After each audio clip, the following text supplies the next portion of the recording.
Hello and welcome to Trial TV Live. I am the Squeegee of Justice. Thank you for joining us today as court is off. It is Veterans Day, so all courts are off.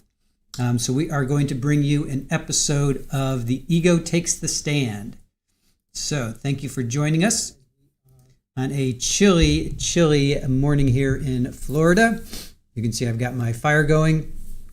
And welcome in, guys. Welcome in. So we're going to do an Ego Takes the Stand, Florida versus Trevor Summers. So let me see who is with us today for the Ego Takes the Stand. Everybody grab their seat.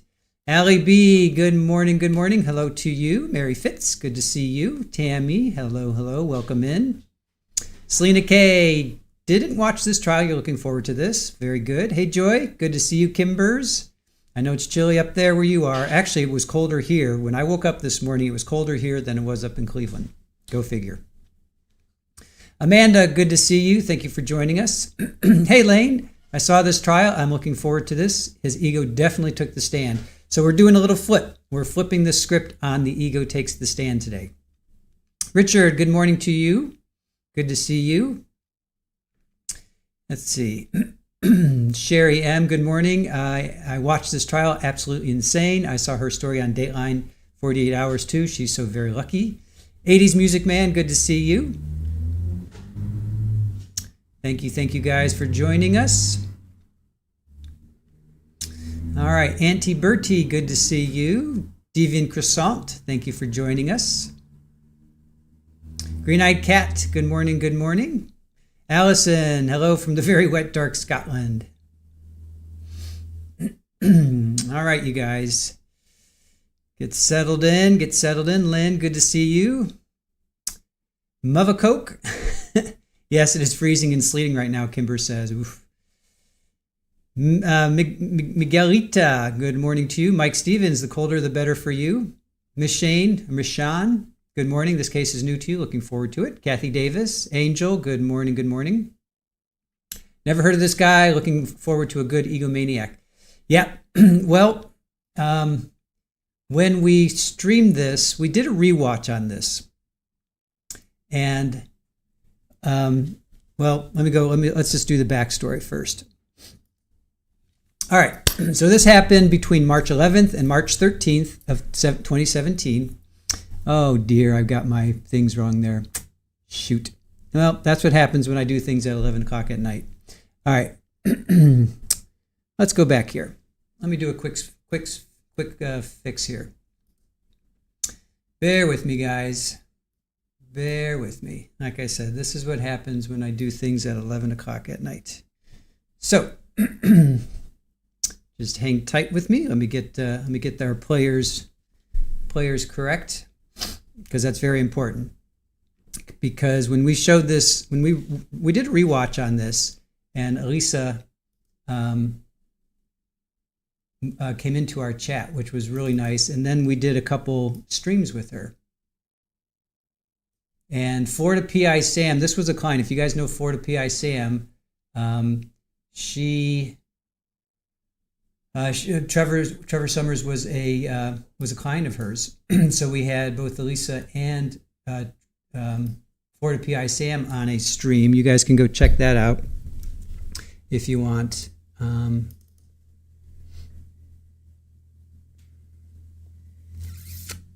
right.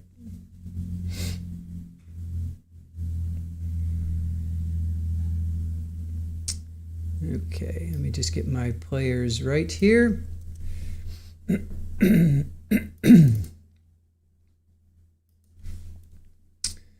All right, and let's see.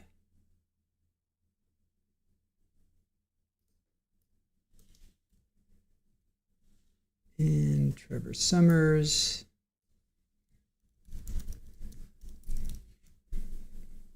All right, courts are off today, so that's why we're doing an Ego Takes the Stand, although we are hoping for Matthew Paul to be streamed later.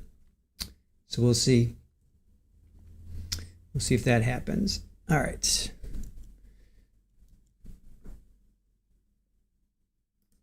All right, let me get my players sorted out here. Those are the wrong names, so just bear with me for a second. Okay. Alisa Mathewson is the victim. Trevor Summers was her husband. This happened between March 11th and March 13th, 2017. Trevor was charged with attempted first degree, kidnapping, SA, armed burglary of a dwelling, grand theft, violation of an injunction for protection against DV, and interference with custody. The judge is Christopher Sabella, and if you guys are not familiar with Christopher Sabella, he is really a great judge.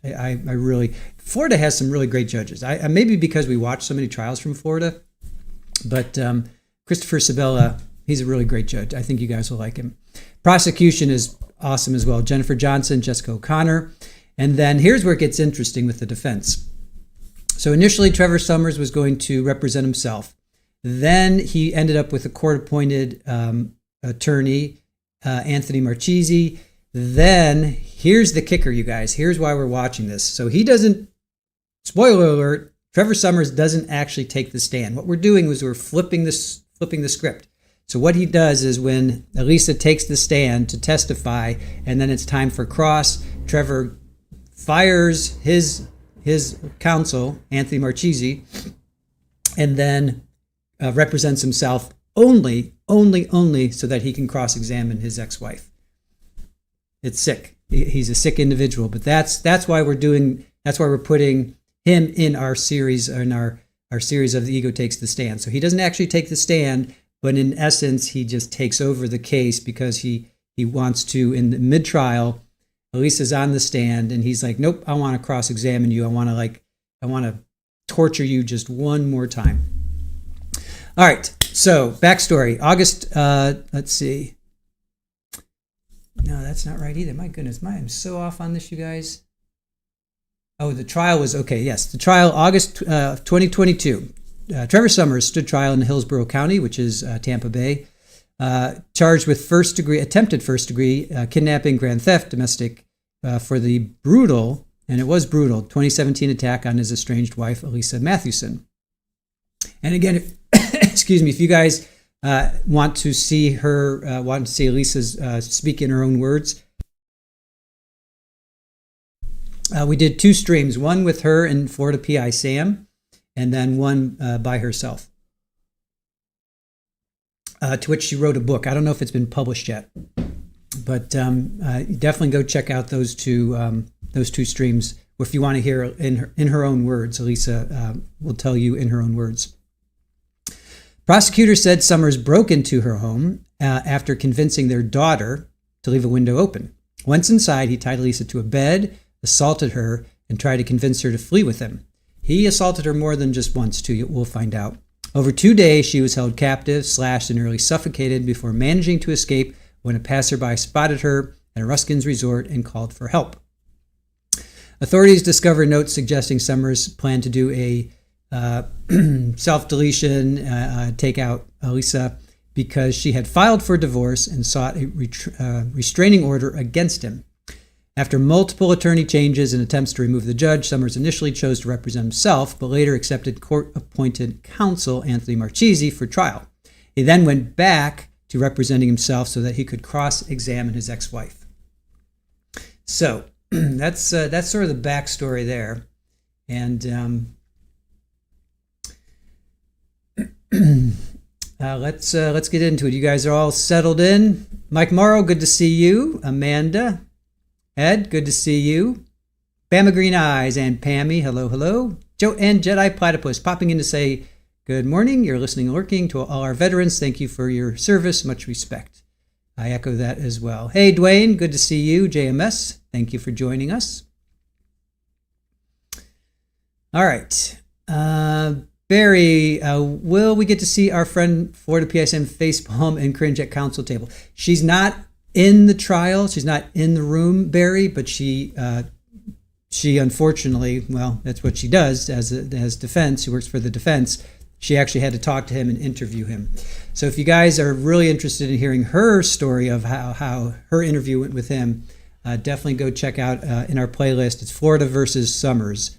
And this will be a part of it. But yeah, go check out Florida PI Sam and Alisa talking, and it's very interesting. All right, let's get to it. Let me pull myself up here. Cindy Davidson, good to see you. Michelle, thank you for joining us. Fire Girl, handmade by Wendy, good to see you. Jerry M, yes, the fireplace. It's toasted. It's cold in here. It was 62 when I came in. It's 64 now. So unfortunately, we have high ceilings and all the heat's up there. But I got to put a ceiling fan in there, get some, blow the heat down here. All right, so here we go. This is The Ego Takes the Stand, Florida versus Trevor Summers, and you guys are in for a wild ride. You may proceed. May it please the court, defense counsel, Mr. Summers, co-counsel. Good morning, good morning, gentlemen. Between March 11th of 2017 and March 13th of 2017, Alisa Summers thought she was living out the last few days of her life. She believed that the defendant, Trevor Summers, was going to kill her. And he didn't attempt one time to kill her during those days. He attempted twice. I'm going to take you back to October 16th, October of 2016, when Alisa Summers decided that she was going to seek a divorce against the defendant. She moved out of the home, got her own home, was working, purchased a car, and was moving on with her life. She was moving away from the marriage that she had been in for the last 16 years with the defendant. And they had 5 children together. The oldest, Arden Summers, being 14 years of age, and the youngest, Cooper, who was 3 years old. Alisa Summers, during that time between October and March, she obtained a restraining order, specifically in February of 2017, just 2.5 weeks before the March incidents occurred. She obtained a restraining order, a protective order, where the defendant knew he was not to be near Alisa Summers or her home. But on March 11th of 2017, he ignored that protective order, and he proceeded to utilize his 12-year-old and 14-year-old feelings about the divorce. They're typical teenagers who were upset that their parents were going to get divorced, that their family was going to change. And he played on their feelings with that, and he convinced them to help him get into her home in the early morning hours of March 11th of 2017. The Friday before, March 10th of 2017, Arden Summers, the 14-year-old, and Brennan Grady, 5 and 7 years old, were spending the night with Alisa Summers. And the plan was, once Alisa and Brennan Grady went to sleep, Arden was going to help her father get into the home so that he could come and talk to Alisa and try to convince her to come back home so their family could be a family once again. There's text messaging that you're going to get to see that occurred between Landon, who was 12, Arden, who was 14, and the defendant, that occurred on the evening of March 10th of 2017 with this plan. Questions: are they sleeping yet? Is mom's boyfriend at the house or not?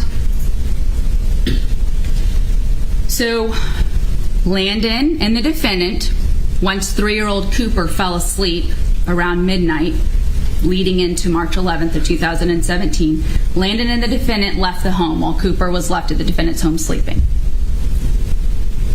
Landon and the defendant proceeded to drive to the area where Alisa Summers lived and parked in a parking lot just down the street from her home. Surveillance footage captures Landon walking down the street towards his mother's home. Surveillance video footage captures the defendant walking down the street, walking towards Alisa Summers' home that he knew he was not supposed to be there. Shortly thereafter, you see Arden and Landon walking away from the victim's home. You don't see Trevor Summers walk away from the victim's home. The state submits that the evidence will show Trevor Summers entered the bedroom window that Arden had left open for him. He proceeds to enter Alisa Summers' home while she is sleeping in her bedroom with her 5-year-old and 7-year-old, Brennan Grady. And you will see the text messaging that continues between Arden and Landon and their father, the defendant, about what he's doing in the home of Alisa Summers and how he is going to try to wake her up and convince her to come back home. But that's not what happened. You are going to get to hear from Alisa Summers. You are going to hear what happened in that home the early morning hours of March 11th of 2017. You're going to hear that she woke up to some person she could not see in her dark bedroom. She begins screaming, "Who is here? Who is in my room?" And as soon as she hears the defendant's voice, she knows exactly who it was. She starts throwing things at him and screaming. Brennan Grady are in the bed with her. The defendant takes her feet, pulls her out of the bedroom and down the hallway into the family room. Brennan Grady are waking up, seeing what's happening. They realize what's happening. They're concerned for their mom. They're crying and upset. And the defendant tells Brennan Grady to go back in the bedroom.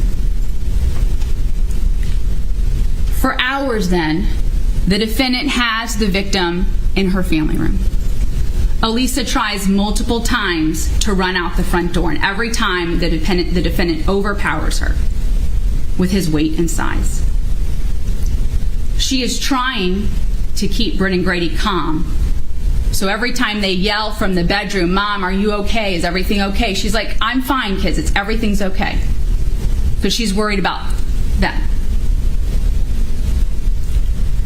Around 4:20 a.m., you're going to see the defendant's Pacifica minivan come driving by from the parking lot was down the street towards Alisa Summers' home. Arden and Landon are sitting in the minivan from the early morning hours around 12:30 until 4:20 when the minivan is being seen moving towards the victim's home. They're texting their father, and he's texting them back. He's saying, "I need more time with her. I need more time." At some point, shortly before 6 a.m., he tells Arden that he needs more time. She needs to come in and get the kids because someone needs to get home to Cooper because he's going to wake up soon, 3-year-old, at his house. So you'll see video footage where 14-year-old Arden drives from her mother's home, leaves around 6 a.m., and is pulling into her father's home at around 6:18 a.m. It's about a 25-minute drive. 14-year-old Arden drives his minivan with Landon in there and Brennan Grady in that vehicle.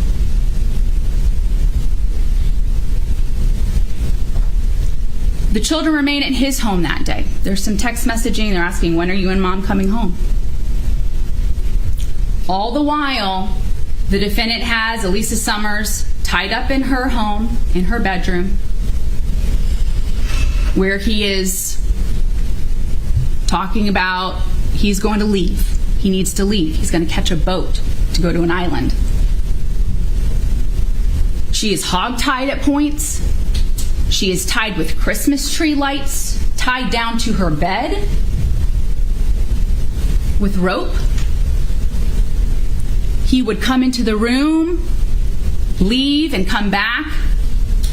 When she would be able to wriggle out at times, he would tie her down with more ropes. You will hear from Alisa Summers. She will take you step by step what happened those hours on March 11th of 2017 in her bedroom.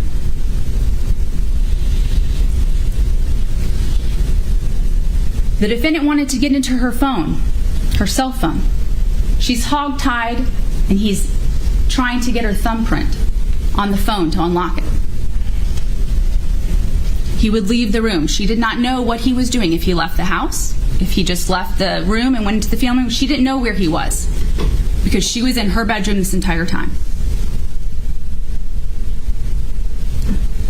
At some point, he walks into the bedroom with a look she has never seen, has never recognized this look.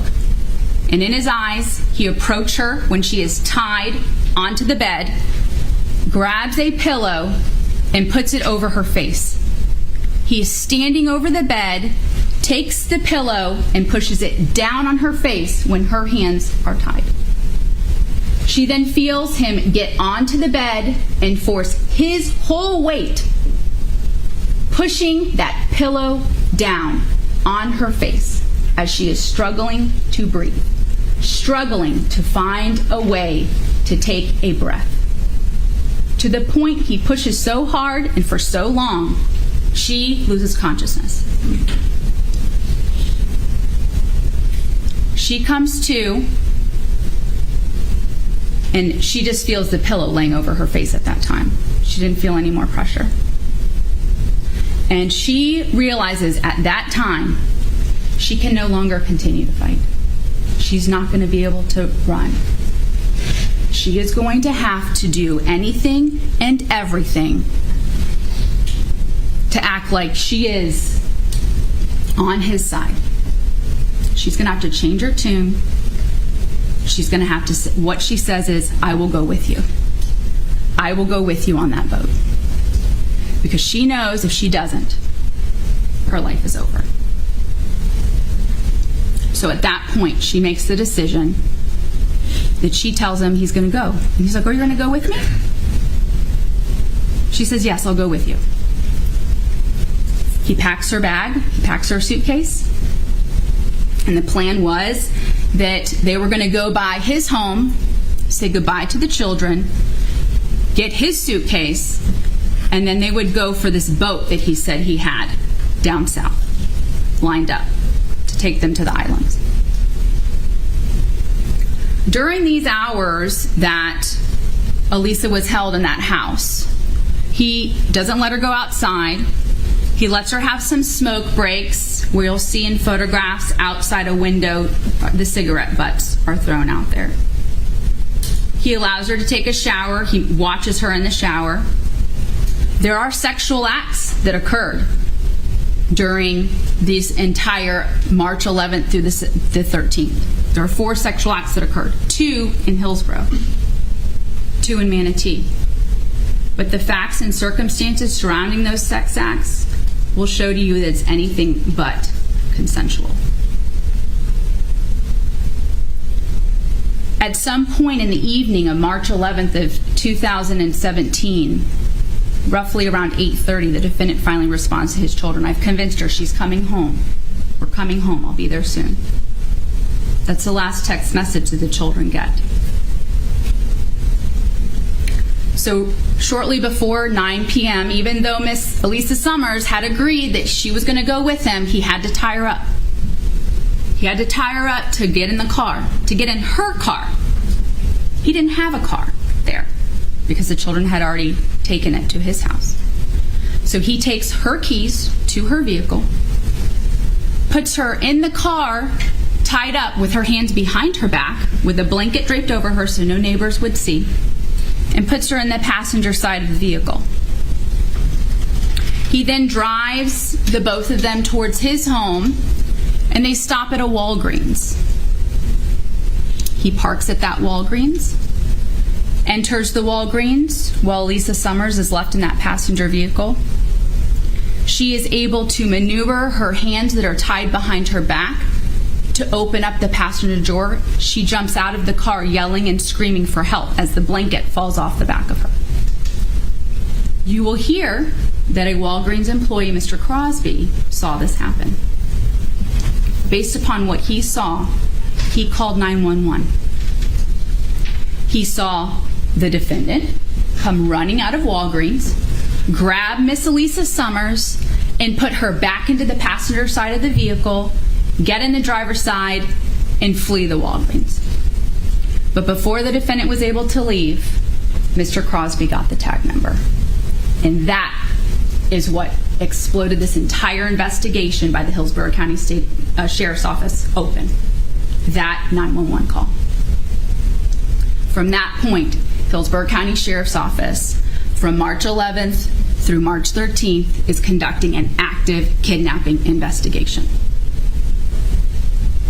You will hear the number of deputies and detectives and sergeants that were on this case. They had a mobile command station where all the leads, all the tips, all the investigative work that was being done by the sheriff's office was coming back to. They were trying to find Alisa Summers alive.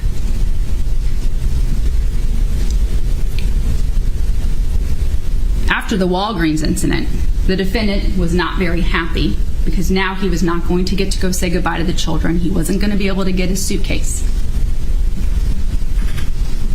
He takes Alisa Summers a ways down the road, out of the car, gets mad at her, ties her then to the seat with the rope, and proceeds to drive around in her vehicle for quite some time, heading south.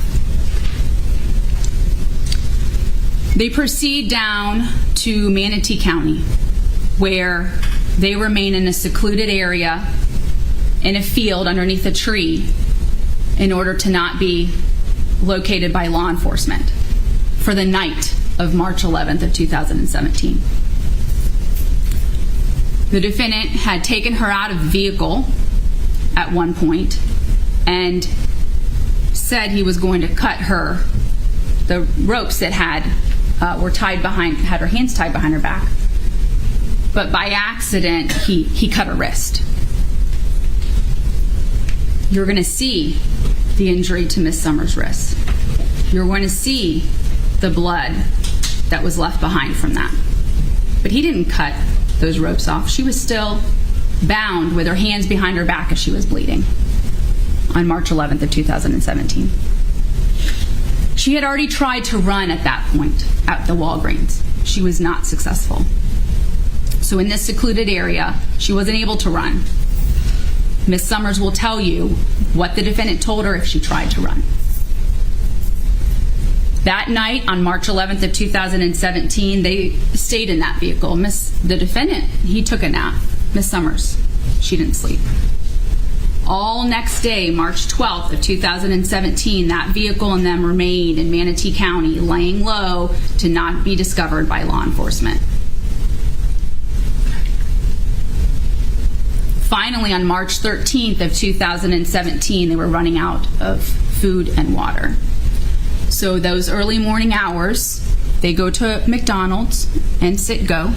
You will see video footage from them at those two places. You will hear what is going on and where Alisa Summers is when the defendant goes into Citgo. He makes her be in the third row of the vehicle so he doesn't have another incident like what happened at the Walgreens. You'll see how his behavior is in that Citgo video. Shortly thereafter, they proceed to Anna Maria Island, where he is telling her, we need to look for a certain color flag. That's where this safe house is going to be for this boat that you have agreed to go on with me. They drive around. They're not able to find the color of the flag that he told her, but he knows where this other safe house is going to be in Little Harbor, the Ruskin area. And when they're over in the Little Harbor area, they're continuing to talk. And he's like, you're really going to go with me? And she says, well, I would really rather stay here with the children. She's going to test the waters. Can she maybe convince him? She tells him, I promise, if you let me stay with the children, I will not call the police. I promise you I will not call the police. So he starts considering letting that happen. Or so he tells her. He writes letters in the back of the victim's vehicle, letters that you will get to see, a confession letter of what took place on March 11, 2017 at her home, writes a surrender of his parental rights, writes letters that Ms. Summers is to get his car, the money in his bank account, and his home, and a letter that he wrote to his children. A letter that he wrote before the second attempted homicide incident. You will get to see that letter. You will get to make the determination what kind of letter that was.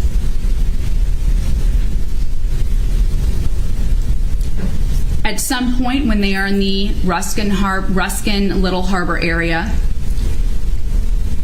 Alisa Summers makes a comment when the defendant says that he's going to write a letter to his parents. And she makes a comment, why would you do that when they are partly involved? Because she had no idea that her 14-year-old drove herself and her 3 siblings home the early morning hours of March 11th. The defendant had told her that his parents had picked the children up.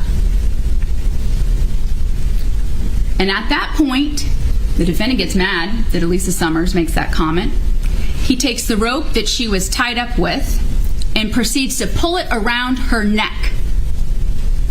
Alisa Summers, while her hands are tied, she's able to stop it as he is trying to pull that rope and strangle her around her neck. The second attempted first-degree murder charge.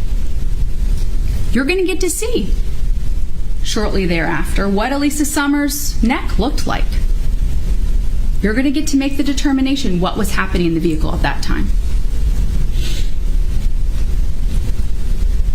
While the defendant has this rope around Alisa Summers' neck, he notices what he thinks is an undercover marked unit. He jumps into the front seat and begins to drive a ways down the road to a home that is on stilts and pulls in underneath their carport. He tells Alisa, we've been spotted, that law enforcement's going to be here soon. He then takes a razor blade, the razor blade that he had cut her wrists with on March 11th of 2017, and says, I'm going to lay my life down for you. And he begins to cut his neck as law enforcement surround the vehicle, pull Alisa Summers alive from that vehicle, pull the defendant from the vehicle, place him down on the ground, and detain him while they provide aid to his neck. Alisa Summers is in shock, is grateful that she has been found. She has just been through Lord only knows what. She provides an interview with law enforcement. She is photographed. Items are taken from her. Swabs are taken from her. She is taken to the crisis center where a sexual assault exam, a sex bat kit, a rape kit is performed on her. She shows law enforcement where pieces of evidence were disposed of by the defendant. The state would submit to you that that is all evidence that corroborates what Alisa Summers is going to tell you on the witness stand. The defendant is taken to Tampa General Hospital, where he receives treatment for his self-inflicted wound. And at that hospital, he is read his Miranda rights, and he admits to some of the incidents that occurred between March 11th and March 13th. You will get to hear that recording and the admissions that the defendant makes on that recording. The admissions like he allowed Arden to let him in to Alisa Summers' home the early morning hours of March 11th of 2017. The admission that he was trying to suffocate Alisa Summers with a pillow. She was mouthing off, and I told her I could end this right now. Well, I was just being an ass and, pretending like I could suffocate her. Question, but she is tied up at this point? Yeah, she's tied up.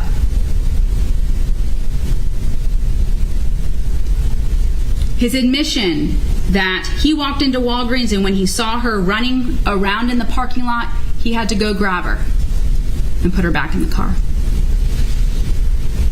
And he thought that a Walgreens employee saw him and was probably calling 911. You'll hear him admit to the writings that he made in the car. The writings, the confession letter, the writings to his children.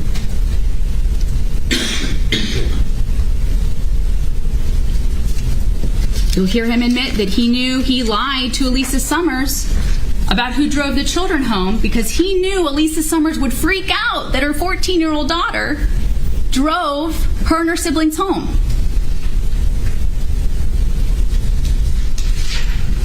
But what he told law enforcement was he didn't do this. He wasn't mad because she was on dating websites or moving on with her life. That's not why he did this. He did it because he was mad she didn't tell him the truth about it. Ladies and gentlemen, the law that you are to follow in this case is going to come from Your Honor. It's not going to come from me. It's not going to come from defense counsel. So at the conclusion of this case, the law you are to follow is the law in which the judge is going to instruct you. The evidence in this case is overwhelming. The evidence will come from the testimony from that witness stand right there, the exhibits that are introduced in this trial, and the state is confident that at the conclusion of this case, you will find the defendant guilty as to all charges. Thank you. Thank you, Ms. Johnson. Mr. Marchese, does the defense wish to give an opening statement? Just wanted to stop it there and welcome in everybody new coming in. If you are not familiar with this trial, let me go back to here. Ed, I think you were asking what were his charges, and I said a lot. So here are all of his charges. So attempted first degree, which we heard state say that, kidnapping, and SA. So those are the three big ones, right? Those are the three big ones. He kept Alisa captive for 3 days, 11th, 12th, and 13th. Armed burglary as well, grand theft because he stole a car, violation of this injunction of protection against DV, and then interference with custody. So he makes his 14-year-old daughter drive at night with the 3-year-old, and was there another child in there? I forget right now. Then they're hanging out at his house for a while. I think then he calls his parents, if I'm not mistaken. He calls his parents, and they go over, I think, the next day. But those kids are alone. You know, he leaves a 3-year-old. He lets a 14-year-old drive. I mean, it's just and it's not like it was a 5-minute drive. I think it was like a 20 minutes, half-hour drive. So it's just crazy, right? It's just crazy. So again, we're flipping the script a little bit. So Trevor Summers, and again, spoiler alert, not that it's a big spoiler alert, but Trevor doesn't actually take the stand. But what he does is first of all, he was representing himself. Then he accepted court-appointed counsel, which was the Peter Marchese. Then, once he sees Alisa up on the stand, he's like, wait a minute, I want to cross her. So he fires his lawyer so that he can do the cross. So that's why we thought this would be kind of a nice little twist to the ego takes the stand. And another great twist is, if you guys don't know Florida PI Sam, she is a private investigator here in Florida.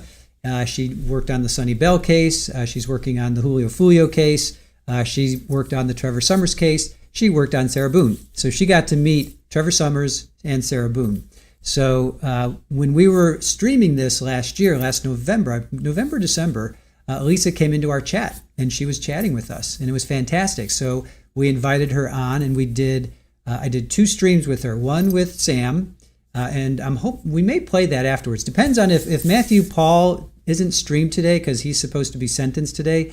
If he's not streamed, then we'll go ahead and we'll show that interview. Actually, those 2 interviews. So if Matthew Paul is not streamed at 2:00 Eastern, we'll go ahead and we'll play those 2 interviews with Alisa. So all right. So hopefully that helps bring you guys up to speed a little bit. And now we're going to get to defense opening. And again, the judge, Christopher Sabella, he's such a great judge. I really, really appreciate him. And like I said, Florida has some really good judges, and I'm just wondering if that's because we cover so many Florida trials. Maybe that's why. Maybe that's why I'm so familiar with Florida judges, because we cover so many trials.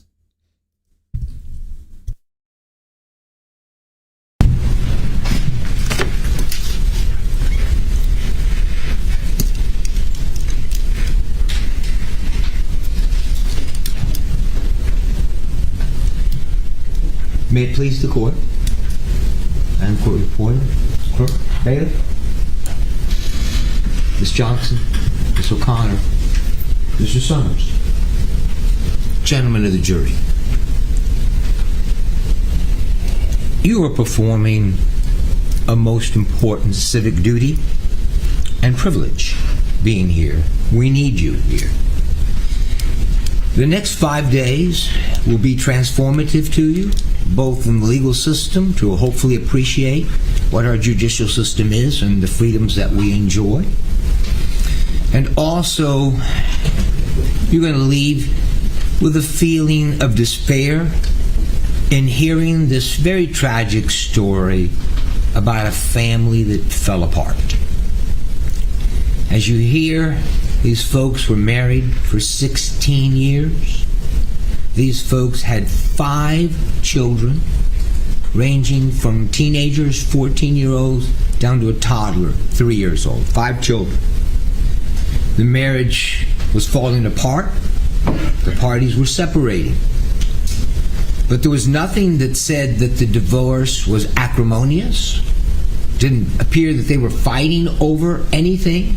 Children, property, assets. And they had been estranged for a while. It is true that there was an injunction against Mr. Summers, but there was also an injunction against Mrs. Summers.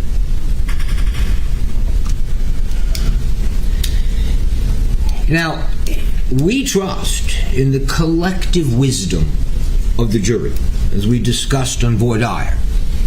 And again, you all promise that as we sit here today, Mr. Summers enjoys the presumption of innocence which you give him. The story that Ms. Johnson gave you is a story. It is the state's theory of what happened. A lot of it is true. A lot of it is also verified by Mr. Summers when he makes a statement.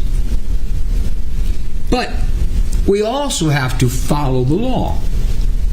Look at the charges that are against him and see if the facts that you hear from that witness stand match up with the law as you're going to get instructed from the court.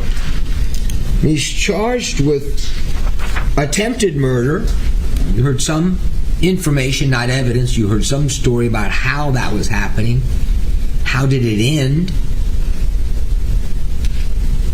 You heard some statements about crimes of kidnapping, when exactly that occurred, and what was the motive of the kidnapping, what was the purpose of the kidnapping, if there was a kidnapping. There was sexual activity. Whether you call it sexual assault depends, again, is it a crime? What happened in that situation? Charged with grand theft, stealing the automobile. It seemed that was actually the motive for all of this. It's charged with child neglect. I would say that these poor children that have to go through this tumultuous divorces, and then when situations get out of hand, the children always suffer. They have to come in today and testify to, they go through this event that happened between them.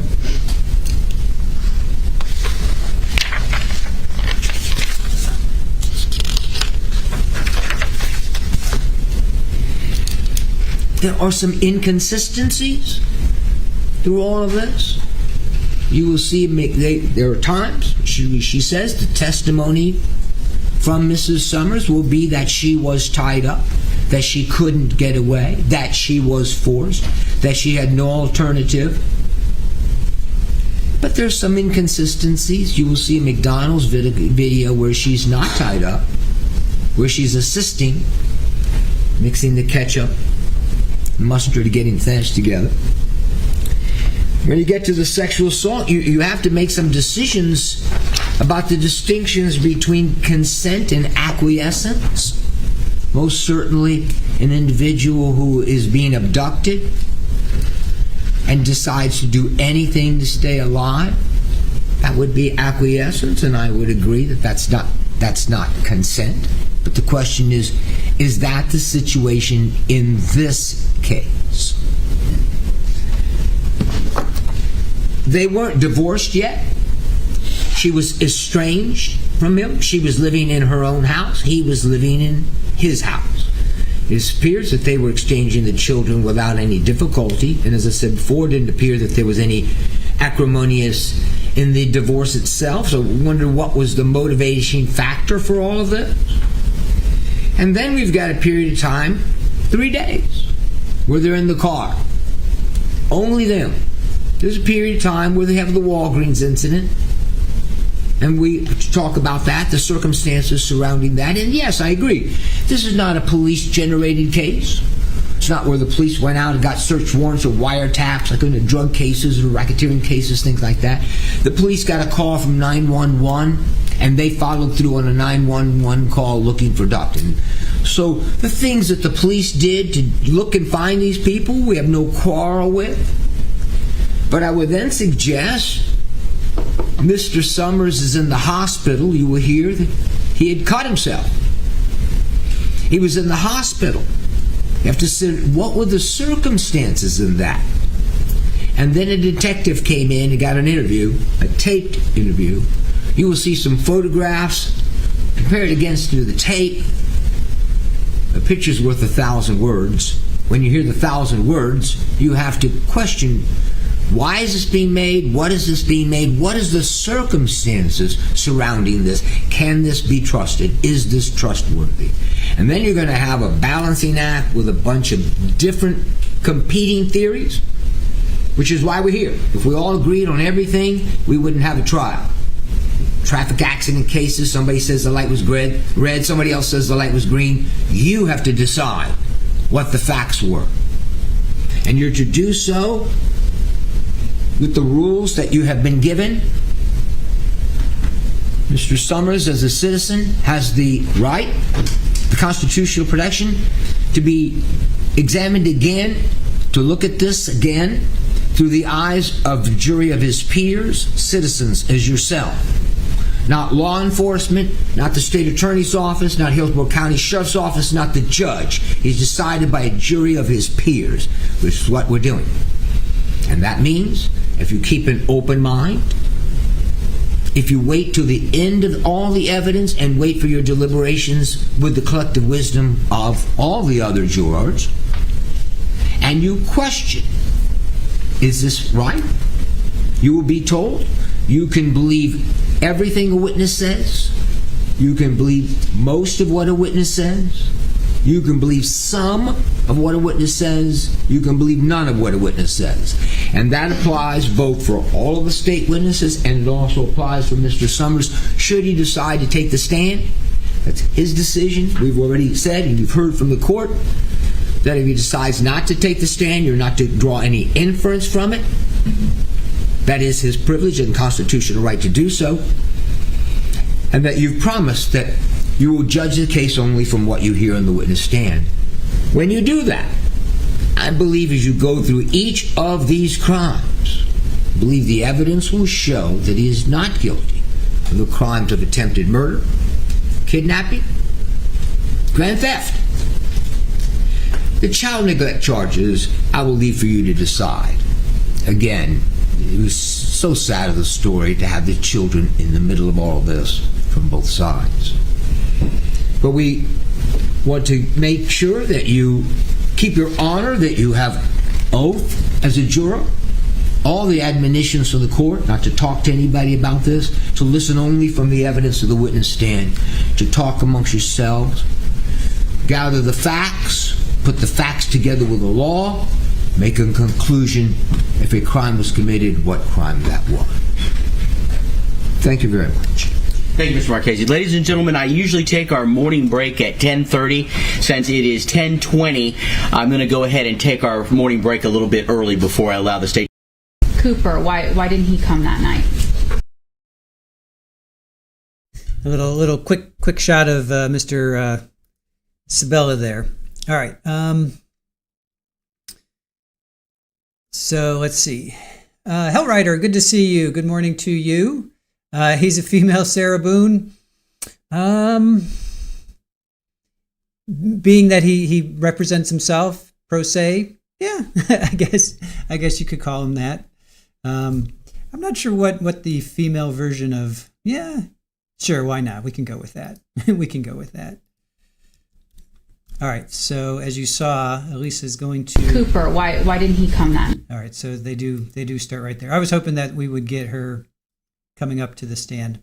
All right, so here's Alisa. She did survive. She lives to tell her story, and depending on what happens with Matthew Paul, because he's supposed to be sentenced at 2 today, so we had this...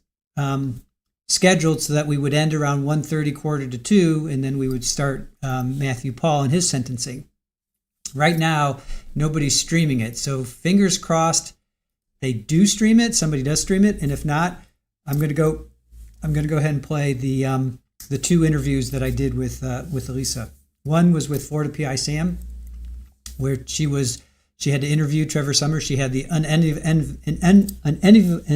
unenviable task of having to work with Trevor Summers, and then another one with just Alisa and myself. And she wrote a book, and I read her book.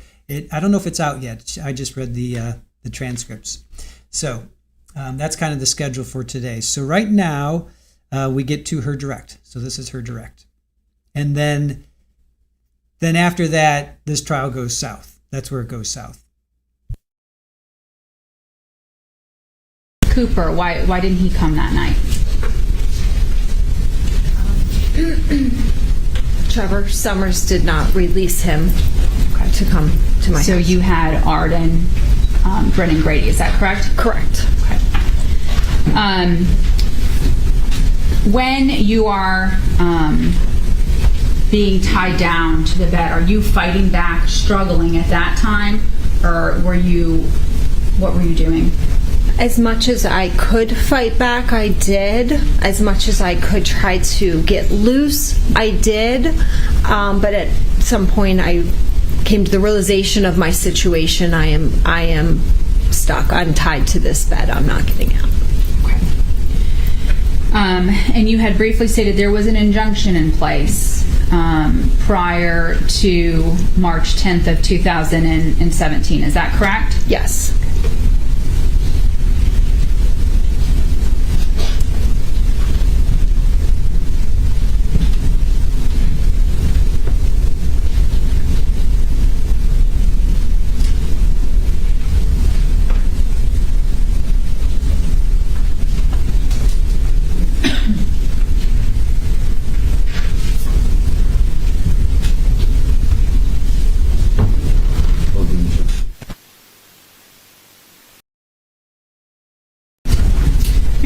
Yes, you may. Ms. Mathewson, I'm showing you what's been identified as State's Exhibit AA for identification purposes. Sorry, did you say AA? AA. Do you recognize this document? Yes. And is it a fair and accurate copy of the temporary injunction that was in place on March 10th of 2017? Yes. State offers into evidence State's Exhibit AA. Oh, I'm sorry. Yeah. I'm sorry, you have an objection? No, I do not.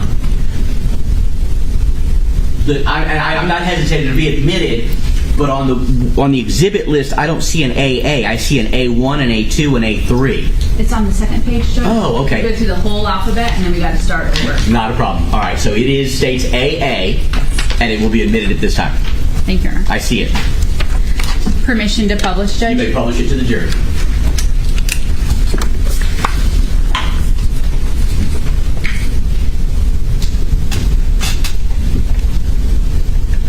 Ms. Mathewson, this is the first page of that document, and it lists you as the petitioner versus Trevor Summers as the respondent. Is that correct? Yes. And it's for a temporary injunction for protection against domestic violence with minor children. Yes. And there was a hearing date that was scheduled for March 7th of 2017, which was prior to the March 10th, 2017. Is that correct? Yes. Did that hearing date get continued? I sent my attorney. I didn't go to that hearing. Okay. Did you receive a new date? Yes. And when was that new date scheduled for? It was scheduled for the week of March 13th, someday that week. I believe it was the 15th, possibly. Okay. Do you know if the continuance was made by the defendant or by his attorney on his behalf? Yes. Did you ask that this March 7th date get moved? No. The temporary injunction, even though the hearing date for whether or not a permanent injunction is going to be granted, did not affect this temporary injunction. Is that your understanding? Yes. So on March 10th, March 11th, March 12th, March 13th of 2017, this injunction was still binding, was still effective. Correct. Showing you publishing the last page, which shows a document filed February 22nd of 2017 at 3:59 p.m. It shows that Trevor Summers, the respondent, was identified via Florida DL and was served with this document. Is that correct? Yes. Do you recall the date in which you sought your petition for the injunction? It was a holiday that Monday, so I had to go in on that Tuesday. It would be the 21st. February 21st would have been that Tuesday. I'm showing you the second to last page of this document where Judge Gabbard signs this on February 21st of 2017 at 6:38:22 p.m. So the day before Trevor Summers was served with this document, correct? Correct.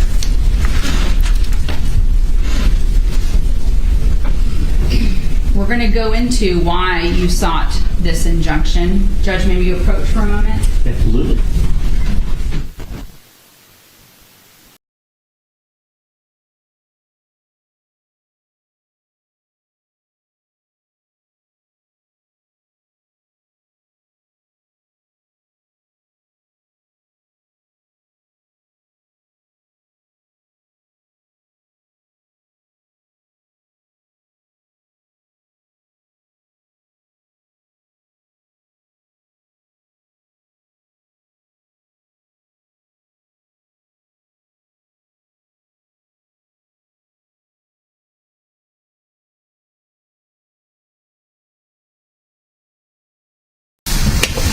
Ladies and gentlemen, I have a brief instruction for you at this time. I don't need the microphone. The evidence that you are about to receive concerning other crimes, wrongs, or acts allegedly committed by the defendant will be considered by you for the limited purpose of proving motive, opportunity, intent, preparation, plan, knowledge, the absence of mistake or accident, and to corroborate the testimony of Alisa Summers, and you shall consider it only as it relates to those issues. However, the defendant is not on trial for a crime, wrong, or act that is not included in the information. You may proceed. Ms. Mathewson. Yes. You got an injunction on February 21st of 2017. Correct. Why did you get an injunction on that date?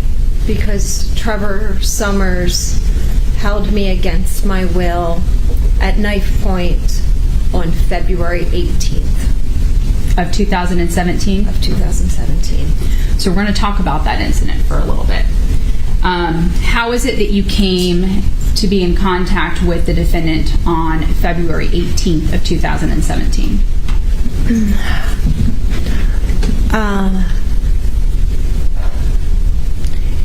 He contacted me and wanted to do a marriage settlement agreement. He was being extremely kind to me. We were trying to, I thought we were being an amicable divorce, which is what I had wanted. I had wanted to be able to co-parent for the kids. And he was being very nice, was agreeing that the marriage was over, was agreeing to get me a marriage settlement agreement, and asked me to come to his home where he would have a notary. Was that at the Newberry Grove Loop? Yes. Did you agree to go to his home on that date to discuss the final divorce and marriage settlement? Yes. And do you recall approximately when you went there on that date? Around lunchtime? And when you got there, were the children there? No.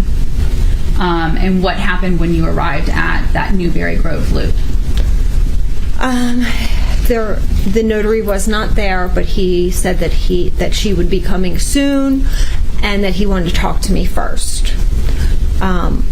He wanted to basically go over all the faults in the marriage, the mistakes that he had made, and said that he was accepting that the marriage was over, and that he had already prepared the marriage settlement agreement, but asked me if I would have sex with him one last time in our marriage. And you had been married for 16 years and had 5 children together, is that correct? Correct. So is that something that you did agree to? I did. Was that sex consensual? Yes. And so what happened after that? The notary came, and we sat with the notary. We had the forms notarized. Was everything in the agreement, everything he had told you that he was going to do? Yes. And what were those things? You said he was being very nice. He was 50-50 custody of the children, child support, and alimony, and just an agreement of splitting holidays and things along those lines. And was he going to provide you a check on that day? Yes. What was that check going to be in the amount? It was $25,000, and I believe a second check for the first week of child support. And so the notary came. Did all the documents get signed and notarized? Yes. What happened next? He asked me if I would stay and have a drink with him. And did you do that? I did. What did you have to drink? I had a martini.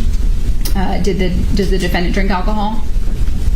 Yes, I believe he had like a scotch or a whiskey, something along those lines. Okay. And is there any more conversation that takes place on that day? No, just that we were going to be friends, that we were going to be able to move forward for the kids, and that, you know, it seemed like we were just going to have a nice friendship. Did you then leave after that? I didn't. He said, well, now that we have signed this agreement and it's notarized, it's kind of like we're not married now. Can we have sex again? And I did. And that was consensual? Yes. After the sex, did you leave at that point? He had made something to eat. I ate with him, and then I said, I really have to get home to the children. I need to leave. I went out the front door, and he said, oh, I almost forgot I have something else for you.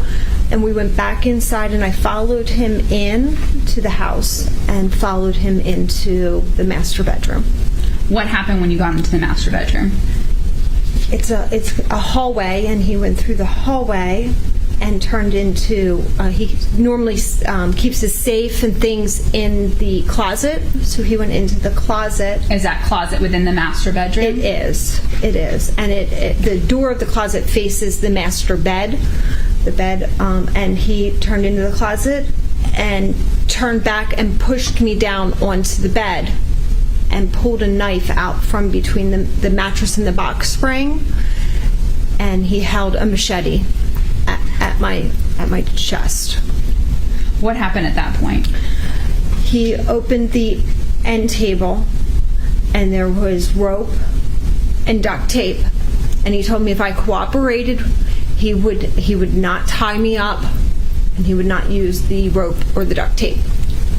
And what did he mean by cooperate? Did you know at that point? He told me that he was not okay with the divorce, that what I had done and destroyed the family, that he was not going to take this, and that I was going to stay and listen to him. Were you able to leave at that point? No. What took place after that? I was held for a few hours and just sat on the bed, stayed still, stayed calm, spoke to him, told him that I understood how he was upset, and that if he let me go, that we would forget about this and that nothing would happen. Just let me go. Why did you stay calm and try to convince him to let you go? Because I figured I'd be able to talk my way out of it, and he would let me go. Like, he made a mistake and just let me go. Did he let you go? Yes, eventually I was able to talk him down, calm him down, and I got into my car and left. And prior to him letting you leave, did you promise him that you were not going to call the police? I did. Once you left, did you in fact call the police? As soon as I pulled out of his driveway. And did you, after that, is that when you ultimately sought the injunction? Yes. And so you had described that your relationship then in March of 2017, that you two were not speaking. No, we were not. You did not go to his house to pick up the children. It was at a public area. Correct.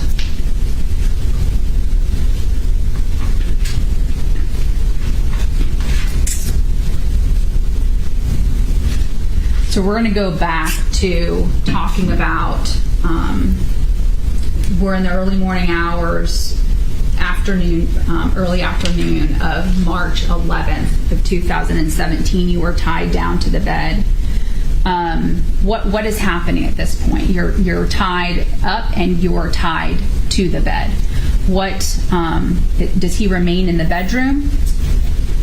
So this is, I got first tied up about approximately 6 a.m. on that Saturday morning. After he used the Christmas lights to tie me to the bed rails, he went and got the vacuum, brought the vacuum in, and used the vacuum cord to go underneath the mattress and wrap around to strap me more down.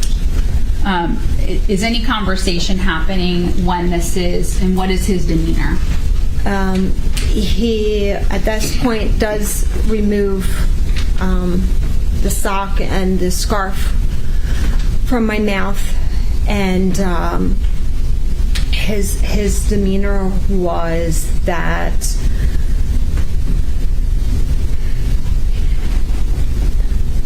he's been upset about the divorce, that he is getting a boat and going out and disappearing and getting out in international water. So that's as soon as he removes it from me, I ask, where are the children? Where are the kids at? I'm tied to the bed. You've just removed the sock and the scarf from my mouth, and I want to know where my children are. That is the first conversation. And so what did he tell you about where the children were? He told me that his parents drove from Riverview up to Valrico and came in and collected the children. And so was the first time that you learned how the children left, was it at that time, or was it when shortly after the children had walked out of the home? It was at that time. Okay. And so when he had told you that his parents had come and gotten the children, did you have any reason to believe anything else, or that they got home any other way? No. Does he put the sock back in your mouth at this point? No, because I was having some problems breathing. I had been trying to breathe through my mouth. I had some congestion, and I just asked him, like, I'm not going to scream, just... And so he did not put the sock back in my mouth. Okay. I'm sorry, I just lost my train of thought for a moment.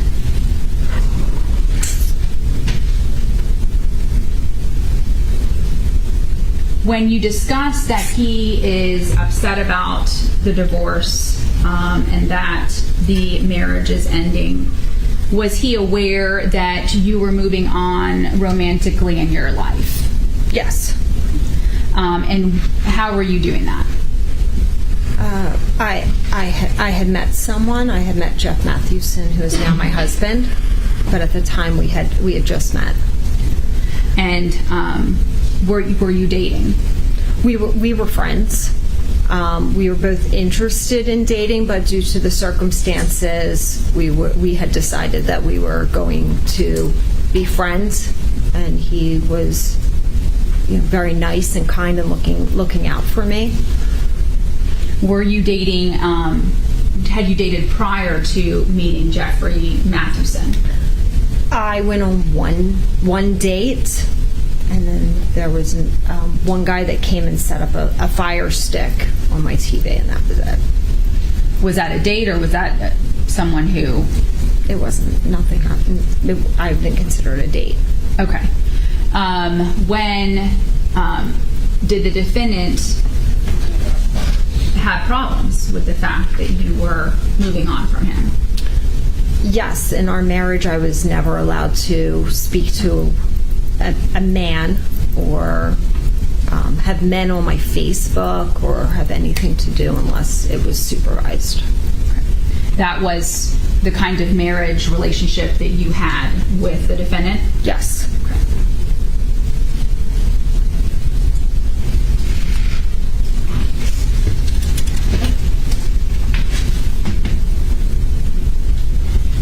So briefly, after he had taken the sock out, you had asked about the children, and you had started to say that he was talking about a boat. Can you explain what the defendant told you about this boat?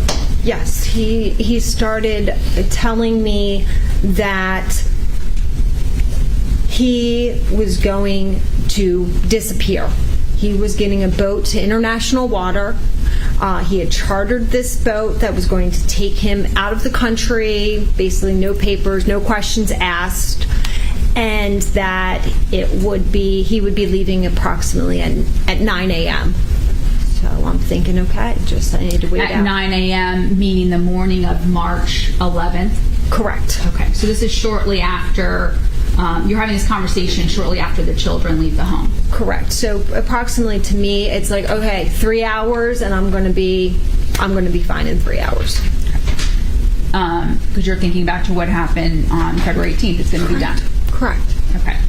So, what happens during that? Once he tells you that, and you're thinking, all right, I'm just going to have to get through 3 hours. Did he say what was going to happen when he was going to go get on this boat at 9 a.m.? What was going to happen to you? Not at this point.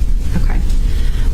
Do you question him any more about this? No, he was just in and out of the room, and I just was staying calm and buying my time. Did you have any reason to believe that what he was saying about this boat was fake, made up, not real? No. So, do you remain tied up on the bed there? Yes. Okay. And where does the defendant? Does he remain there in the bedroom or go elsewhere? He was in and out. And when he would be in and out, did you know where he would go? No. How long would he be gone from your bedroom? Maybe 30 minutes, and come back in and sit on the edge of the bed and talk some more, and then go out of the room and do whatever he was doing. Did you know whether or not he remained at the home when he would leave the bedroom, or if he left the home? No.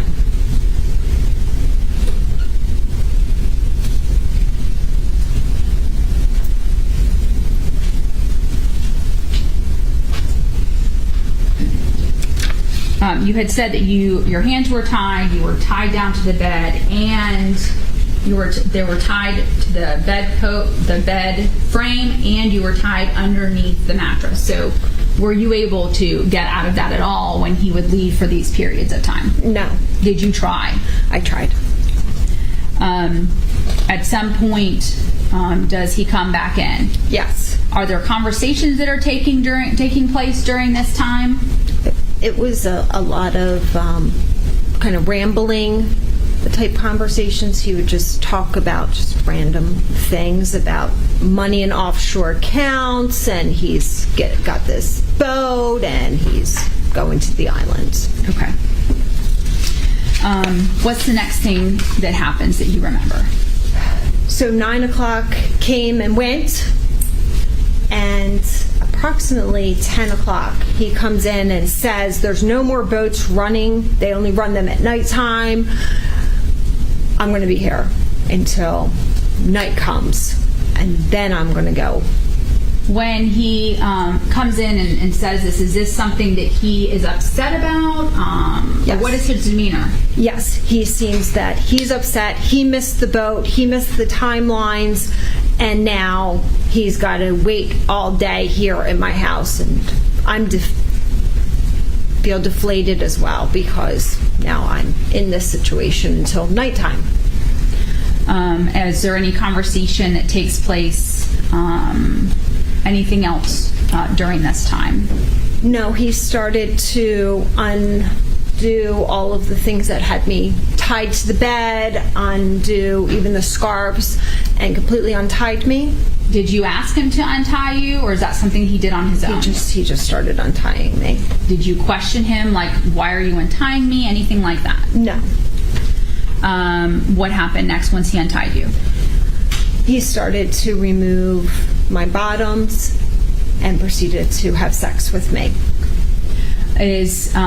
Was that with your consent, that sex? No. Did you tell him no? No. Did you fight back? No. Why is it that you did not tell him no or fight back? Because I didn't want to get hurt. Was that your fear at that point based upon everything that had happened up to that point? Yes. Did you say anything to him? No. Did he say anything to you, or did he just remove your bottoms? Just removed my bottoms. What was going through your head at that time? Just need to get through this day. I'll just get through this day. When you say that you had sex, what body part of his touched your body part? His penis into my vagina. What happened when the sex was over with? I was now untied. I was able to get up and put my bottoms on. Was it the same bottoms that you had worn prior to him taking them off? Yes. Were you wearing underwear? Yes.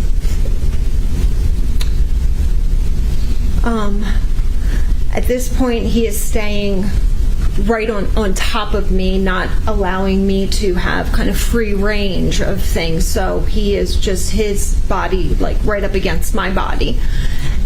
And I asked him if I could go have a cigarette. Were you a smoker? I smoke when I'm a lot of stress. So I, with the divorce and things, I had picked it up and said, I'll quit when things settle back down. Did you smoke in your home? No. When you would smoke before this March 11th incident began happening, where would you typically smoke? The front door, there was a chair, and there was a little bucket, and I would put the cigarette butts there and sit in that chair. Did he allow you to smoke in the front of the house on March 11th of 2017? No. Where did the defendant allow you to smoke? The one window that faced the backyard. And is that the photograph that I showed you previously with the cigarette butts? Yes. Were those your cigarette butts? Yes. So how would you tell me how that would happen? So he would, still touching his body, my body, would guide me kind of like a puppet, would move me over into that room, hovering over me. He'd let me sit down on the floor, and he would open that window, and I was able to lean while he is hovering over me the entire time and smoke. Did you feel like you could run to the front door during this transition from your bedroom to the bedroom that he was going to allow you, from your bedroom to the room that you were going to smoke from? No. And was that the kids' playroom or the kids' bedroom? Kids' playroom. The master bedroom you had stated was in the back side of the house? Correct. And the kids' bedrooms and the playroom, were they on the same side of your home or the opposite? They were on the opposite. The opposite side from the master? Correct. Were the playroom and the kids' bedroom on the same side of the house? Yes. And which room was further towards the back? Was it the kids' bedroom or the playroom? Playroom. So you were in the window in the bedroom that was furthest to the backyard? Correct. Were you able to, scream out the window for help or anything like that? No. He was again right there. So if I tried to scream, I didn't feel safe. But also, there's nobody that in that proximity from the backyard. You can't see the house behind. There's a large fence. Did you, when you said it wouldn't be, I think you said safe, what do you mean by that? I didn't feel safe with him hovering over me, that if I started to scream that then he would hurt me. Okay. And you were afraid of being hurt? Yes. Okay.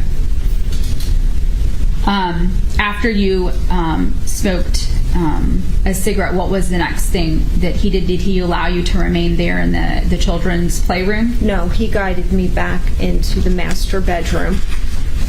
And when you say guided, was he holding on to you? Was he pushing you? What do you mean by that? It's kind of like a parent would kind of, not like you're holding the child's hand, but if you were to be behind them and they're smaller and you are kind of pushing them in the way you want them to go. Okay. But still keeping your hands on them and guiding. So you stated you weren't allowed to stay in the playroom. Where were you moved to? Back to the master bedroom. And what happened when you got back to the master bedroom? He tied me for the second time. How were you tied up this time? This time was hog-tied. When you say hog-tied, what do you mean by that? I was laying on my stomach, and he used the rope that he had brought from his home.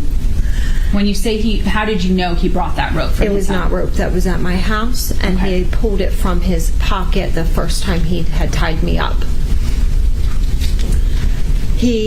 Was this the same kind of rope that you had described that he had cocooned your body, had tied up? Yes. Okay.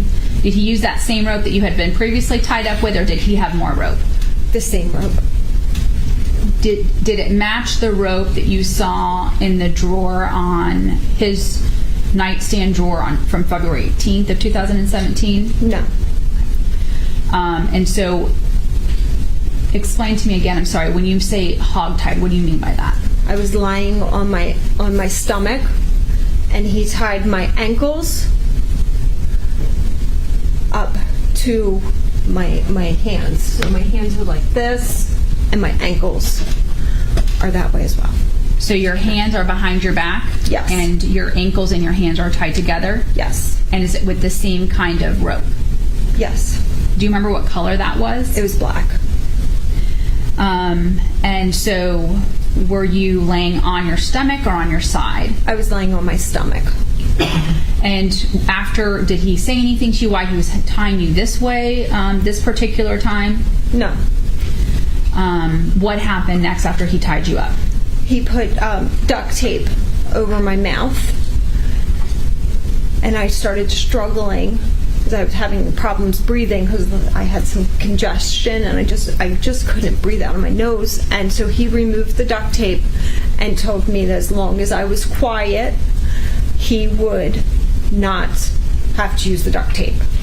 Had you been screaming when you were tied up prior, the first time? No. Okay, but he had still told you that if you are, you have to be quiet. Yes. Did you remain quiet? Yes. So you didn't have to have the tape on your face? Correct. Did he remain in the room when you were hogtied? Once I was tied up, he was in and out. Same as he was before? Correct. Did you know what he was doing out there? No. Do you know how long you were hogtied up for? Overall, it was in that position, and I was hogtied for a few hours. Were there any conversations that took place, anything that he came in and discussed with you or did to you when you were in the hogtied position? Yes, as soon as he had, shortly after tying me into the hogtied, he used my thumbprint to unlock my iPhone. And was that how you typically unlocked your iPhone, was from your thumbprint? Yes. Do you know where your iPhone came from? This is the first time that I'd seen it since it wasn't on my end table. So does he walk in with your iPhone in his hand? Yes. And is he able to unlock your phone with the thumbprint? Yes. Do you ask him, what are you doing with my phone? Does he tell you what he's doing with your phone? He told me that with the conversation about him going to the island, he was disappearing and all of this, and that I would be left, alone with the kids and everything that was his. And I said something along the lines is, nobody's going to believe any of this. And he said, I'm going to When you said that he was leaving everything to you and nobody's going to believe any of this, what do you mean by that? I mean, he just disappears and we're in the middle of a divorce and I'm thinking, okay, first person they're going to look at, or that the fact that he came into my house and violated a domestic violence protection order, all of these different things that I'm right now hogtied. Nobody's going to believe any of this. And he said, I'm going to make a video for you. And were you Research related to the case. All rise for the jury.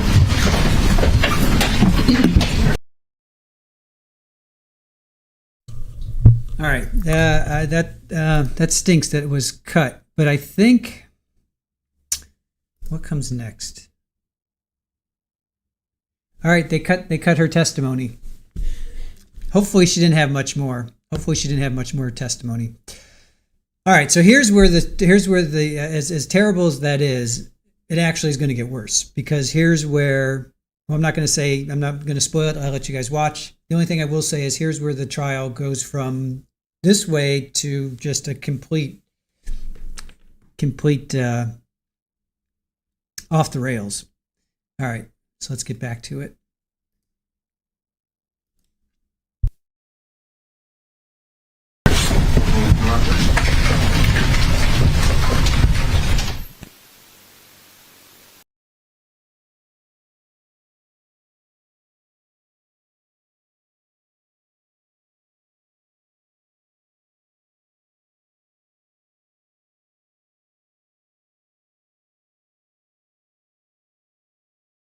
We started right about 8:30. It's 10 o'clock. What was the conservative estimate? I don't have 10 o'clock yet. I have 3 minutes. Oh, you're right. It's 3 minutes till 10. And I apologize for what I did having the jury stand up, but they appear to be sleeping during the direct, so I wanted to have them stand up. We'll go ahead and take a 15-minute break. Ma'am, you may step down. Do not discuss your testimony. You will be back on the stand for cross. Yes, sir. Your Honor. Yes. I have been informed by Mr. Summers Yes. that he wishes to discharge me as lead counsel. Okay. He wishes to exercise his Sixth Amendment right, to represent himself. And I've explained to him that should he choose to do that he may have to do that throughout the remainder of the trial. That's absolutely correct. I was prepared, or started to prepare for cross-examination.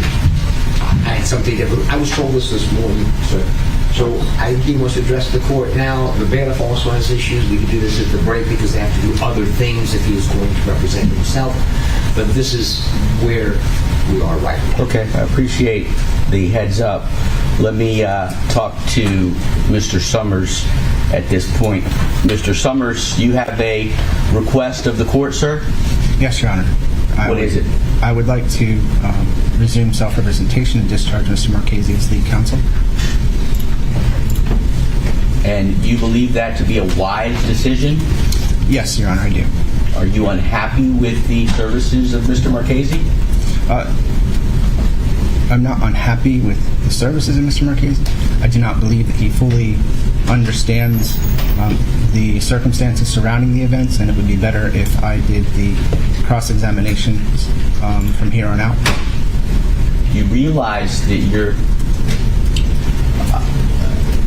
able to continue communicating with him, as I have observed you doing throughout the course of the proceedings, to talk to him while he's representing you, to write notes, to ask that during his cross-examinations he come over and confer with you. You realize that those are all options to you while he's representing you, do you? I do understand that.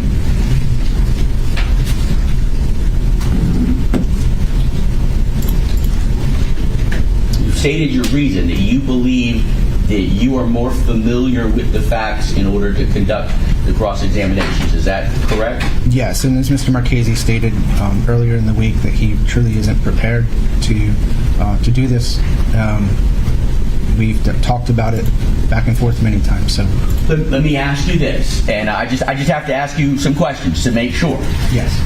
You have seen Mr. Marchese make objections based on evidence. You have seen the attorneys discuss things regarding the admission of evidence. That's going to continue. The state's case is not over. This is not their last witness.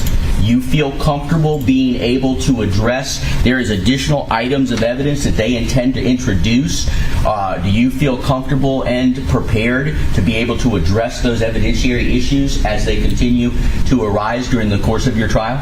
I do, Your Honor. I've requested noticed the same discovery or evidence on my defense as well. So you don't anticipate any objection to the remainder of the items? No, Your Honor. I accepted all of the items and requested they be on the defense evidence list too.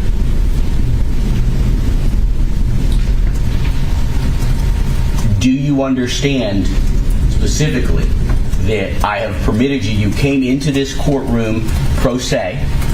We had several discussions. I ruled on motions while you were representing yourself. You then made a decision that I found to be a wise decision to have a trained attorney represent you, and I allowed you to have representation. To now go back, at some point there is a line that has to be drawn, and that the appellate courts allow the trial court to draw. It's not a ping pong back and forth. So you were originally represented in your case by a variety of attorneys, one of which you hired, or two of which were private attorneys you hired on your own. Then, for whatever reasons unknown to me, they withdrew, and then you were represented by the Public Defender's Office, who ultimately withdrew.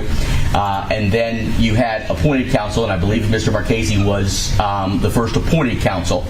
But you were represented, then you became unrepresented under Judge Fuson. I have the date down, April 13th, I think is what I remember, approximately. April 13th, unrepresented. Then in the beginning of this trial, which was August 22nd, you became represented again.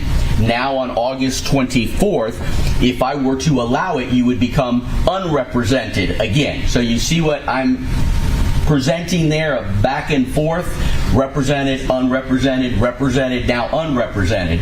So that's a total of 4. And if I tell you that I am not, if I allow it, that I will not allow you to go back Do you understand that? Yes, Your Honor, I agree with that. Do you also understand that if I do not intend to allow you to go back to representation, there is absolutely no need or reason for standby counsel, and that you are not entitled to standby counsel? So we will not get into a discussion about 2 feet, 4 feet, 6 feet. If I discharge Mr. Marchese, I will be discharging him not only as your attorney, but as your standby counsel. Do you understand that? Do you want some time to think about that? May I speak with Mr. Marchese about that? Absolutely. And may I ask too if Mr. Marchese, if he is discharged as both lead and standby, if he would be able to turn everything over to me? You can ask him that. How about this? How about if we take our break? I'll allow you to continue talking to him. I haven't made a decision whether I'm going to allow you to discharge him, but I am telling you that if I do allow you to discharge him, that I believe that we are at the point where I will not allow you to go back a 5th or 6th time, whatever we're at. So what I want you to be aware of is the absolute totality of the consequences.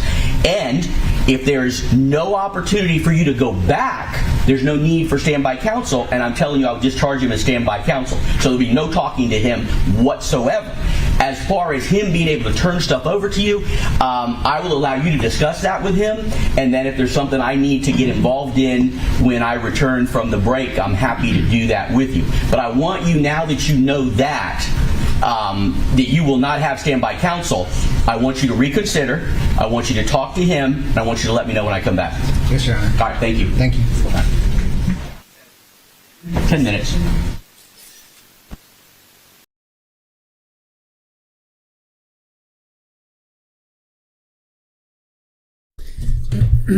All right, so yeah, totally wanted to do that just because he wanted to cross-examine Alisa. That's the sole reason why he did that. He wanted one more, I don't know what you want to call it. One more, just this guy. All right, so we're going to get to cross. He gets his wish. And Mr. Judge Sabella there grants him his wish. All right, hold on. Get us over here. All right, so coming up next is cross. So she's still on the stand. All right. Yeah, power show for sure. All about control. Absolutely, Jill. For sure. And Kathy, yep. It's all about control.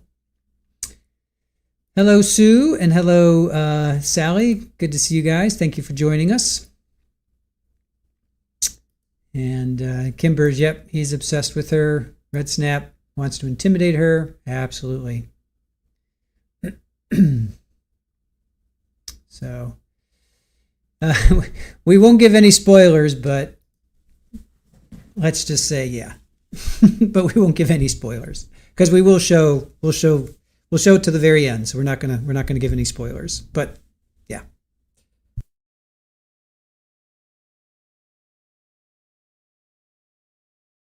All right. So this series, The Ego Takes the Stand. Because last night we were wondering, we don't have any court today. Matthew Paul, woo, yay! Matthew Paul is streaming. We did find a stream, so we will stream that at 2:00. Excuse me. So we were trying to figure out what can we do for an ego, and we had a couple of good choices, but then Aaron's like, well, what about Trevor Summers? I'm like, well, he didn't technically take the stand, but this is a really nice switch because his ego is just exploding out of the courtroom. So this is like a nice little twist to The Ego Takes the Stand. So hope you guys appreciate that.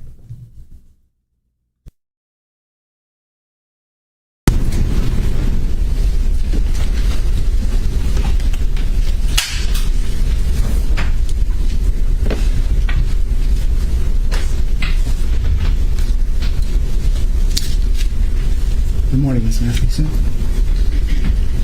I'd like to just Your voice is kind of, that microphone though. I don't know if it can be readjusted where it can amplify your voice. Is that better? I think so. Okay. Good morning, Ms. Mathewson. I wanted to review the testimony that you gave here today.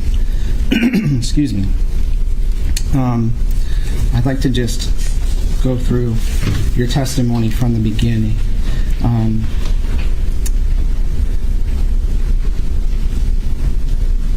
Starting with the evening of Friday, March 10th, 2017, your statement was that you went to Trevor's neighborhood to pick up the children, Arden, Bryn, and Grady, that evening. Is that correct? Yes.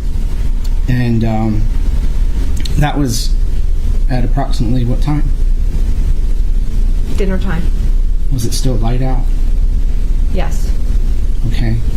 And do you know approximately how far the community center is from Mr. Summers' house? It's in the same community. Okay.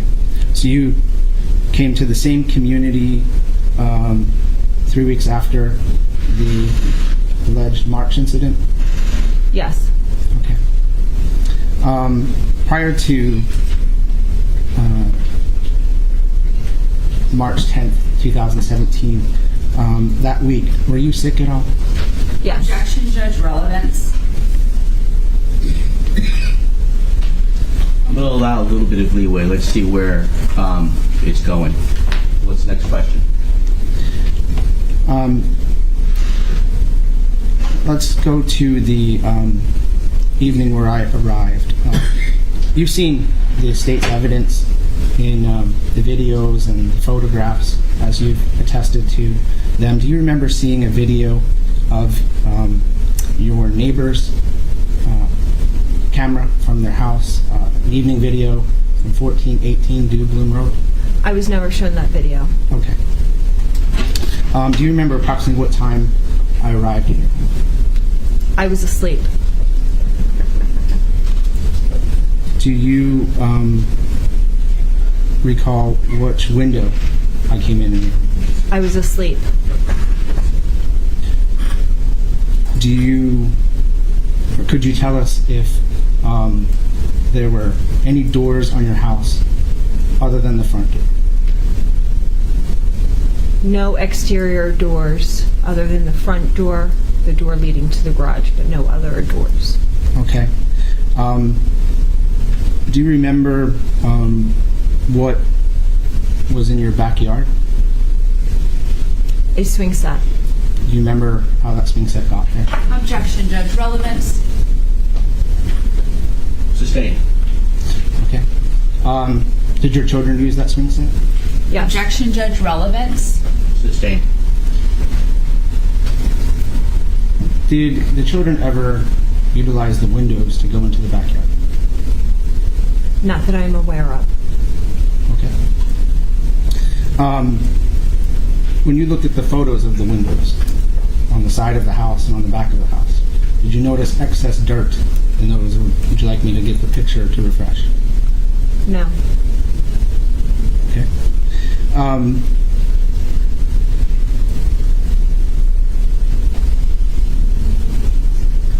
Do you recall from any police reports or any of the evidence that you've seen how long I was at your house before you were awakened?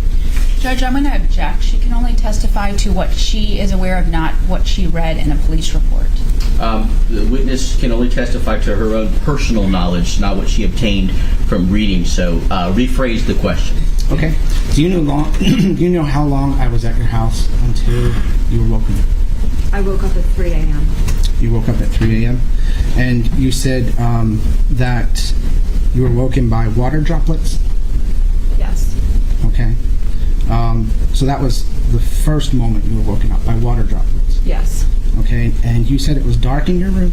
Yes. How dark was it? The only light was coming from my digital clock. Very dark. Was that enough light to see a figure standing in a certain position in your room? Yes. And when you say that you were startled awake, do you know? I'm sorry. Let me change that. You said then that your feet were grabbed. Yes. Is it one ankle, two ankles? I don't recall. Did you recall me saying anything about calm down, it's just me? Yes. Okay. Do you recall if you threw any other items? No. Do you recall how those items got neatly placed back on a table in a vanity? No. Do you recall other items that were on the end tables? No. Your Honor, may I publish some of these state's exhibits? Absolutely. Thank you.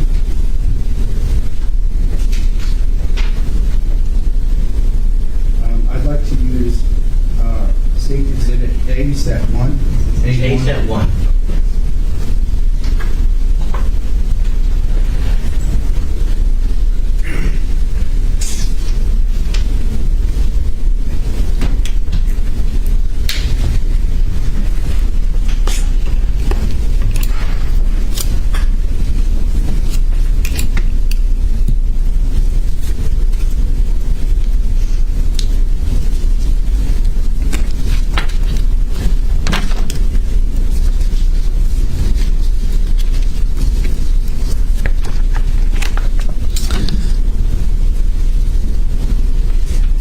Let's start from here.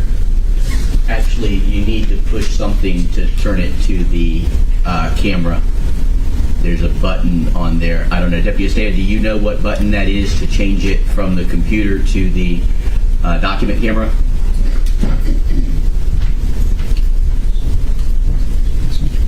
It's on the screen, I believe.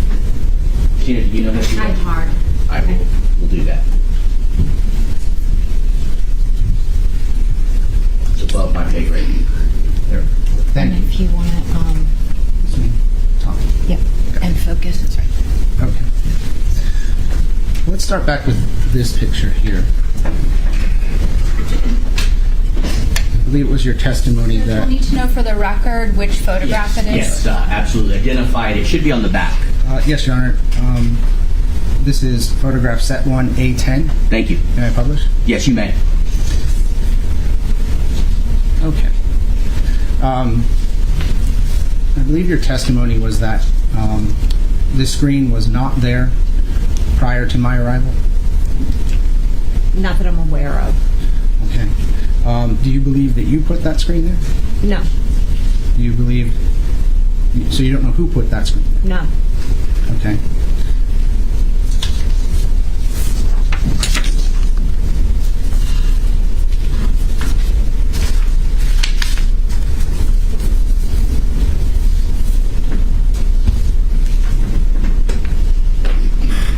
This is picture Set 1, A14. May I publish? You may. Is that an accurate picture of the playground in the backyard? Yes. And did the children use that frequently? Yes.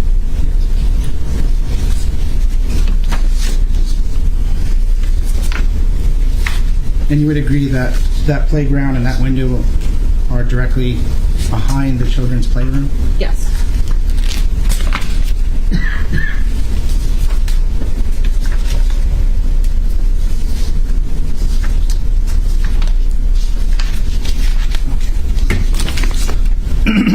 I'm at photo A21, Set 1. Am I published? Yes. Okay. And you said this is the living room? Yes. And on the evening that the children were there, do you recall where you, Brandon Grady, and Arden were sitting? At what point? On the evening of March 10th, when they were with you?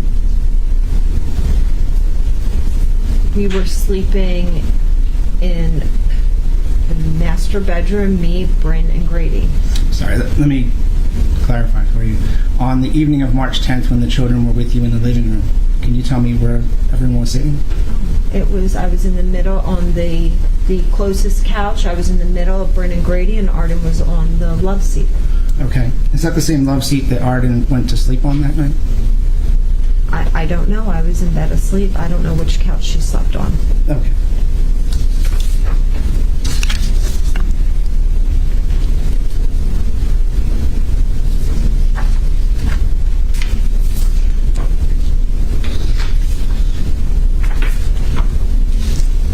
Photo A23, set 1. May I publish? Yes. Can you see that one very well? Can you tell me what is on that desk against the wall? A computer, Anything else?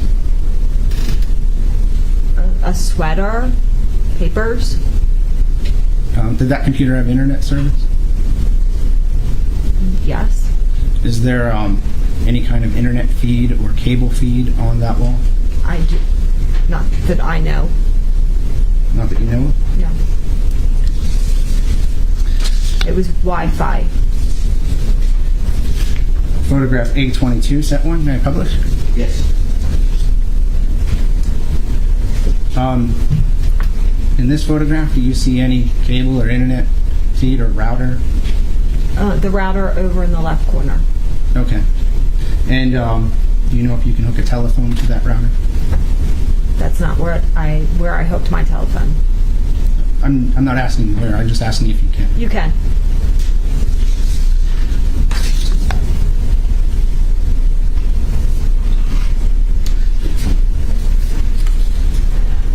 Photograph A21, or I'm sorry, A25, set 1. May I publish? Yes.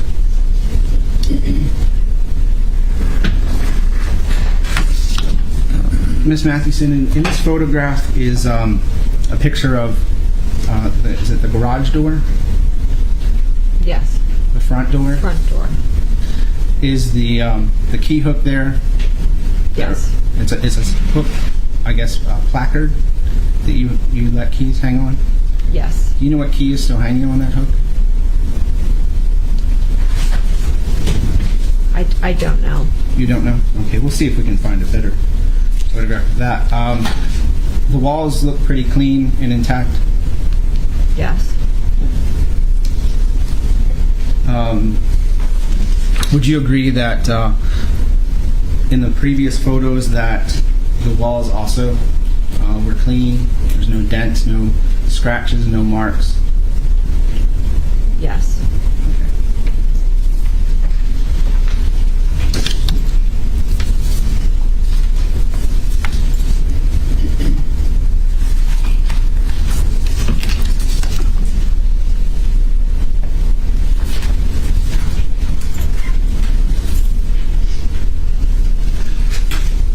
Photograph A32, set 1. May I publish? Yes.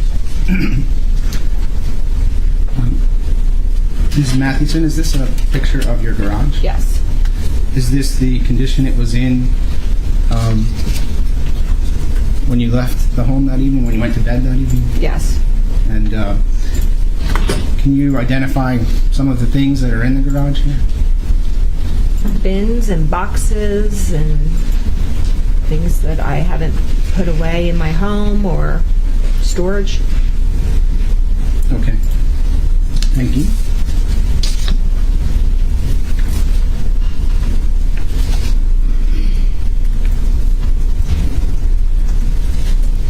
Photograph A35, set 1. May I publish? Yes. And Mrs. Mathewson, you said that your testimony is this was a toolkit that you had kept, and this was in the same location as it was when you went to sleep that night? As far as I'm aware, it was normally kept in that general area on the washer or the dryer or the shelf, but yeah, I believe it was there. Okay. Thank you.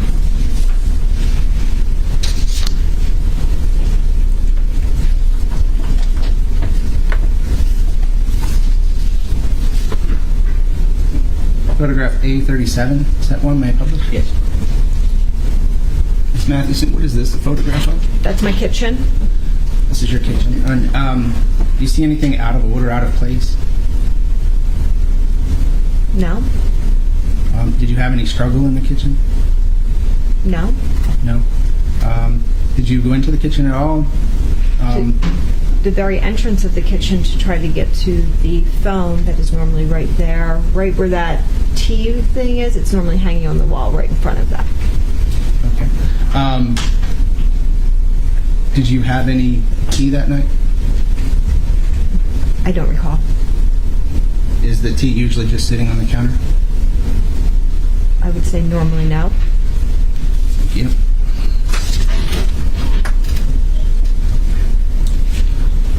Photograph A36, set 1, may I publish? Yeah, and actually, Mr. Summers, you don't have to ask to publish each one. Just identify which one you're publishing, and you can publish it right after you identify what it is. Okay, thank you, Your Honor.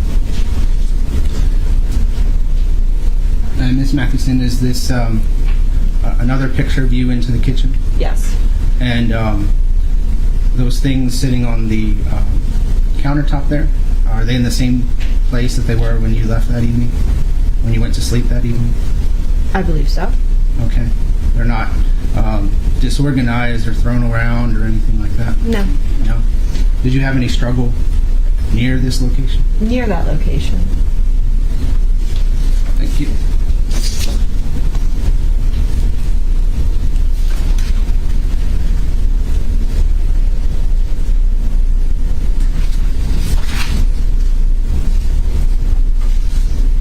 Publishing A40, set 1.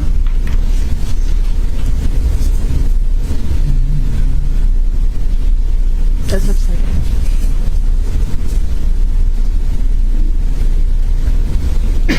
Ms. Mathewson, can you tell us what this is a photograph of? This is my hallway.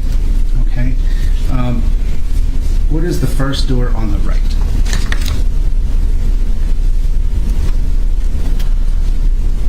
I don't live in this home anymore. I believe that's a closet. Okay. What is at the end of the hallway? On the end of the hallway, there's a mirror. The left side is the master bedroom, and on the right side is a small hallway. Okay. And so,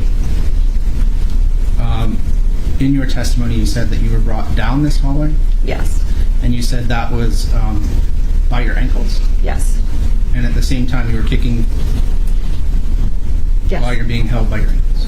Yes. Okay. Do you notice any claw marks on the walls or any lines on the carpet? Anything that would indicate that kind of a struggle? No.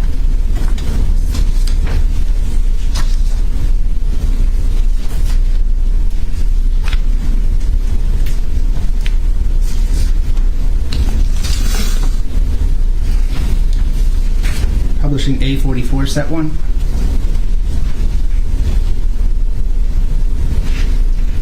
Ms. Mathewson, this is a photograph of the master bedroom, correct? Yes. Okay. As you can see, the tissue box is neatly placed on the end table. Would you agree? Yes. There are hangers on the bed. Do you know what those hangers were for? I don't recall. The pajamas on the bed, those are the pajamas you had on before you changed?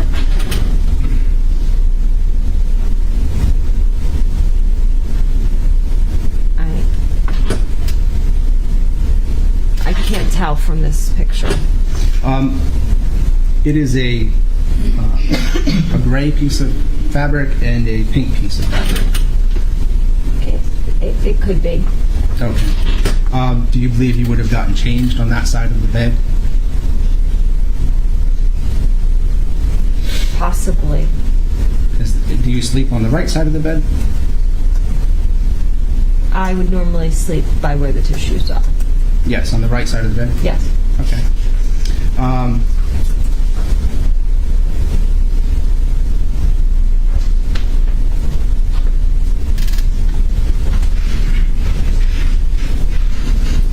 Do you also see two scarves on top of the hutch cabinet?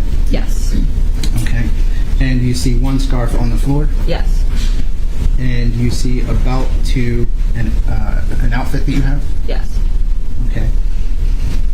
Thank you.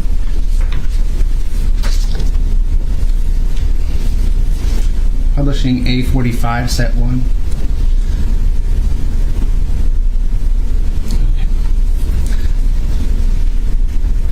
Mrs. Mathewson, can you tell me what the contents of that laundry basket are? There's a pink sheet. There's some clothes, possibly, I can't really tell, maybe a towel. Okay. Is that the pink sheet that you say you were wrapped in? Yes. So would you be able to explain why it's underneath the other clothes? I cannot. Thank you.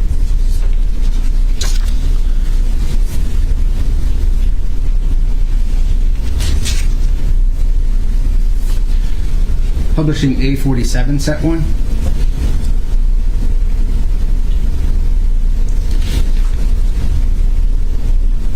Mrs. Mathewson, is this photograph inside your master bedroom? Yes.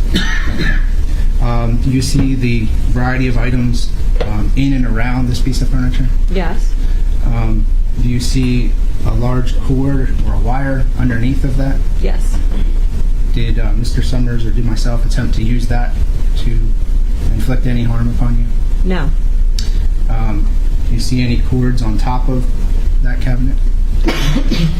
There's a variety of things on top of the cabinet, but no. Okay. Do you see? Is this normally how this piece of furniture looks? You have a variety of things sitting on top of it. Not normally. Okay. Can you tell me how these things got there or arranged this way? No, they just happened to be there. This was this way before you went to bed? I can't recall. Okay.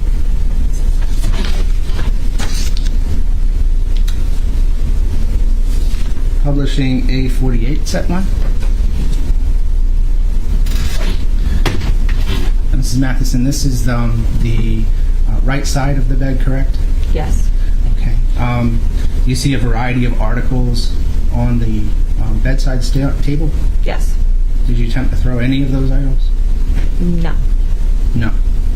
Are they all kind of in order? The lower shelves, no, did not touch any of the things on the lower shelf. The side table, yes, those were used throughout the March 11th. I used them to throw the box of tissues. So yes. Okay. Is anything out of order on this table? No. I mean, different than when I went to sleep. It is different than you went to sleep? The top of the table is different than when I went to sleep. What's different about the top of the table? My water cup is not on the side table that I sleep with every single night. The box of tissues is not where it normally is. It's normally against the wall behind the clock.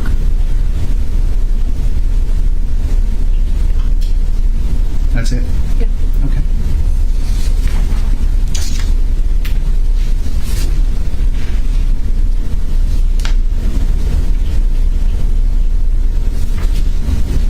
Publishing A51, set 1.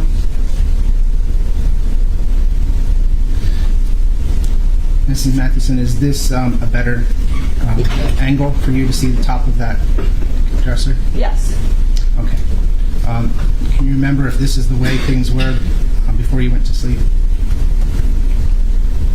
I don't recall. Okay.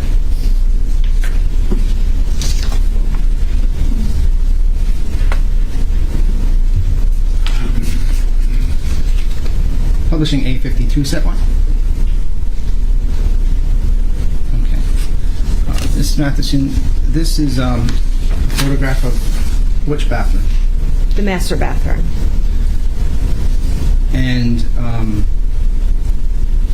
that blue cup is the one that you threw across the room? Yes.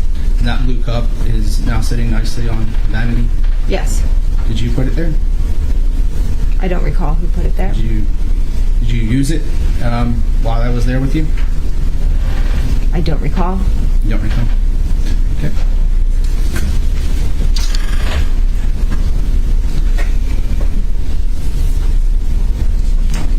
Publishing A53, set 1. Mrs. Mathewson, this is the vanity in that bathroom?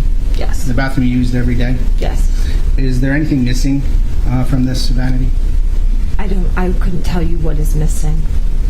Do you usually have cosmetic items? Other cosmetic items? Judge relevance. Well, he's asking questions about items that you introduced into evidence, so I'll allow that question. Yes.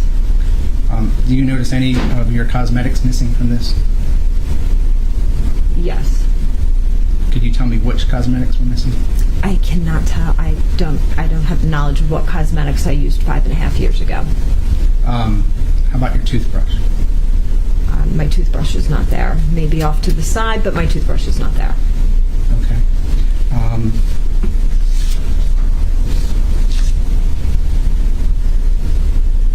Thank you.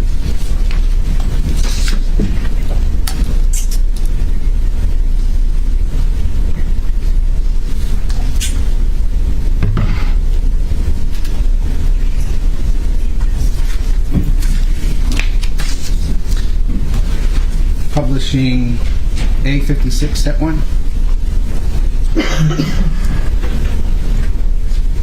Ms. Mathewson is, can you tell me what this picture shows? That is the master closet. Okay. Can you identify anything in that photograph for us? Identify a bunch of stuff on the floor. Piles of clothes, random things. I can't tell you exactly what everything is. Okay.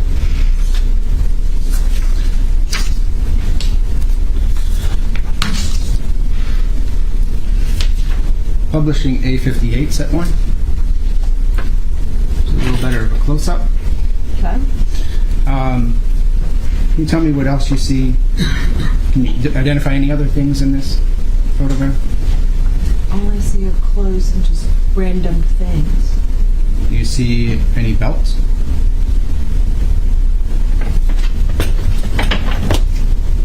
At this time, I can't see. Oh, I see some belts under the clothes. Is this location here? Do you see any scarves? I don't see scarves in this picture. Anything in this bag? A bunch of scarves? Those look like nylons. Nylons? Yes, pantyhose. We can zoom in a little bit.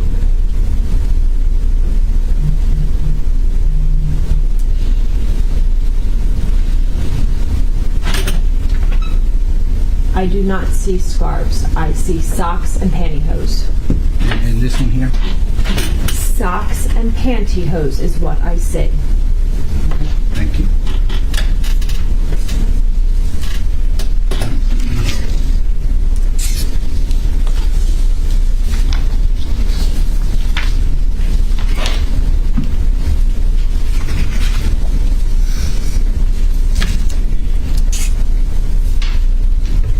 Publishing A67, set 1.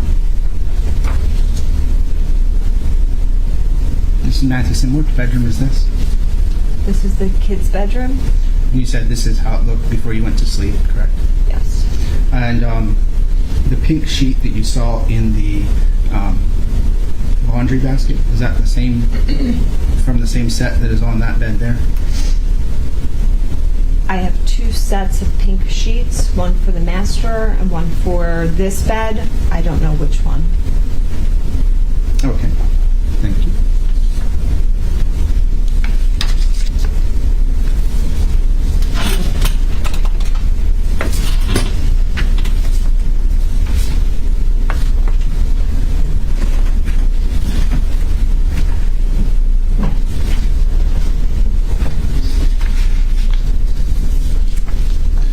Publishing A73, set 1.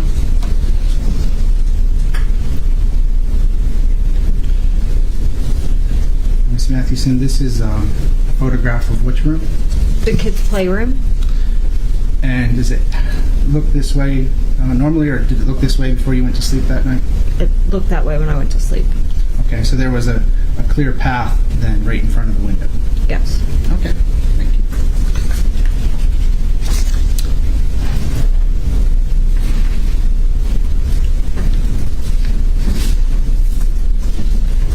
Publishing A75, set 1.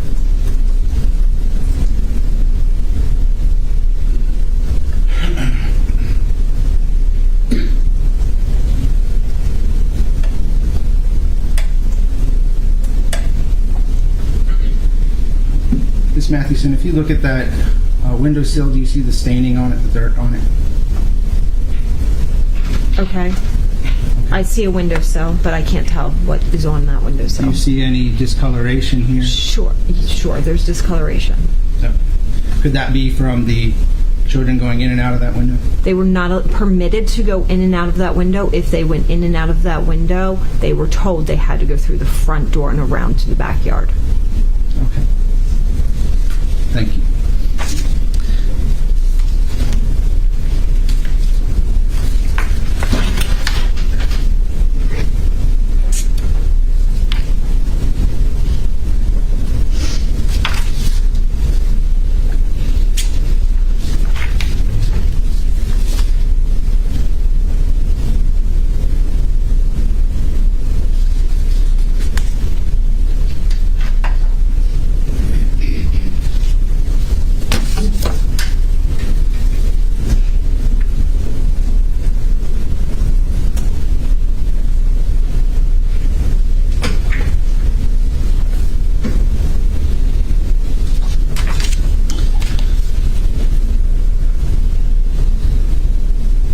Publishing A84, set one.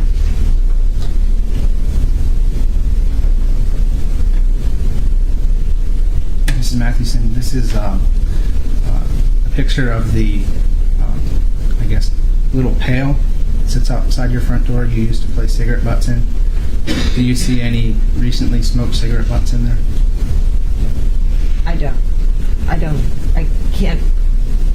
I can't answer that. I can't tell if there's recent cigarette butts. There's no way of me knowing that. No? Do you see one on top of all the rest?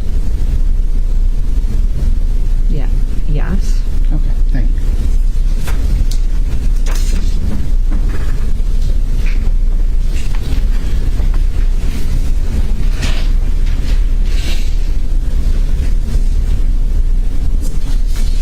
Publishing A86, set one.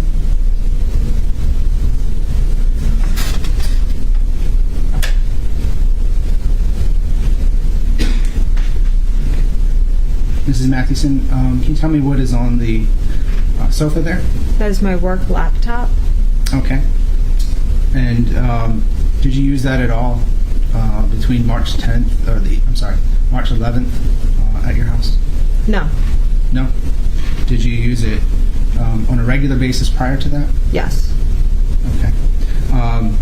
Who purchased that computer for you? Objection, Judge. Relevance. I'll sustain its relevance.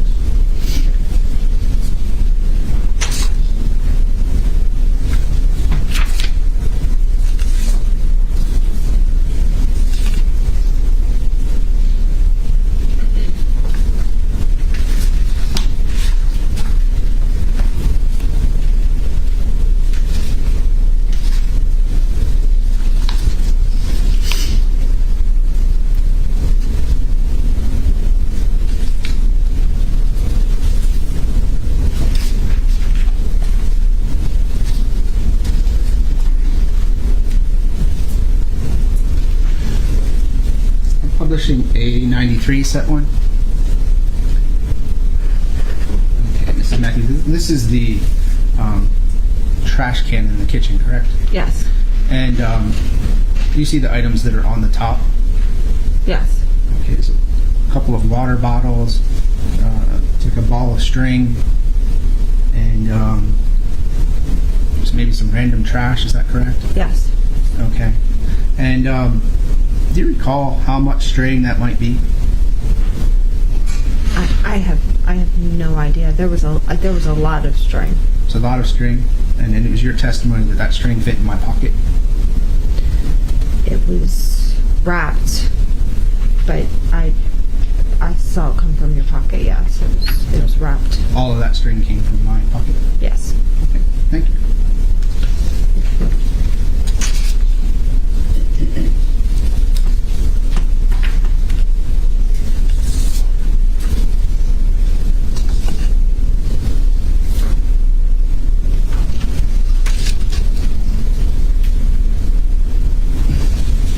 Publishing A95, set one. Mrs. Mathewson, is that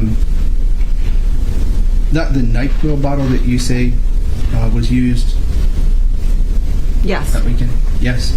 And can you tell me how many doses you believe you took that weekend? A few. A few? Would you have attested to anything different in another matter?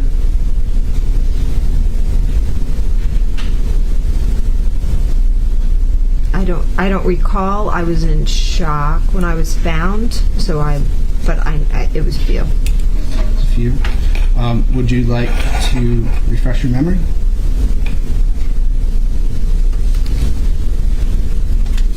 Do you need to refresh your memory? I don't need to refresh my memory. Okay. Can you recall about how many times you've testified about this NyQuil? This is the first time that I'm testifying about the NyQuil. So you've never spoken about this in any other proceeding related to this case? I spoke about it in another case. Okay. Do you recall what you said about the NyQuil? I don't recall what I said in another case about the NyQuil. Okay. Do you think you were very specific in another case about the NyQuil? I don't recall the details of the NyQuil in another case. Do you believe you would have said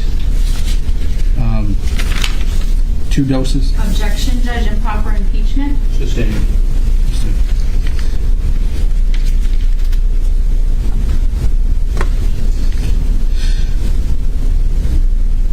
And you did just say earlier that you weren't feeling well that week? Earlier in the week. Correct. Thank you.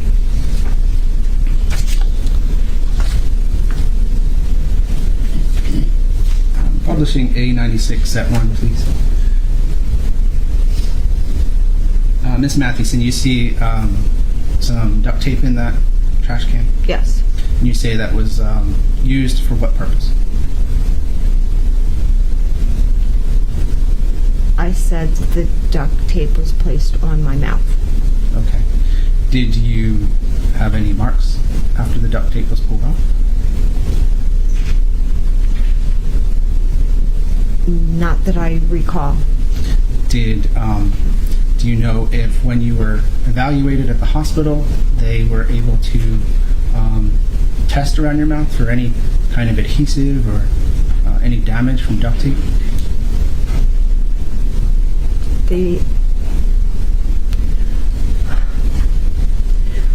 I was thoroughly tested. They had to. I can't recall. Okay. Could that duct tape have been used for any other purpose that evening, that day, that in the past week?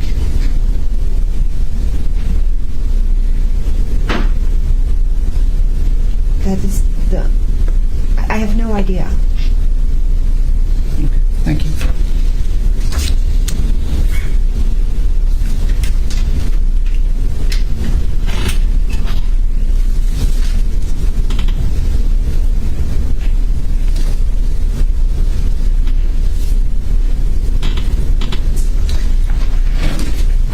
Publishing A100, set 1.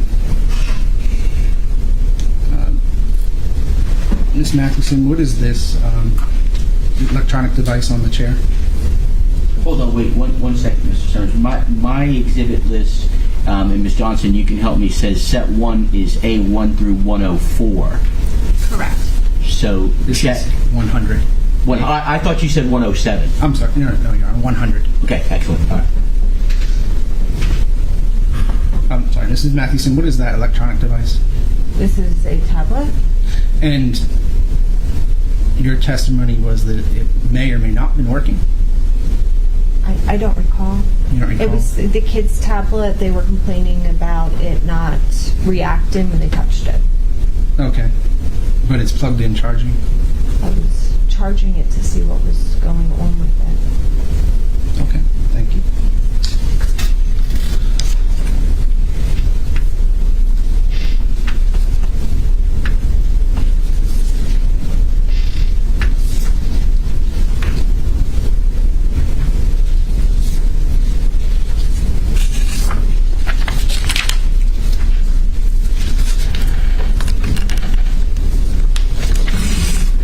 I am finished with this set, Your Honor. fine. Return it to the clerk.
Mathewson, let's move forward in time a little bit. So you're woken up, and you say that you were drug into the living room. Do you remember approximately how long you were in the living room? Approximately 3 hours. Approximately 3 hours, okay. And in that time in the living room, have you described in any prior testimony it as wrestling? Yes. Okay. Do you recall 3 hours? It's a lot of talking. Other than just your comments about going into some boats or offshore, do you recall what other things we were talking about for 3 hours? There wasn't talking going on at this point. There was fighting, wrestling, me trying to get free and out of the house. And did those photographs depict the kind of wrestling and fighting that you're talking about? To me, they did. They did? Yes. Okay. Do you recall our son Landon coming to the front door? I recall knowing that Landon was there and him being in the vicinity of the front door. Okay. Do you remember if you or I opened the door for him? I don't recall. How dark was it in that living room? It was very dark. Could you see my face? As it got lighter, but at 3 a.m. I couldn't. I just knew it was you. Okay. Well, I believe that you testified that the children left the home around 5:30 that morning. Is that correct? Approximately. Okay. So that brings it closer to 2.5 hours. The children, if they left at 5:30, do you believe that the sun was coming out at that point? It was winter, not... That weekend was when daylight savings would have happened. We had not gone into the daylight savings yet, so I don't recall. So you're just agreeing it was very dark in that living room? Yes. Okay. And, but you don't remember all the things we were talking about. You thought we were fighting, wrestling, that kind of stuff for most of that time? Yes. And is that where you sustained some of the bruises? Yes. Some of the scratches? Yes. Okay, so you think most of the injuries that were photographed happened in that living room? Some happened in that living room, some happened through other moments of the events. Okay. It was your testimony that you saw scarves wrapped around my body in the living room? Tied to your belt loops. Tied to my belt loops. And they couldn't have come from your closet? Those scarves were not at my new home. Okay. So you didn't notice them at any other time until we were in a dark living room? Yes. And you could discern in that darkness the colors of peach, pink, and white? I could not see the colors at that time. It was your prior testimony that you noticed the colors. You stated the colors. I know that they are those colors because you used them to tie me up after the struggle, so I know what colors they were. Okay. Let me ask you, Mrs. Mathewson, do we ever use scarves intimately? Objection, Judge? Legal basis.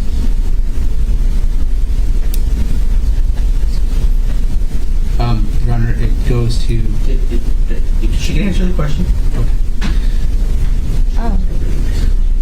I do not recall ever using scarves intimately.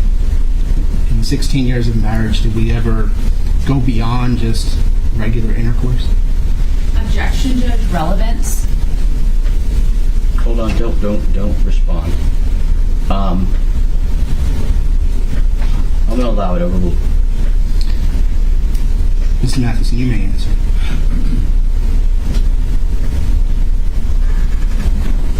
I was a teenager when I began dating you. I'm sorry, can you answer the question? I'm answering the question. Wait. Don't cut her off. But unless you intended to narrow the scope. I just didn't want to get into the history that she's starting out with. I did want to just ask. Well, do you have during a our specific? marriage. Do you have a more specific question? I asked during our marriage. I didn't ask about her teenage years. She started out with her teenage years. I asked about our marriage. Did we do more than just regular intercourse? Well, do you have a more specific question than? I mean, that's a broad more than. You have a specific question during the marriage? Okay, I can be specific. Did we, during our marriage, use peripheral objects in our sexual activity? More in the early marriage, prior to having 5 children. Okay. Did we get more adventurous in our sexual habits? Judge, I'm going to object. And the legal basis is Relevance. sustained. Did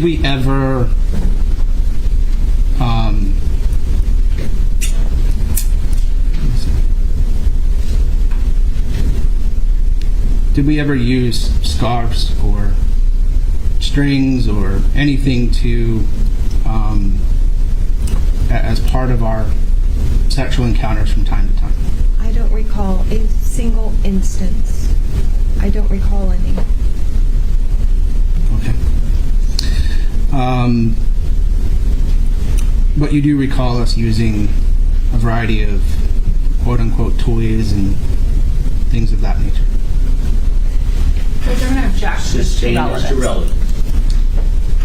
Okay.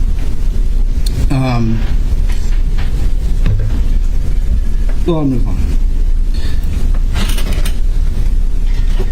It was your testimony that we were in the living room when Arden came into the home. Is Yes. that correct? Is there any chance that you might be mistaken and we were in your bedroom when Arden came into the home? The way I remember it is I was in the living room. Do you recall possibly sitting on your bed when Arden came into the home? Objection, Judge. Asked and answered.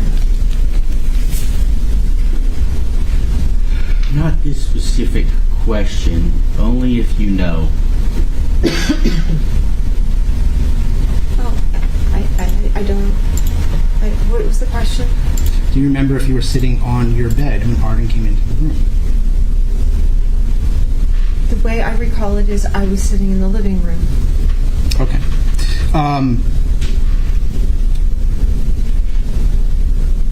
And when Arden came in, did you say anything to Arden? No. Did you look at Arden? I looked at her. She did not look at me. Did you say anything to the 2 younger children? No. How long was Arden in the home? A few moments. A few moments as in seconds, minutes?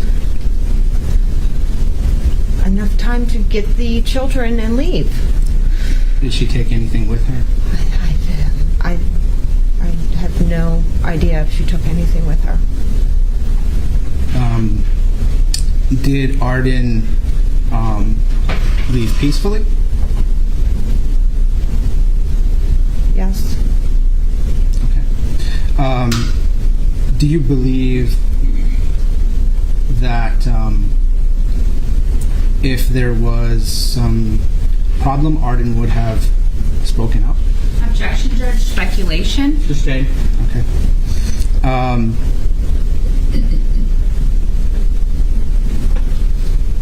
Okay. We'll go forward. After Arden left, was I on my telephone?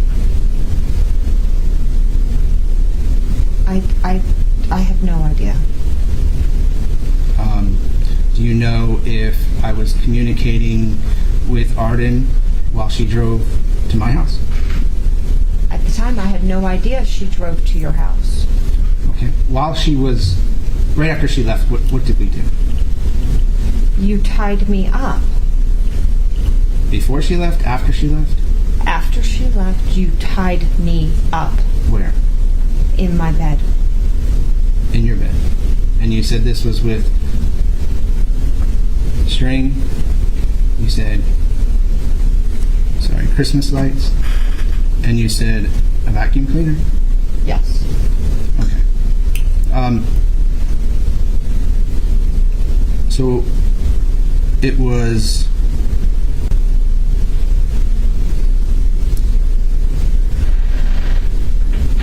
how did I go get the Christmas lights?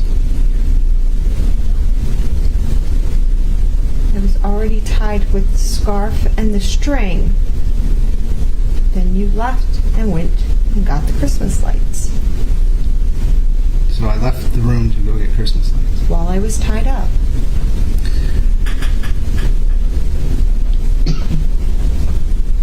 And there were other items you saw in the room that probably would have been easier than going out to your garage to get Christmas Objection, lights. Judge. Speculation. Sustained is to speculation.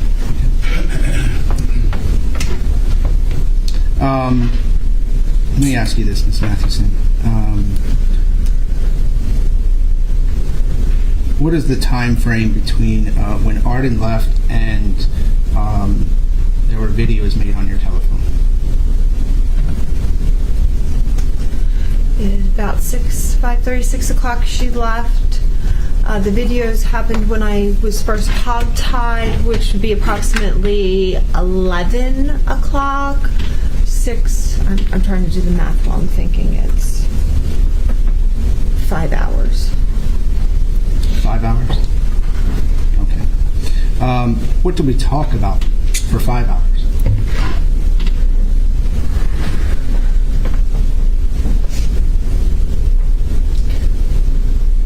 I didn't do much talking.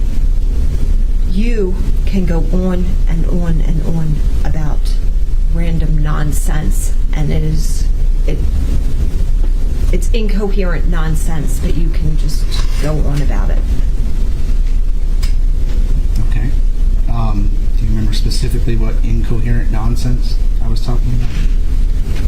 Chartering a boat, money in offshore accounts, going to the island, having a bodyguard to watch me, your parents' involvement, our children, what happened through the marriage. There's many, many, many topics that you could go on for hours about. Do you remember speaking to me about any offshore accounts? Do you remember questioning me about offshore accounts? You want to talk about the offshore accounts? Did you question me about where they are? There are 2 reasons why I would believe that you had offshore accounts. 2 reasons. I'm just asking right now if you asked me where those offshore accounts were. Judge, we're going to need to approach. All right.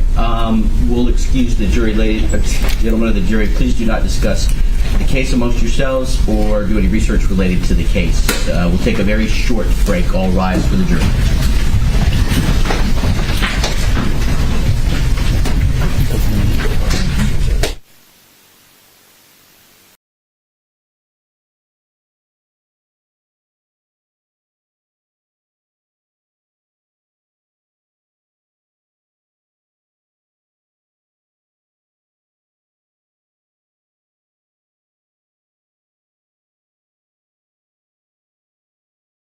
motion in limine, that's why she's hesitant. Yes, he's hesitant because he's opening up. Yeah, he is. He absolutely is. She can answer. To times federal agents have come and removed him from an airplane. She can answer. He believes that the feds were after him due to his money issues. He's opening the door. She can answer. But I appreciate her hesitancy, not knowing since there was a motion in limine. But if he asks for that information and that's the answer to it, that's called opening the door, which he clearly is doing if he wants to continue that line of questioning. Anything else? Did you want to be heard, Mr. Summers? Yes, Your Honor. I'm not asking about anything federal. I'm asking that she specifically asked me one question about having an offshore account. So what exactly is your question to her?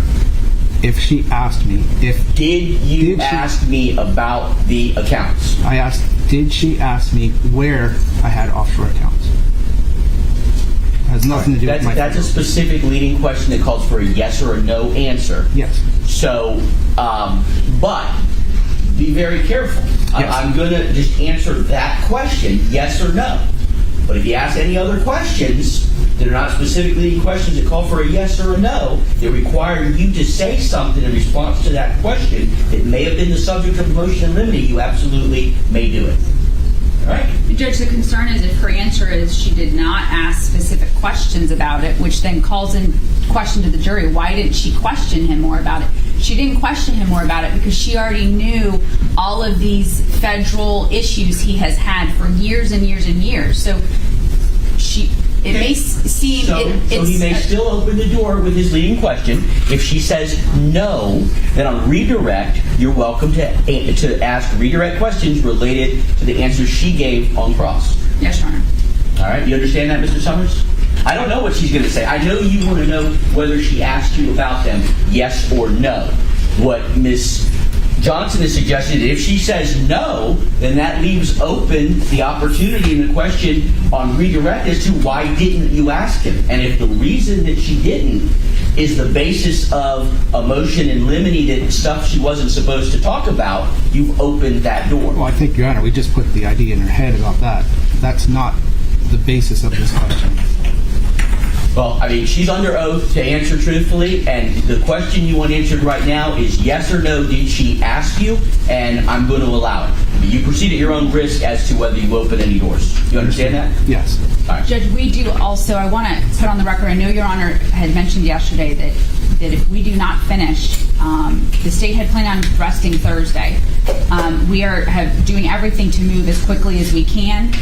We are eliminating some of our witnesses that are not absolutely necessary to prove our charges. That's good. And we have serious concerns based upon the number of continuances that this defendant has filed in this case, that he does not want this case to go to a jury. Mm-hmm. And now that you have made that comment, that it is the state's serious concern that he is going to do anything and everything he can to prolong this case.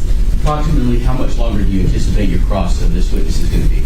Your Honor, you're welcome to see my notes. I'm on page 2 of 14. I'm just going item by item, crossing exactly the things she attested to. It's a simple question.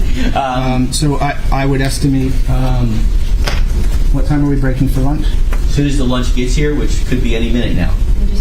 Oh, they went to pick it up. So, yeah. So we're not going to. We're going to go ahead and I'll bring them in and tell them we're going to break for lunch. No, you know what? There's no need to do that unless either of you want me to do it. We'll just tell them this is their lunch break. Give them the lunch, and we'll pick back up in 30 minutes from the time they get it. I want to give them.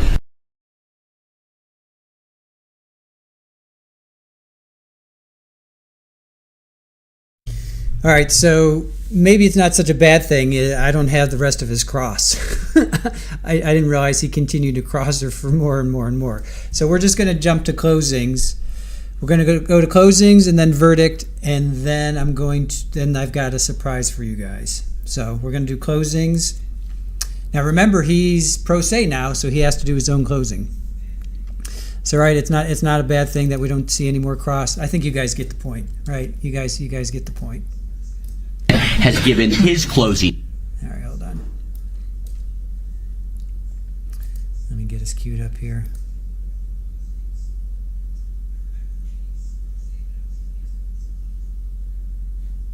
Just give me a moment.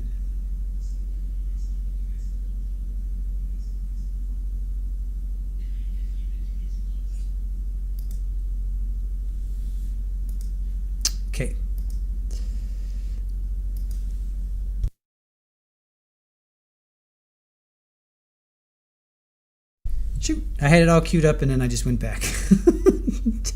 Doggone it. Okay, here we go. I hit the wrong button. All right, Ms. O'Connor, you may proceed.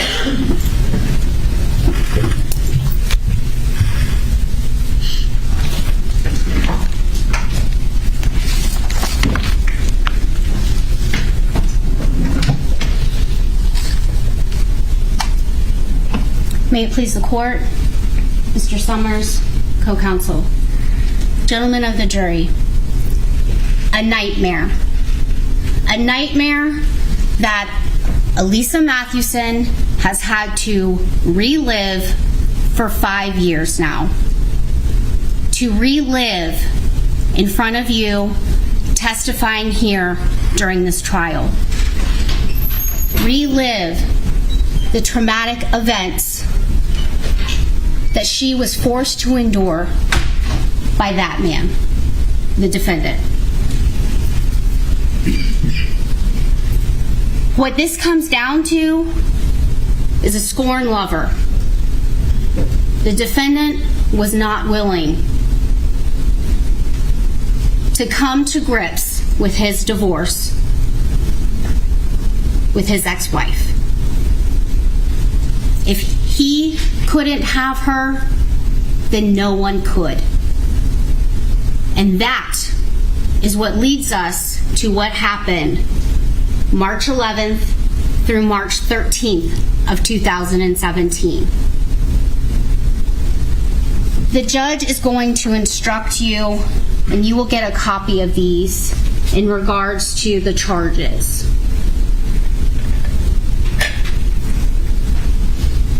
In order for the state to prove the crime of attempted murder in the first degree premeditated, the state has to prove to you these 3 elements. Trevor Stephen Summers did some act intended to cause the death of Alisa Summers that went beyond just thinking or talking about it. Number 2, Trevor Stephen Summers acted with a premeditated design to kill. And then number 3, the act would have resulted in the death except someone prevented him from killing her or he failed to do so. You're also going to receive an instruction for aggravation of the attempted first-degree murder with the use of a weapon. The facts are clear. You heard from Ms. Mathewson after the second act of sexual battery against her by the defendant, he makes her shower. He then has her get back onto the bed. He leaves the room. He's gone for some time. She can't say how much time, but he's gone for some amount of time. And then he comes back in and, quoting Ms. Mathewson, "All I saw was an expression of evil and hatred. And at that time, I thought he's here to kill me. I'm going to die." And as she sees that look on his face, she notices he has something he is hiding behind his back. He then comes over to her as she is on the bed, tied up, and puts the pillow over her face. She starts struggling. So what does he do? He then gets on top of her, straddling her, applying more pressure to that pillow, to the point where she is thinking to herself, she knew where she was going. She was going to meet Jesus. And then she loses consciousness.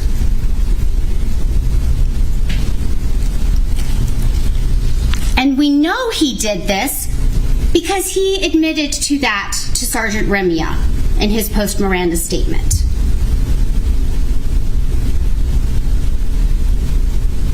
And we know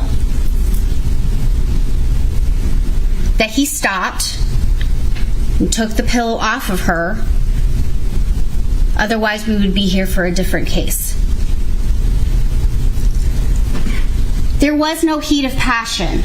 One of the additional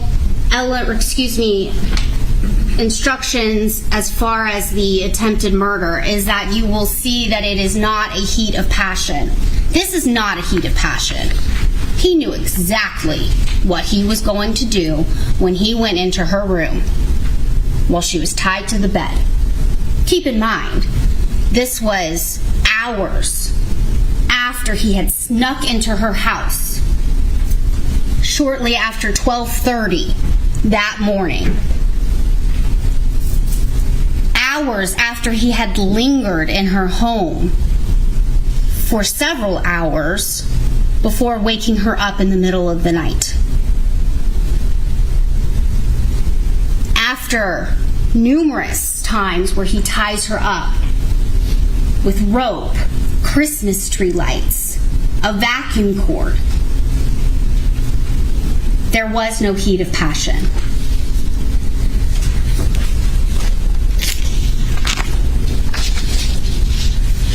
As to count 2, for the attempted murder, this was from March 13th, where they get to Little Harbor. He parks by a dumpster near the Hooks restaurant. We heard testimony from Ms. Mathewson that he is in the driver's seat. The defendant says that he needs to write a letter to his parents. So what does he do? He climbs into the 3rd row, gets directly behind her, who's in the 2nd row, and keep in mind, at this time, she's tied up. She showed you. She's tied up with the rope around her body with her hands up in a clenched fist-like fashion up around her chin. If he really needed to write a letter to his parents, why go to the 3rd row? Submit to you. We all know that that's not why he was going to the 3rd row. He had already written all the letters. You had heard testimony from Ms. Mathewson that happened well before they were at Little Harbor. He went to that 3rd row with the intent of pulling that rope and strangling her.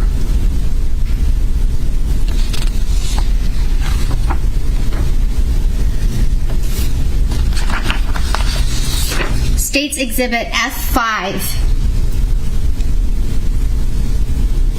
We see the rope that was tied around Ms. Mathewson's arm, that was used to tie around her body, and the rope that was then used to strangle her.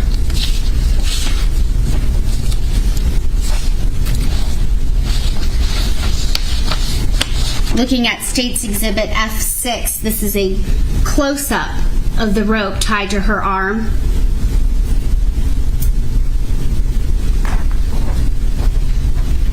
And then if you go back and look at the photographs that were taken by crime scene at her house, Ms. Mathewson's house, the rope that was found in the trash can, and this is in State's Exhibit Set 1, A38, we see the black rope in the trash can. The exact same rope. The rope that you heard Ms. Mathewson say she saw him pull from his pants pockets the early morning of March 11th of 2017. He went to her house with this rope. Why would you go to your ex-wife's house with rope if all you're doing is intending to talk?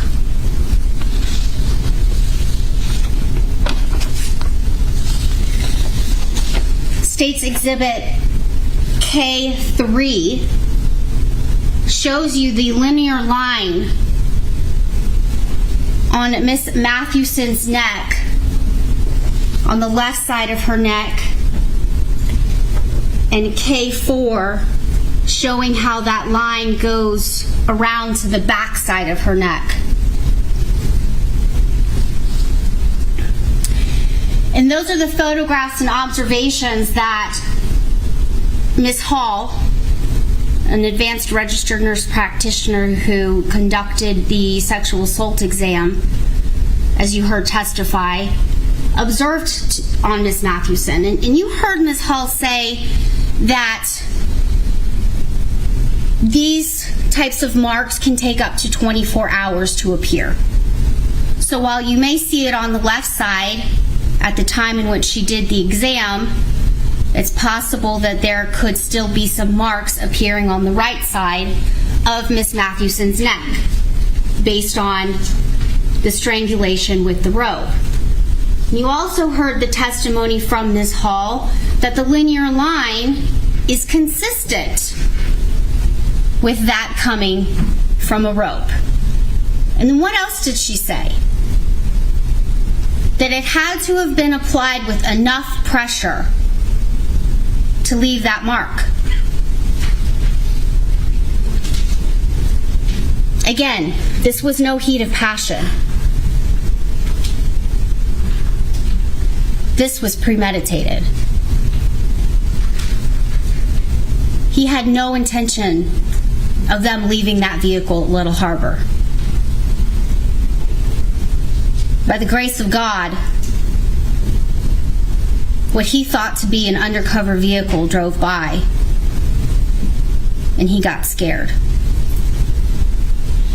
He failed to follow through with what he intended to do for a second time.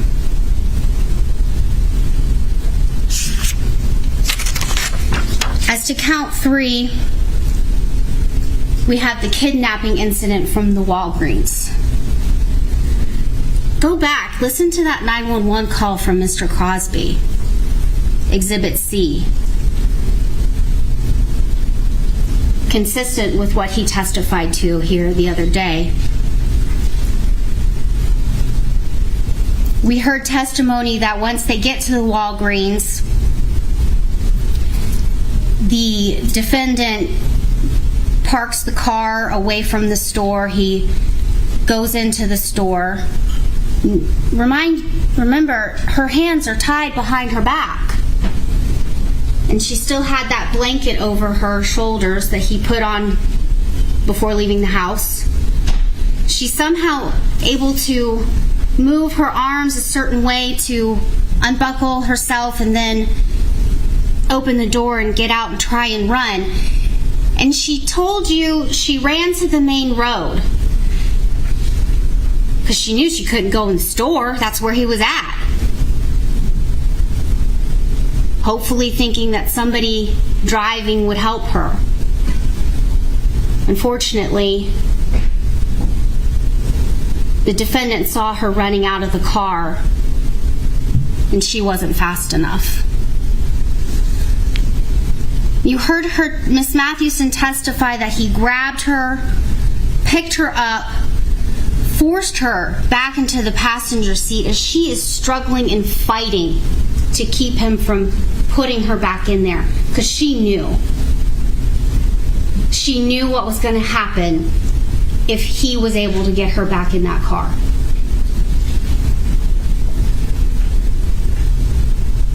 And then he drives off.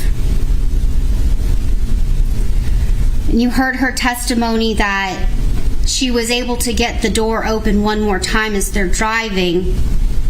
He stops the car, then buckles her up, ties her, and slits her wrist, saying that's for trying to run away.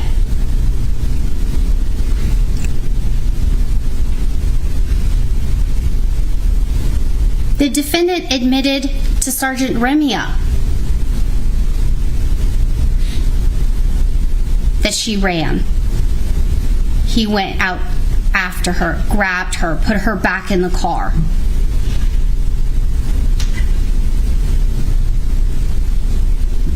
He even admitted that her hands were still tied behind her back.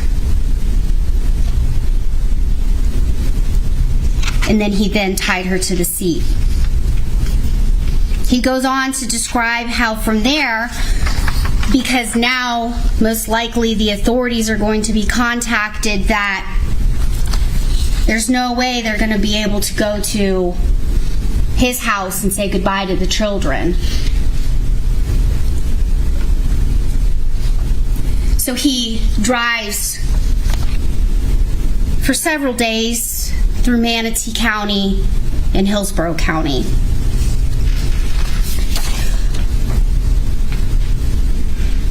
In the kidnapping instruction, you will see for element number 3, the state has to prove the act was committed with the intent to commit or facilitate the commission of a grand theft of a motor vehicle. And that is in count number 10 as a separate charge. And the state submits to you that the grand theft motor vehicle started when they left the house before going to the Walgreens. Because we know her hands are tied behind her back. We know she's not the one driving her vehicle. We know the defendant is the one who took the keys, puts her in the back seat, and drives. We also know from his own statements, again, that he is the one who drove throughout Hillsborough County and Manatee County for the next few days, throughout the 11th, the 12th, and the 13th. At no point in time did Ms. Mathewson ever drive her own vehicle during those 2.5 days.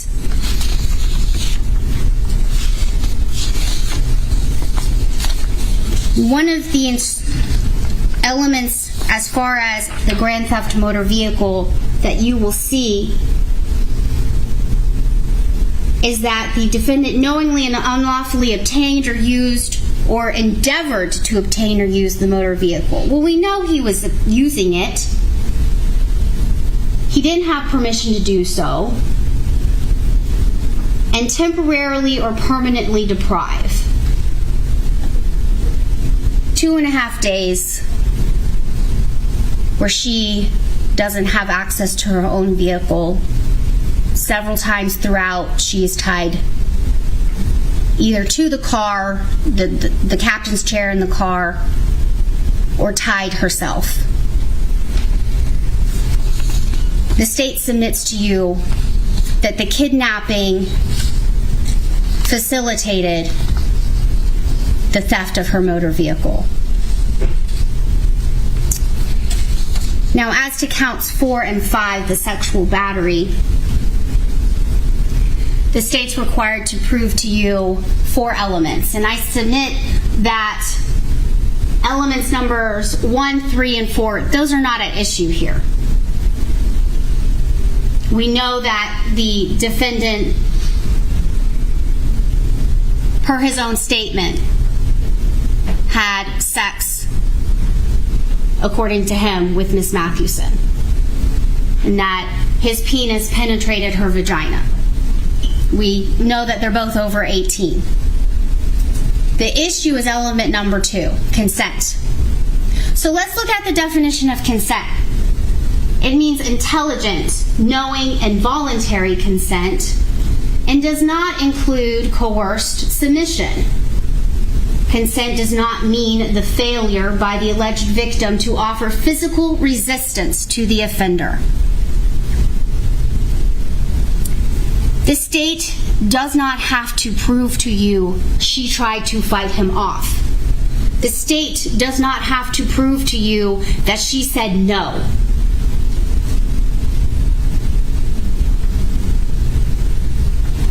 You broke into my home in the middle of the night when I was sleeping, attacked me, and tied me up. I call that rape. Miss Mathewson's words just the other day. That's exactly what it was. she felt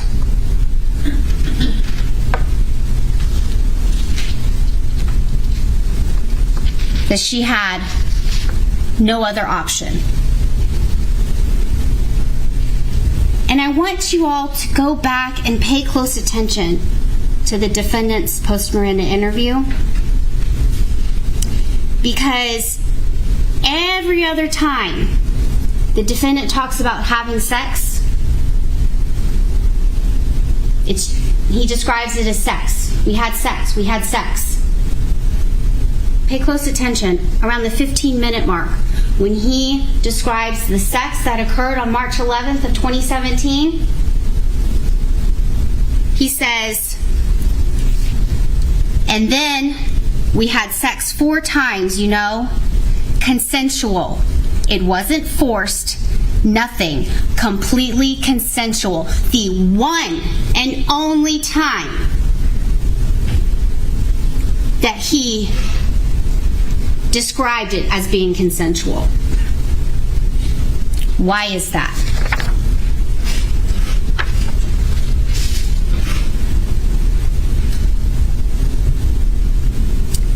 Counts 6 through 9 is the child neglect of the children.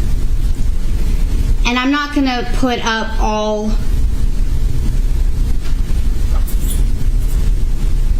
of the instructions because they are all the same. It'll just have the different initials for the children.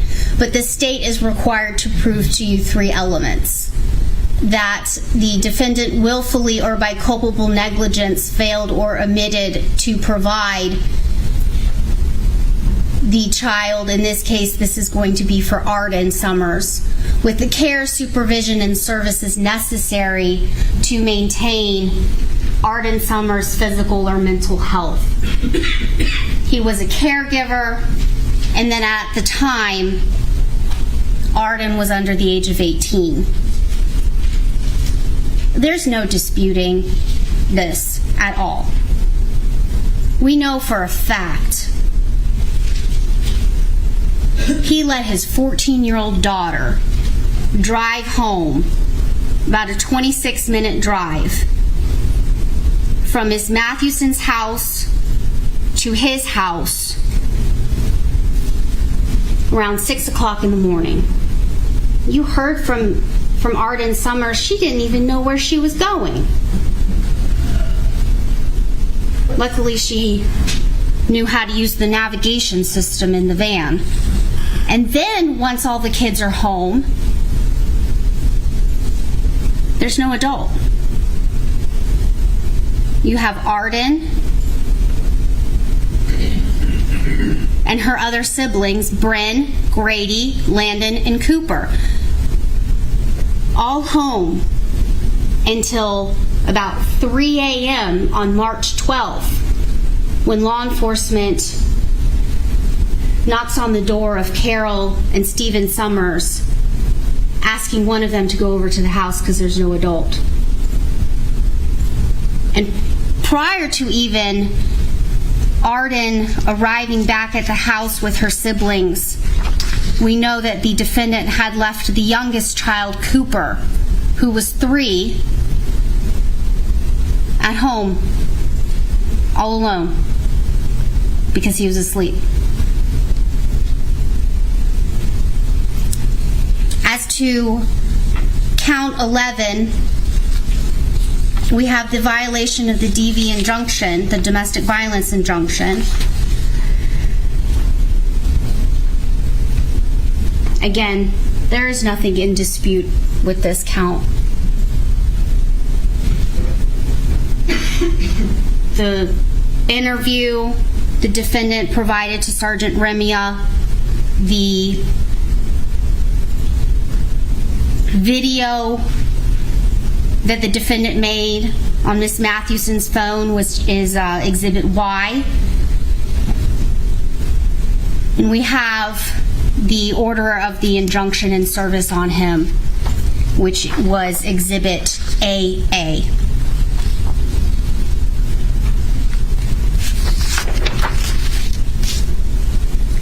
So,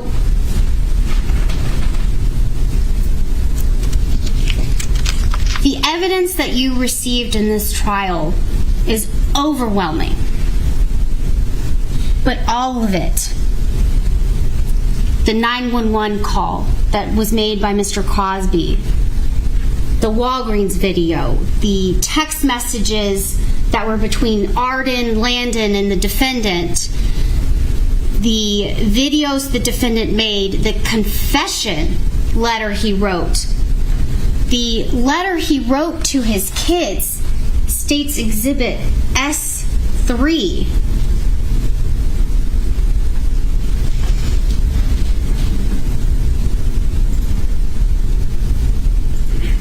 Where he says, "We wish you the best in everything you do, and we'll be watching you from heaven."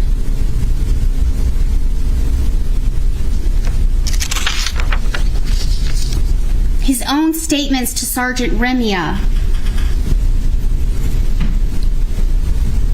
The testimony from Deputy Cruz of Miss Mathewson when he was able to extract her from that vehicle, the sense of relief on her face, how frantic she was, how upset she was. Of course, the ordeal that she had went through, and the relief was because she knew if nobody had found her, she would be dead.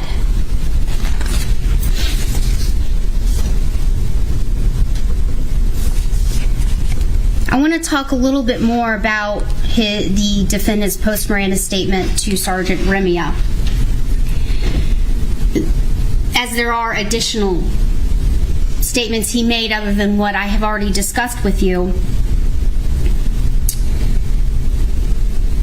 Contradictory to what the defendant claimed, this is not a situation where you have two individuals who are quarreling over a divorce. His comments to Sergeant Remia about how it messed up his mind, she was messing with his head, is nothing more than, again, him not wanting to accept the fact that their marriage was over. There were no mental issues or health issues that the defendant was having. This is not in an insanity case. You will not get an instruction on that. And that is not something that you should consider. There is nothing wrong with him mentally. He just could not get over the fact that she began dating. And according to him, was lying about it. And that's what made him upset.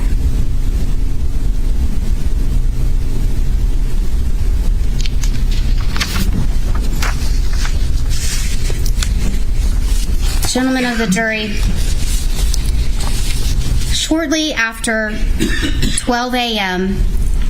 on March 11th, 2017, when the defendant snuck into Miss Mathewson's house in a window on the side of the house, not through the front, on the side, he did not have the intention of just talking. You don't sneak into somebody's house in the middle of the night with the intention of just talking. I submit to you, he also never had any intention of either of them getting on a boat and going to the islands. His intentions were for her, at first, never to leave that house. And then when that didn't work out, to never leave that car at Little Harbor. The state has presented to you an abundant amount of evidence that proves beyond a reasonable doubt the charges in which he has been charged with.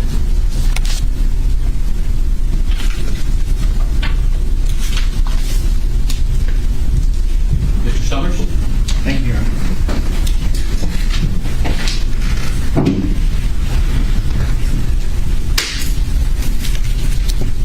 afternoon, gentlemen. Good afternoon, Your Honor. Good morning, Your Honor. Good morning, gentlemen. Good morning, State.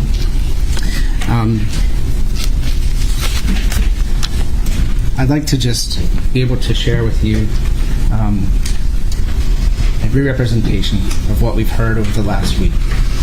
And I'd like to start with just helping you understand from the details that we're given and consider that the condition of both myself and Mrs. Mathewson were not adequate enough to truly paint a picture that you could understand. If you recall, we spent a lot of time that weekend just talking, just trying to figure things out, wrestling around, fighting about a variety of issues. Some of them you heard about, some of them you haven't. But you do remember that we didn't sleep very much. Our emotions were all over the place. Our stress was high. We've heard these things through her testimony and through statements of others in this case. And so I ask you to please keep that in mind as you look through, as I walk you through the facts that were presented.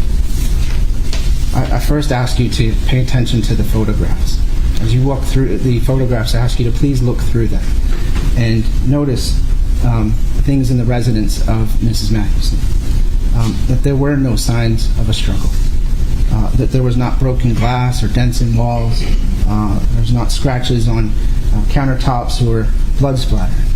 This was not a scene that depicted some kind of crime or some kind of anything more than what she described as wrestling around.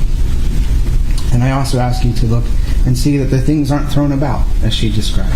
Things are where they're supposed to be. You can see that we packed, we left, and we had a plan to go to my house. Her accusation is that she was tied to go to my house. But I ask you, does it make sense to go meet children with a woman tied up? I also ask you to look at the items that were disturbed by law enforcement during their 3 times investigating that home. There are a number of things, statements that were made, including a variety of articles within the home that weren't brought in front of you, so that you can't make conclusions, so that you can't corroborate the stories or the statements that were made here. I also ask you to look through the pictures of the vehicle. I ask you to consider that they don't line up with her stories either. Little things like the pancake platter sitting in the second row and not the third. Little things like a purse being full of all kinds of contents that were helpful to her, useful to her, that she didn't really need if the whole intent to take her somewhere and kidnap her or steal her car. Why would she need her purse? Why would she need her phone? Why would she need her charger? It doesn't make any sense. And I also ask you to look at the car handle. The car handle's far up in the front of the door. And her statement is her hands are tied behind her back. I think most of us understand that if you lean your back against the car door and you pull the handle, you're going to fall out, you're going to tumble on your head. But she didn't say that happened. I also ask you to look at the pictures of Mrs. Mathewson. You'll see the full pictures when she was evaluated and examined after these events. You'll see that the bruises line up with wrestling around. You'll also see marks, bruises on her arms where she said, I lifted her up through a ravine. And you'll see exactly that's true. We pulled her up through a ravine. You'll see that there are blisters on her heels. Again, I mentioned to you guys, or I questioned her about why she didn't put flip-flops on, why she would put shoes back on if she already had marks on her heels. And her answer is non-responsive. And so... Objection, Judge. Inappropriate misstatement of the facts. Hold on. Well, I'll instruct the jury at this time that what Mr. Summers says during closing and the attorneys during their closing is not evidence in the case. I will instruct you to rely on your own recollection of what the testimony and evidence was. Gentlemen, if you remember, we walked through those fields for hours in muddy conditions. Those shoes, as Ms. Mathewson testified, were getting stuck in the mud, and clearly that's what caused the blisters on her heels. You won't see any kind of rope burns on her wrists or her ankles. They're not there. You also won't find any photographs of anything after that. The law enforcement failed to investigate anything further beyond Miss Mathewson's condition to see if another bruise would show up on the other side of her neck, or if any bruises or marks would show up anywhere else. That would have probably been a normal thing to do. And you'll also see that we physically fought each other. I don't argue that with you. And I also ask you to look at the photos of Mr. Summers, of myself. You'll see that I was in no condition to be interviewed by the police. You'll also see that if you were in that position, you would feel vulnerable. You'd feel taken advantage of. You see that I was restricted, I was captive, and possibly coerced. And I argue that. Aside from the pictures, gentlemen, I ask you to look at the videos. If you look at me at Miss Summers' house, I'm in a confused state of mind. We're going through a divorce. We don't know what's going on. I questioned Miss Mathewson about our conversations about her pregnancy, and she recalled some things that we had talked about. This was something that I want you to consider. I also want you to consider a very special moment in that video where I'm asking Miss Mathewson what else she would like me to say. I submit to you guys that when you're in these kind of positions, you can clearly see through the complexity of this evidence and through the variety of it, how the emotions are all over the place. I also ask you to look at the Walgreens videos. Mrs. Summers goes into, or Mr. Summers, myself, and I go into the store, but that's the opposite of the state's witness. He doesn't see me go into the store. He doesn't even know where I came from. That's his testimony to you guys. He doesn't know what kind of clothes I'm wearing. He doesn't know what kind of clothes she's wearing. But this is the main witness that's supposed to identify that the one single thing that he saw was her hands behind her back. He said her hands behind her back. And I don't know how she ran out of the car. But were they tied? You have to make this decision. Again, I point to you, how do you get out of a car, your hands tied behind your back, and open a door and not fall out? I also ask you to look at that Walgreens video and see that it was parked right in front of the store. If someone's held captive in the car, I don't think it's logical that you would park right in front of the store. I think you would park somewhere where no one else might see you. I think you would probably park in a different way so that if you needed to, you could get out quickly. But the testimony was that the vehicle was pulled directly in front of the store, head first into the parking spot. I also ask you to consider looking at the vehicle not speeding away. There was no rush to leave there. It wasn't that much of a concern. It was a moment of panic. As you also look at the other videos, please look at the McDonald's video. Mrs. Mathewson was free to leave. It was a perfect opportunity. If this is true, if all this weekend, after 50 hours, all of these things were true, what better opportunity than there for her to leave? She had the opportunity to order what she wanted. She was not being held by myself at all. Now, I know the video played with a little bit of choppiness earlier.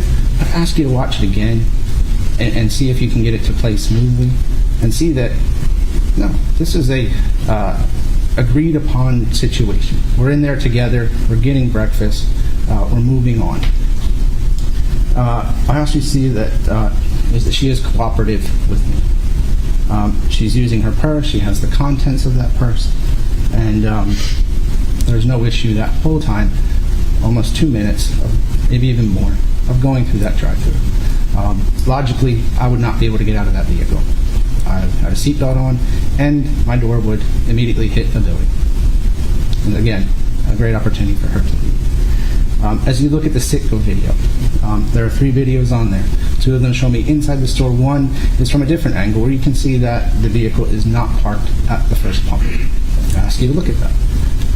Ms. Mathewson states that I pulled as close to the store as possible and right next to the first pump. That's not true. I didn't have any concern about where I had to pull. Close in proximity to the store, you can see that from her vehicle where her gas tank is and where you have to pull into the gas station. It's just logic sense. You can also see that I was there inside the store for a number of minutes, and then again, another opportunity for her to just walk away, run away. I remind you guys that this is 6:50 in the morning on a Monday morning. There's people all over the place. It's rush hour. Objection, Judge. Facts not in evidence. I will instruct the jury again that anything that Mr. Summers or the attorneys for the state say is not evidence, to rely on your own recollection as to what the evidence was in this case and testimony that came from the witness stand. I will instruct you, Mr. Summers, to avoid arguing things at this time that are not in evidence. Okay. Gentlemen, just remind you that they showed the time on the receipt of the McDonald's slip, and that it was a Monday, and it was just before 7 a.m. Also, then ask you to consider the testimonies of the people given. The first is Randall Crosby. Again, he does not recall where I came from. He does not recall what clothes I was wearing, what clothes she was wearing. His statement is pretty inaccurate. He doesn't recall what vehicle it was that was 15 feet from him, even though the name and the insignia is right on the back of it. Only he was focused on was getting that license plate. He was paying attention to that, not what was happening with us. I don't understand how he could be able to look at the vehicle and get the license plate at the same time pay attention to what we're doing. He was also on the opposite side of the vehicle in orientation. He's standing by a red box machine. As you look through the videos, as you look at the overall of that store, you'll see that his position was not a very good view of our position, of Mrs. Mathewson running away, of my position coming out after her. He did not chase us. He did not follow us. He was also the only person standing outside at that time. You'll see a few other people walk into the store a little bit later.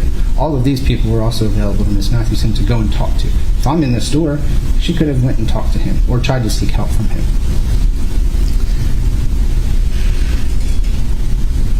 He also, in his 911 call, you can listen to that, it says that he didn't even know where he was working.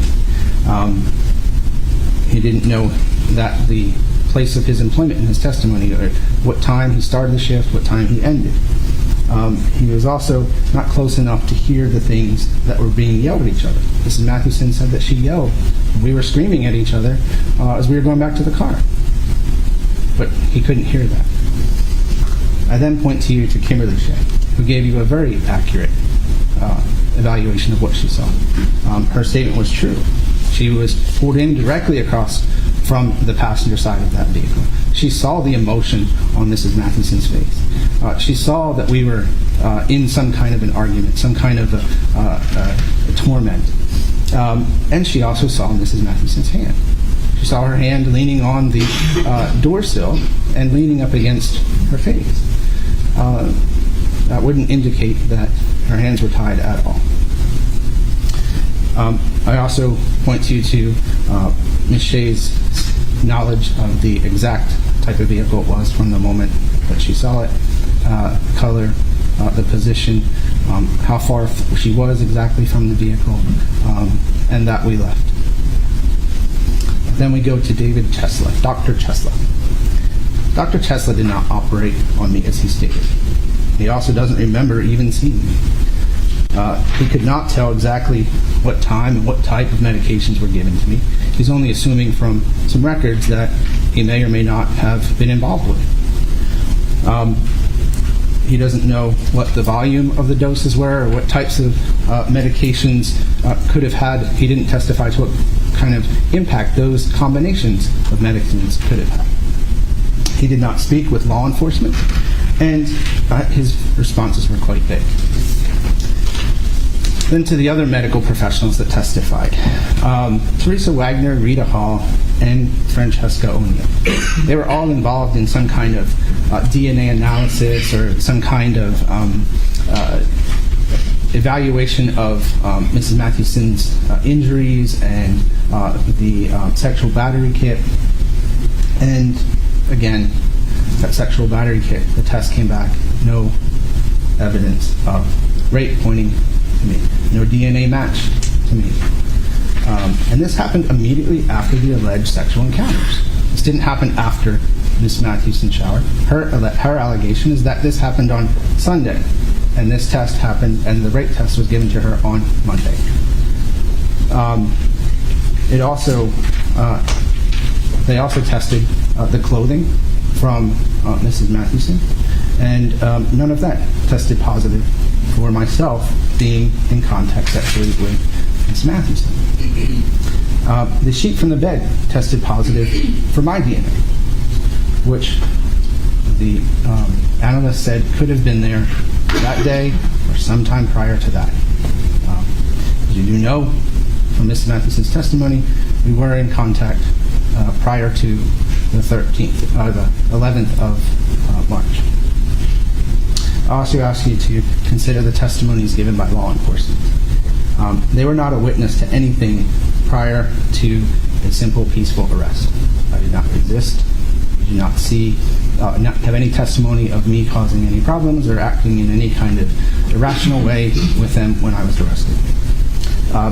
They did not attempt to investigate, despite all of this available DNA, fingerprint analysis, things that could have corroborated the story, maybe made it a lot more sense for you. But they did not attempt to test the pillows to say, yes, this is evidence of her accusation. They did not attempt to test the Christmas lights to see if there's any trace, as the fingerprint expert testified to see if there's anything on the glass bulbs or any kind of skin, any kind of anything with these Christmas lights. They did not attempt to test all of those items in the vehicle. I asked Mr. Becker, could this have been tested? Could this have been tested? And it was their position that, yes, it could have been tested. And if you think about it, think about all the things. When you look through those pictures, look at all the things that were in those vehicles and line them up with Mrs. Mathewson's testimony and see, would those things have some value? I believe you would find that to be true. I also believe that the contents in the trash can, the rope, they collected it, but it was not tested to see if there were any kind of skin or DNA evidence on that rope. That probably would have been a good thing to do. They did not check the NyQuil bottle, the other bottles, the broken wine glass. Look at all these things. They did not check to see if any of those produced any kind of evidence that would corroborate the allegations against me. So you have to ask yourself, is that reasonable? Is that fair? They also did not check anything about this statement that they collected from me in a hospital that was taken after, again, you know that high dosage of medication was given to me. They did not check to see if there were boat charters on any kind of schedule or any kind of thing that could have even corroborated my story there. They did not check to see if I had offshore accounts. They did not check to see if any of these directions that I'm giving. If you listen to that interview, I'm talking about this road and that road. Maybe you guys are familiar with the area. Maybe you know. Objection, Judge. I will instruct Mr. Trevor not to place the jury in your shoes or the shoes of any party. Don't make arguments like that where you to the jury. Okay. You can argue and you can argue the facts, but avoid what you just did. Gentlemen, I would just assert that the law enforcement did not check to see if these directions even fit to a map. And they also didn't seem to think that the statement about immigrants was a little bit out of whack. I encourage you to listen to that video or that audio of this interview and see if someone really does sound like they make sense, or if they sound like something different, in fear, in panic, concerned. Look at the condition that I'm in, look at the medication given, and please draw a conclusion from that. I also submit to you that law enforcement failed to recognize any red flags or false statements regarding if I owned a house and if I was able to just sign it over to somebody. If I owned a car and just able to sign it over to somebody. Or even if the passwords to the bank accounts were valid or not. These all would have been important for you to make a decision about whether or not I was giving correct information. The police also purposely did not interview me when I was awake, sober, clear-headed, or recovered. They only interviewed me one time at a hospital where I was vulnerable. That's it. There's no other time. They didn't come and ask me later if I could please explain things better to them. They didn't come with a written statement and ask me to sign it. They didn't try to attempt to get any other information from me. They thought, case closed, he said what he said, and that's it. I also submit to you that law enforcement made no attempt to follow up on the marks on either side of Mrs. Mathewson's neck. Again, they took some basic statements and said, it's been a long weekend, we're just going to conclude here. Law enforcement also could have taken more items into evidence to fill the holes in the story and to corroborate this story. And I believe that would have been much more helpful for you to make a decision in this matter. And then we turn to the children. They only said a few things. I didn't ask them much. I didn't believe they even said too much of value, but the little bit that they did say, it contradicted their mother being dragged down a hall in the house. It contradicted what their mother said about being restrained in the corner of the living room. It also shows that mother had no interest in speaking to them when the oldest, Arden, came into the home, while the youngest two were into there. There was no information given to them. There was no concern to them about while Mrs. Mathewson and I are arguing and fighting in the home. And then we turn to the statements of Mrs. Mathewson. These statements were outrageous. The statements were exaggerated. The statements were, most of them, impossible. The responses to simple questions were abrupt and over the top. The calm answers, if you recall, they revealed some truths, such as wrestling in the living room. That's a true statement. Such as sleeping in the car. That's true. Such as not caring about sex. That's true too. Such as just calling it sex. That's true.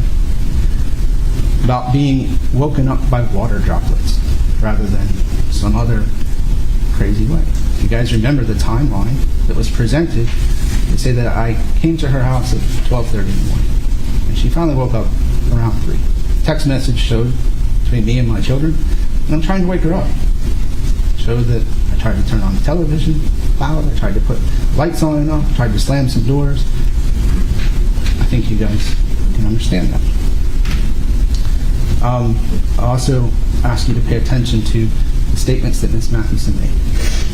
She drove to my neighborhood after these prior allegations.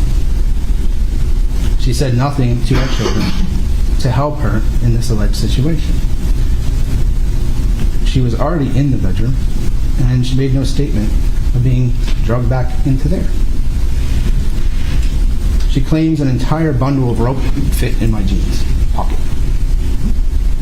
That rope, again, was not tested to see if used in any allegations here.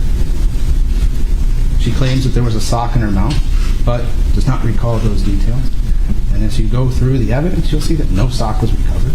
You'll see that no sock was tested to corroborate this claim. She claims that duct tape was on the mouth, but again, nothing corroborates this. You have a picture of duct tape. You have a very simple thing that law enforcement could have tested and said, yeah, what she said is true. Press start here. You also have a statement about predominantly calling it sex, and then has a cigarette after each time. She offers no details like in the other accusations. We just had sex, and we move on. She also says that she was screaming when she came back to the vehicle at Walgreens. But again, no witness made this kind of observation. She says that she opened her car door with her back to it and did not tumble out on the ground.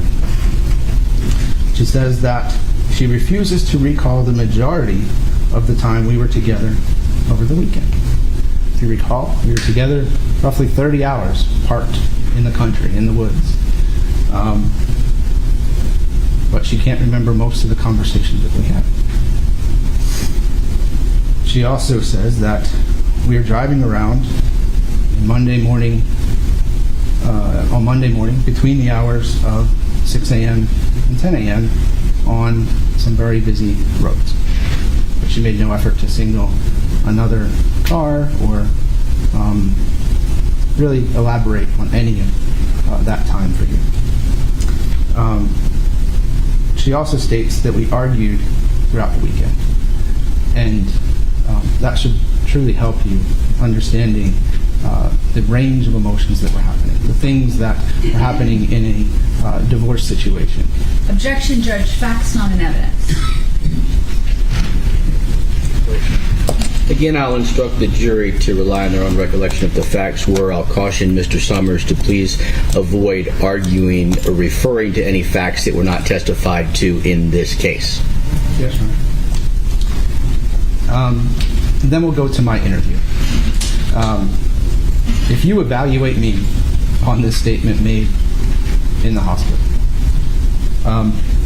I hope you'd find that it doesn't make much sense. I hope you find that there are a glaring number of issues, sometimes in, sometimes out.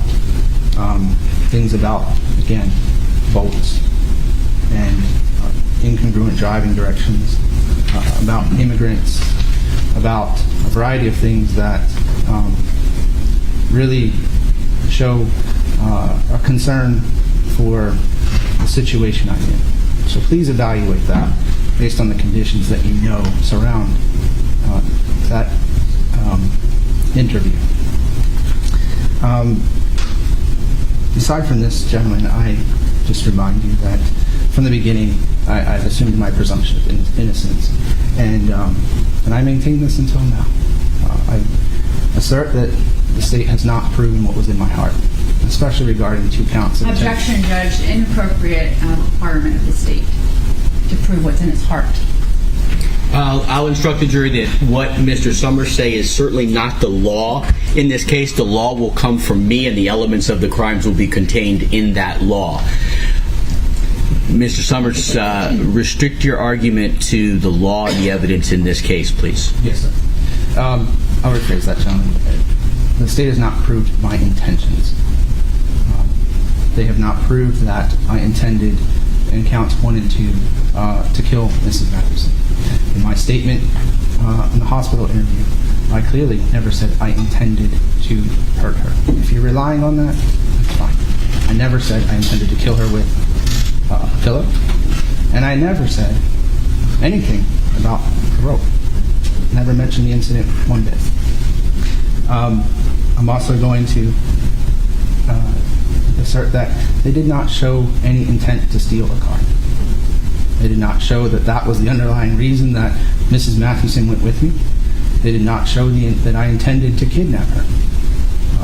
There's a lot of holes in their story, and I ask you to please consider that when evaluating whether or not you find the facts true.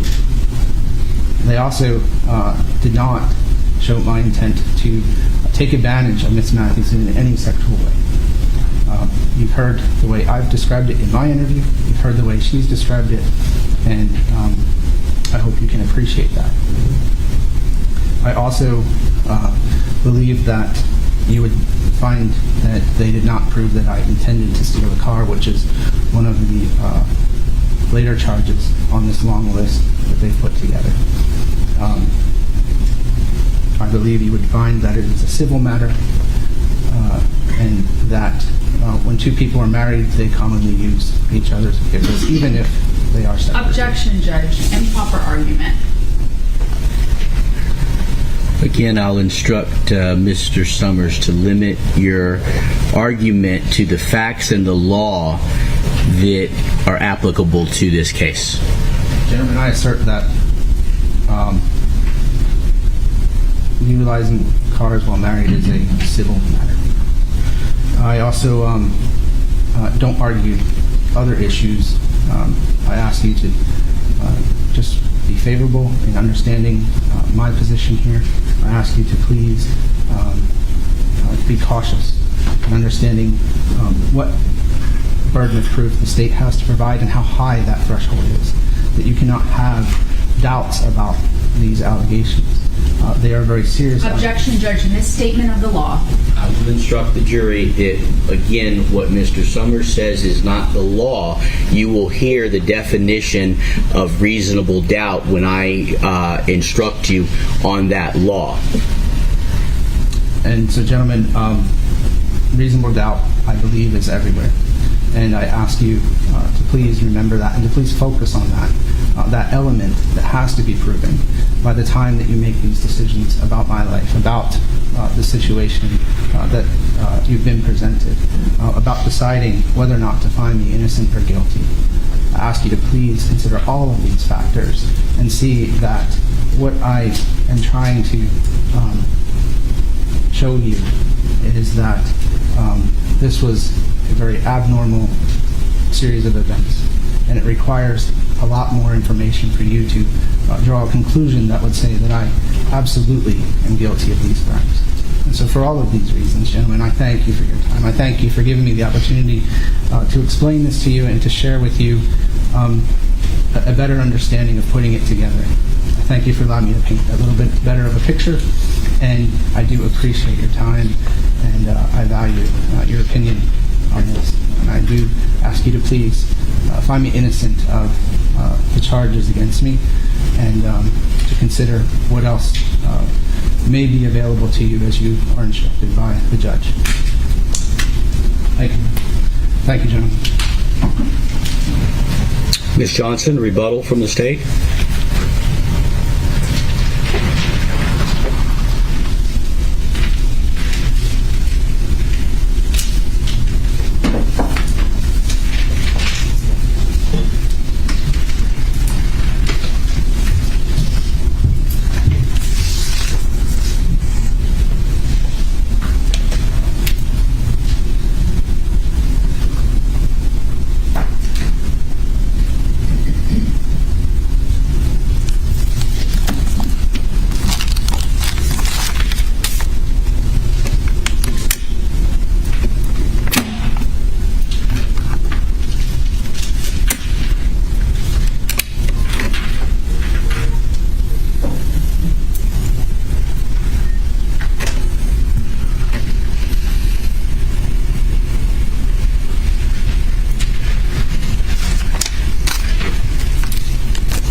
May it please the court, Mr. Summers, co-counsel, members of the jury.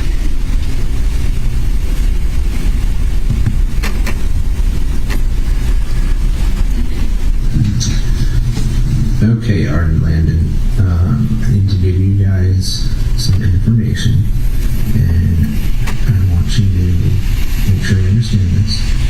I spent a lot of time with Mom the last few hours, and the things that she's told you about me being good at manipulation, control, and lying is true. And tying her up. That is Trevor Summers in a nutshell. Manipulative, lying, controlling. And Alisa Mathewson finally had the opportunity to stand up to him on that witness stand this week. She finally got the opportunity to stand up for herself and tell you exactly what happened on March 11th, March 12th, and March 13th. The defendant chose to represent himself, and that you have a special instruction in which to consider that. You are not to base your decision because you feel sorry for him, because you dislike him, or because you like him.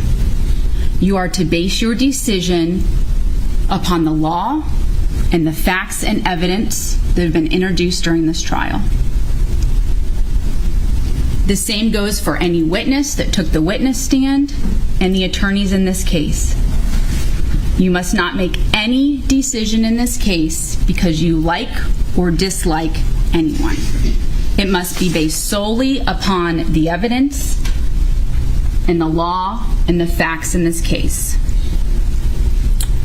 I'm going to touch upon some arguments made by the defendant a few moments ago.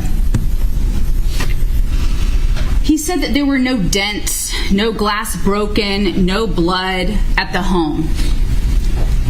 Did Miss Mathewson ever describe the incident of her being pulled from the bed by her feet and taken into the family room? Did she ever describe it in a manner that you would expect to find from glass, blood, dents in the walls?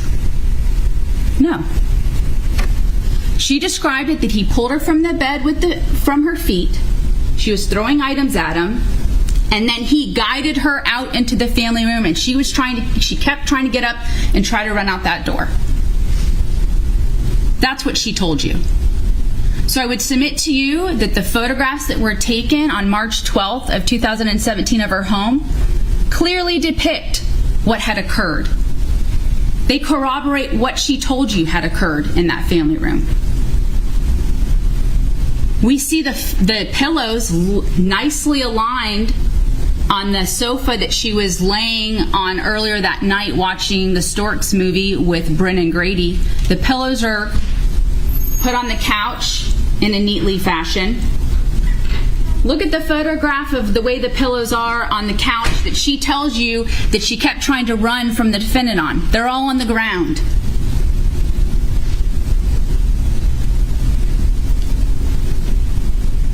He says, look at the fact that the cup and the Kleenex aren't where they were. She said she threw them. What do we know about what happened in that room? We know Brennan Grady were in that room after they were told to go back in the room, after the defendant told them to go back in that room and not come out. We know they were in there for some time, worried about their mom, yelling to their mom, "Are you okay, Mom?" And she yells back, "Everything's fine." Could they have picked up the cup and put it on the countertop, picked up the Kleenex box? We know that Miss Mathewson and the defendant were in that room for hours on the 11th. Is it unreasonable to think at some point when he walked in the room to tie her up multiple times, he picked it up, picked the Kleenex box up? No.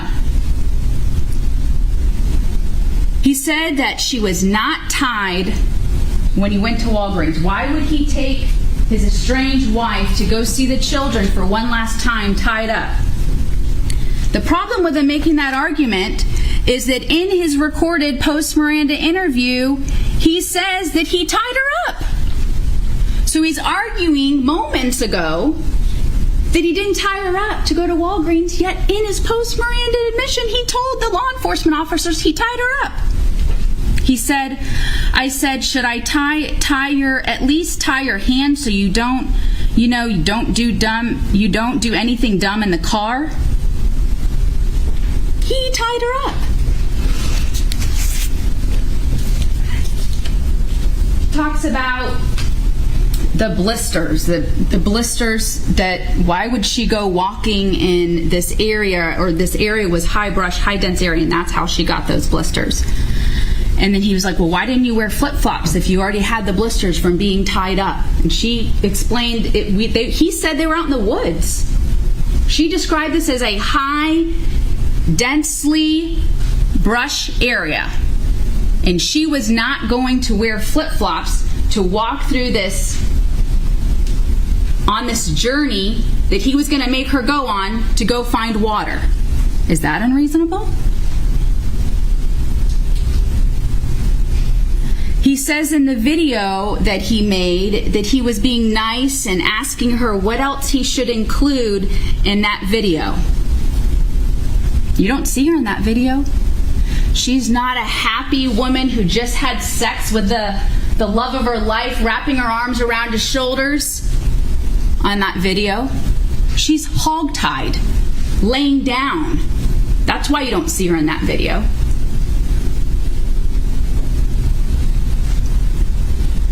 He talks about the Walgreens video. He wants you to go back and watch that video. I'd recommend that you go back and watch it. Because what you're going to see is you see him walking into the store. He goes out of camera for a minute. He comes back in the angle of the camera looking out into the parking lot. And soon thereafter, he realizes that Miss Mathewson had managed to escape from the car while tied up. And he walks out of the store, and if you keep watching the video, he then proceeds to start running after her. And Mr. Crosby testified that he saw the defendant come from the store running to Miss Mathewson. Grabs her. That's how Mr. Crosby describes the interaction. Grabs her and takes her back to the car. After she was yelling, "Please help, call the police." If that's not kidnapping, what is?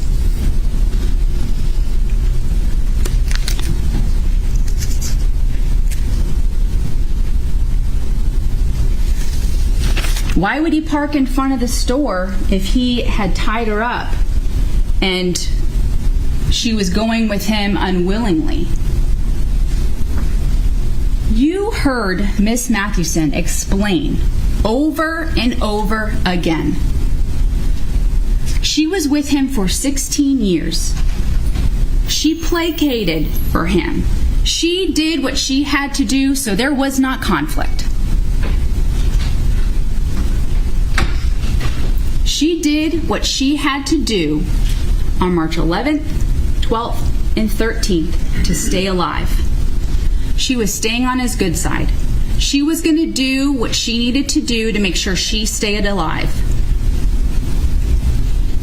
That's exactly what she was doing this entire time. And it was finally on the witness stand this week that she was not going to placate him anymore. She was not going to go along with what he said. And she stood up for herself. The McDonald's video is a classic example of what their marriage was for 16 years, of her going along with what he said. He had threatened her before they went through the drive-thru, "If you do anything, I'm going to hurt you." So what did she do?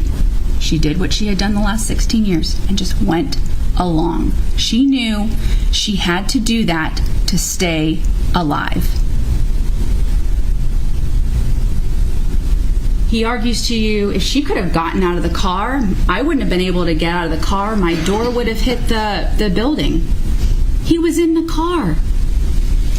He could have run her over with the car.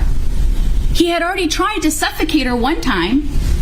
What would stop him from stepping on that pedal and running right into her if she tried to flee? She tried to flee one time. Remember, she tried to flee on March 11th at the Walgreens. She tried, and she was unsuccessful. So she knew from that point on, she had to just go along with what he said until there was another opportunity, or until she was going to be able to convince him to let her go.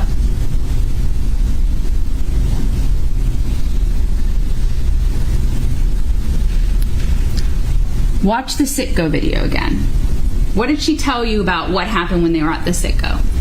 She was required to go back to the third row because he knew that the last time he left her in the vehicle, she had tried to run away. So she had to go into the third row and watch the video. Watch his demeanor and his actions in that video. He couldn't grab that dip fast enough from the employer or the employee there at the Sitco. He didn't wait for his change. He goes to proceed to walk out, and then he remembers he wants to get a newspaper. Because why? He probably wants to find out if people are writing about what had happened. The kidnapping of Miss Mathewson. Because he had been listening and looking for it on the radio. So he gets the newspaper again. He doesn't even want to hand the newspaper over for the Sitco employee to scan it. The employee almost has to grab it from him to be able to scan it. He throws his money down again and he leaves. And the entire time that he is standing at the countertop, he is looking out the window for Miss Mathewson.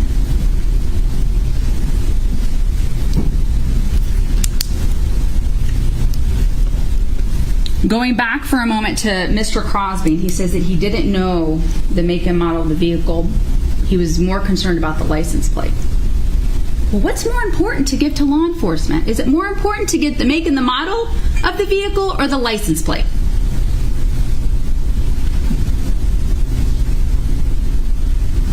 And he is the most independent, non-biased witness in this case. And recall his testimony. He saw her with her hands tied behind, saw her hands behind her back, running, yelling for help, call the police. And then the defendant, who he can identify, grabbed the victim and put her in the car. He talks about Kimberly Shea, and that she described during cross-examination that she thought possibly maybe her hand was resting up on the door, and that she looked distressed. And Miss Shea, 5.5 years later, the first time she's saying about the hand on the window was through the Zoom testimony, 5.5 years later. She told you she gave a very detailed written statement that included descriptions of both the male and the female, what she observed, the car. But that one statement of hers was not in that written statement. But he wants you to hold on to that so tight. But what we already know from his statement and Miss Mathewson's statement and Mr. Crosby's statement is her hands were tied.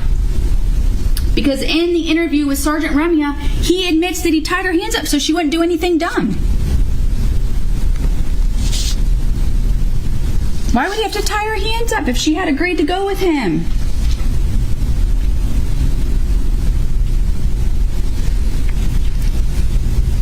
Let's talk about his interview for a minute, because he keeps harping on the fact of the medication that he was provided, that Hillsborough County Sheriff's Office didn't follow proper procedure in interviewing an individual in the hospital, that his statement was not knowing and voluntarily made.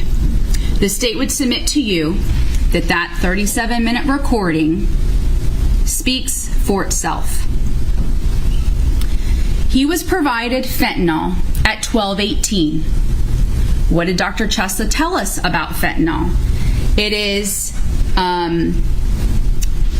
fast on and fast off. It quickly relieves people of pain, and it quickly wears off. We know that there were other drugs prescribed, because they generally give nurses options for different pain management.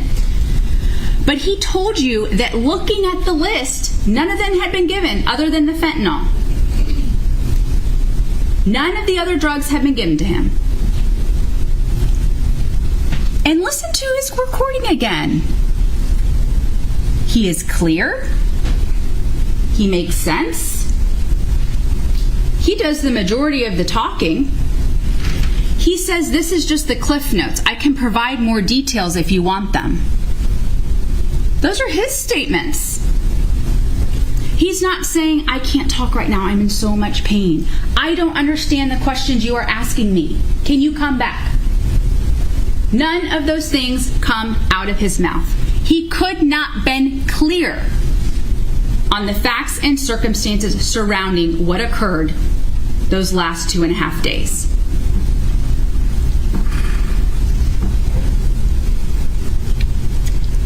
The DNA. There was no DNA linked to the sex battery kit of Miss Mathewson, of the defendant's DNA. Well, We know from the defendant's own statement that they had sex. The issue for you to resolve was it consensual or not? So the fact that there's no DNA there, he didn't argue to you that they didn't have sex.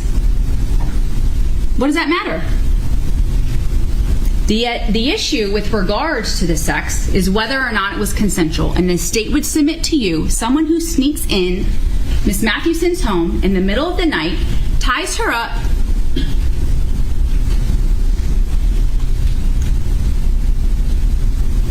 the sex was not consensual. It is not reasonable to believe that someone would consensually have sex with that man after he tied her up with scarves, rope, Christmas tree lights. And that's not all just coming from Miss Mathewson. It's his own statement. He tied her up with the Christmas tree lights. So what would the DNA results on the Christmas tree lights give you? He already tells you that he had tied her up with the Christmas tree lights. What else did we learn from the DNA from Miss Montgomery O'Neill? That if people shower, that's going to affect the DNA. If people go to the bathroom, that's going to affect the DNA. And if someone has a vasectomy, that could affect the threshold. But again, the state doesn't have to put the semen inside Miss Mathewson. He admitted in his own statement that they had sex. The issue is consent.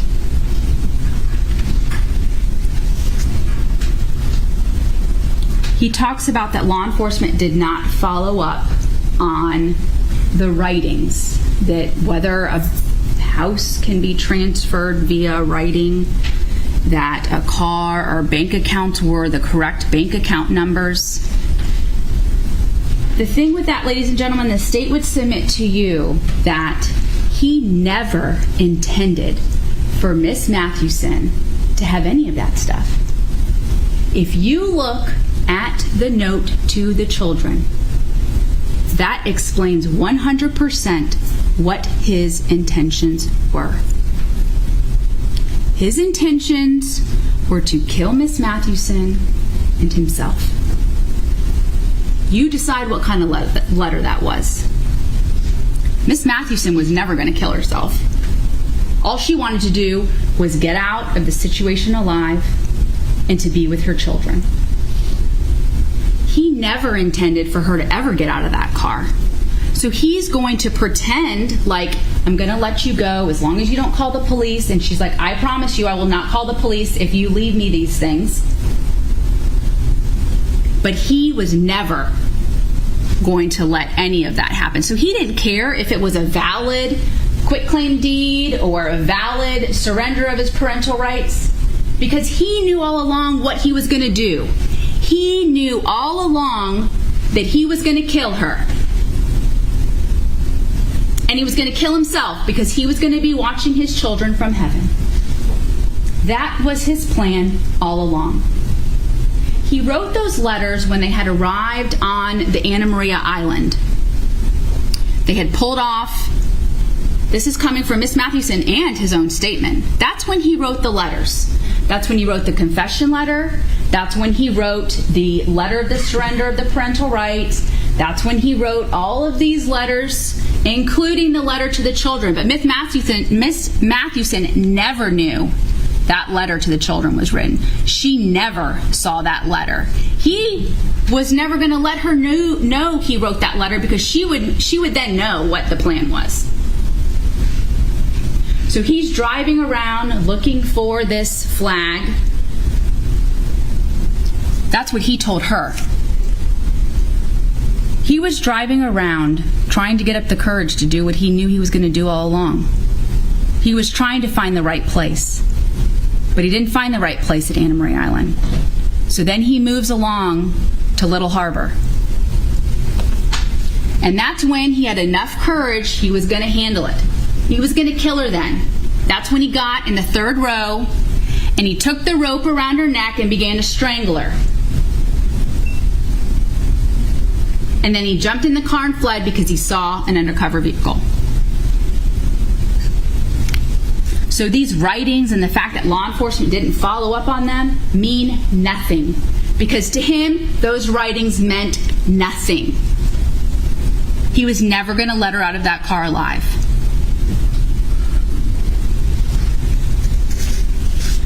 He brought up Bryn and that her testimony contradicted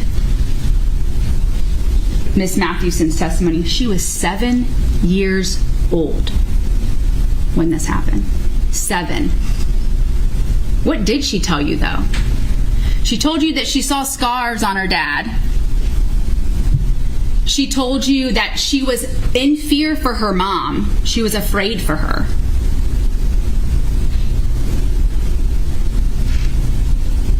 Is that contradictory of what Miss Mathewson told you?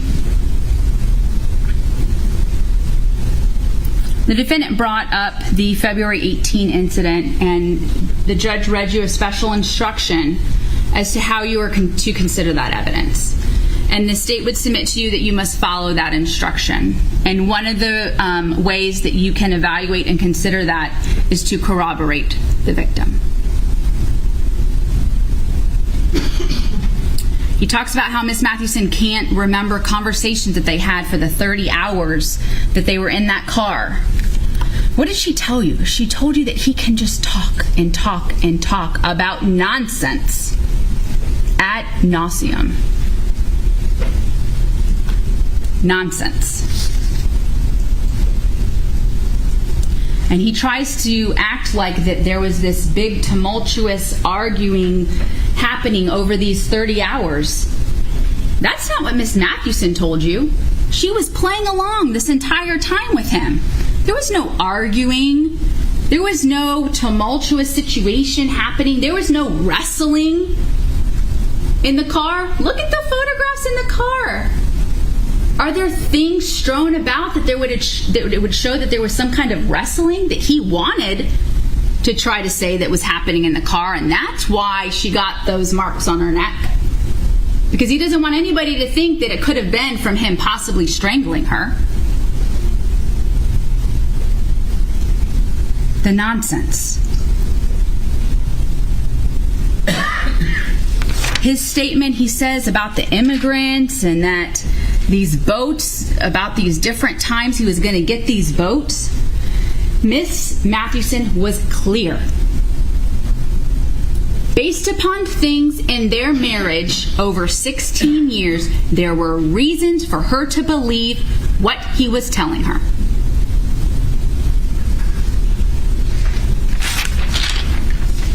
Miss Mathewson's vehicle was not a community vehicle. She left him. She moved into that home herself. She bought herself that car, and she had a job. That was not his car. That was her car. His car was the minivan that he decided to send his 14-year-old daughter in to drive the 12-year-old and 5-year-old and 7-year-old home. That was his vehicle. She didn't even know what kind of vehicle he had just gotten. There were no marital vehicles at this time. He had his vehicle and she had her vehicle. And she didn't give him permission at any time that weekend to take her car.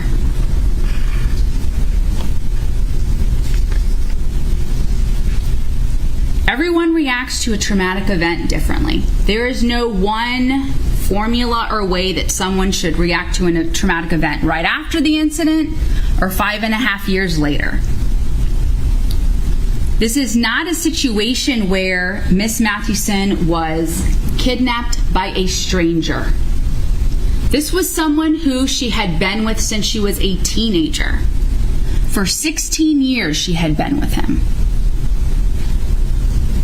So she knew what she needed to do to try to stay alive in that situation.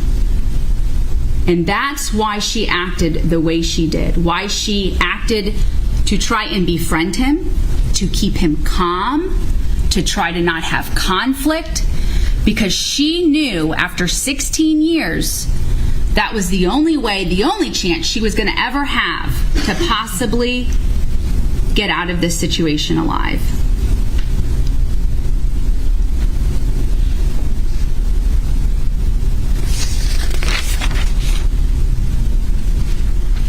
The topic of a Baker Act was brought up during the testimony of the trial. But it's clear from the evidence and Sergeant Steele's testimony is that the defendant was never Baker acted. He was booked in at the jail on the 14th. There was no 72-hour hold on him. He was in the jail the next day. Another thing to consider when he wants you to think that he is not of the right frame of mind when he is making his confession. But you don't have to just rely upon that confession. We have the written confession from him, and we have the videotaped confessions from him. He wasn't on fentanyl then. He wasn't suffering from his self-inflicted wound then. You have multiple admissions from the defendant. I want to take you through a few inconsistencies in his statements. He had told originally the victim that he had, Miss Mathewson, that he and law enforcement was the purpose of going in there was to say goodbye. He was going to say goodbye. In the middle of the night, he needed to sneak into her home to say goodbye. But then he tells his 14-year-old and 12-year-old that the reason he needs their help to get into the home is to address legal issues, and that he was going to convince Miss Mathewson to come home so they could be a family again. Let's talk about the wrist cutting situation, because Miss Mathewson was clear in her testimony that he cut her wrist because he was mad that she had tried to flee from the Walgreens. And it was done intentionally and purposefully. In his recorded statement, he tells law enforcement that he cut her wrist accidentally when he was cutting the rope. Well, let's look at the evidence in the case. We have the back of Miss Mathewson's shirt. The way she wears that is you put your arms through it, it buttons down the front, and where all the blood is in the back.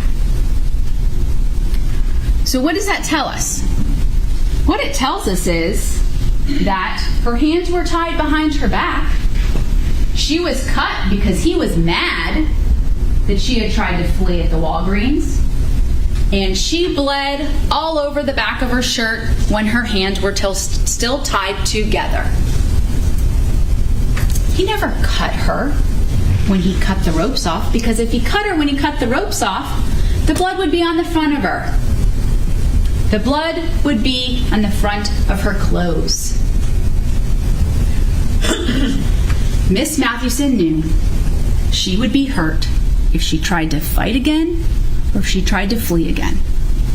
So she went along with him in order to make sure she didn't get injured. And that's exactly what she told you. The evidence in this case corroborates every witness and every detail Miss Mathewson has told you. He tells you in his recorded statement that he's dead tired, so he had to stop. He had to park and drive in those woods. He was dead tired. If he was dead tired, how can you believe his statement that the two of them slept for hours earlier at her home? They slept for hours together. How did they sleep for hours after they had this consensual sex and then he be dead tired? He was dead tired because he was up for over 24 hours. There was no sleeping after this consensual sex. He was dead tired of having to tie her up multiple times and keep watch on her, trying to get into her phone, find out who she had been talking to. That's what he was dead tired from.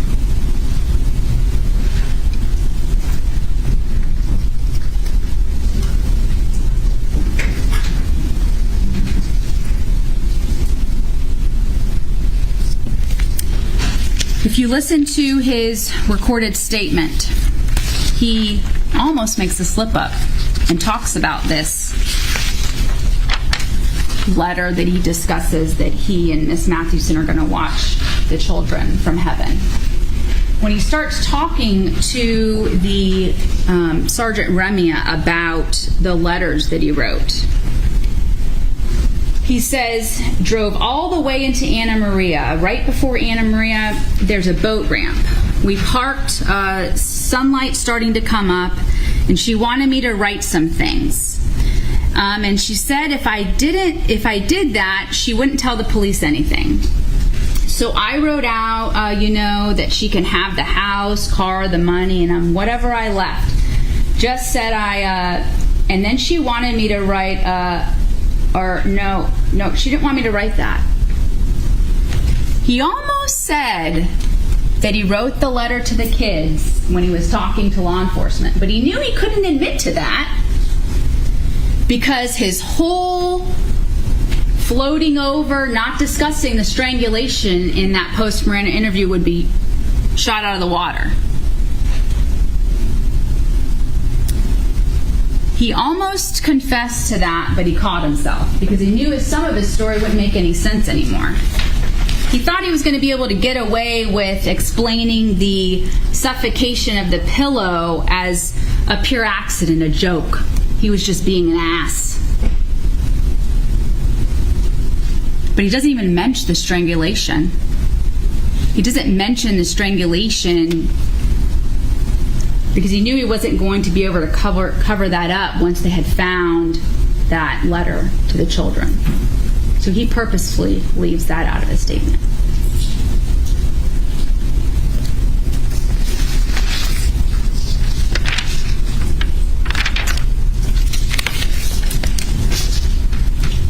It's not a defense.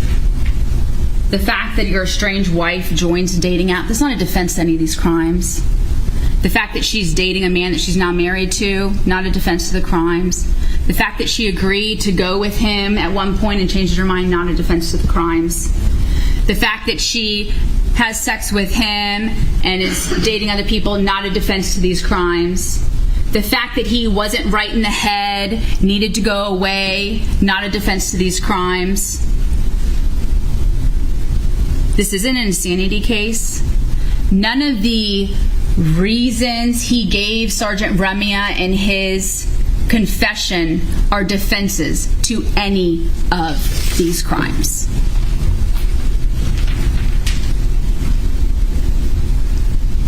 The state has the burden to prove this case to you beyond a reasonable doubt.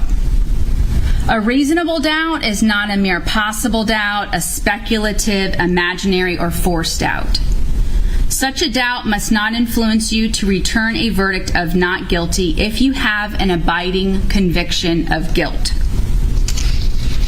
What does abiding conviction mean? Abiding meaning firm, conviction meaning belief.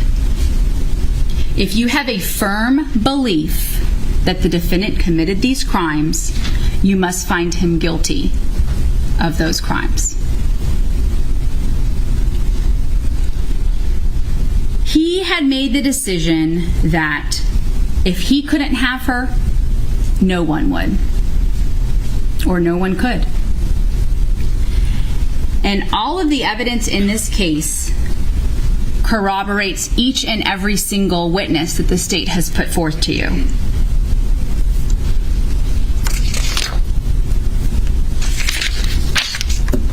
I briefly want to touch upon the aggravation with regards to a weapon when it comes to counts 1 and 2, because the state has charged him with attempted first-degree murder with a weapon. The weapon in count 1 is the pillow. The weapon in count 2 is the rope. The definition for a weapon is 1, any object readily capable of inflicting bodily harm if used in the ordinary manner contemplated by its design and construction, or 2, any other object that was used, threatened to be used, attempted to be used, or intended to be used to inflict bodily harm. He took that pillow and put it over Miss Mathewson's face, pushed down with all of his weight until she wasn't struggling anymore. He used that pillow in a manner that could be used to inflict bodily harm. Therefore, it was a weapon. The rope. He took it around her neck from behind.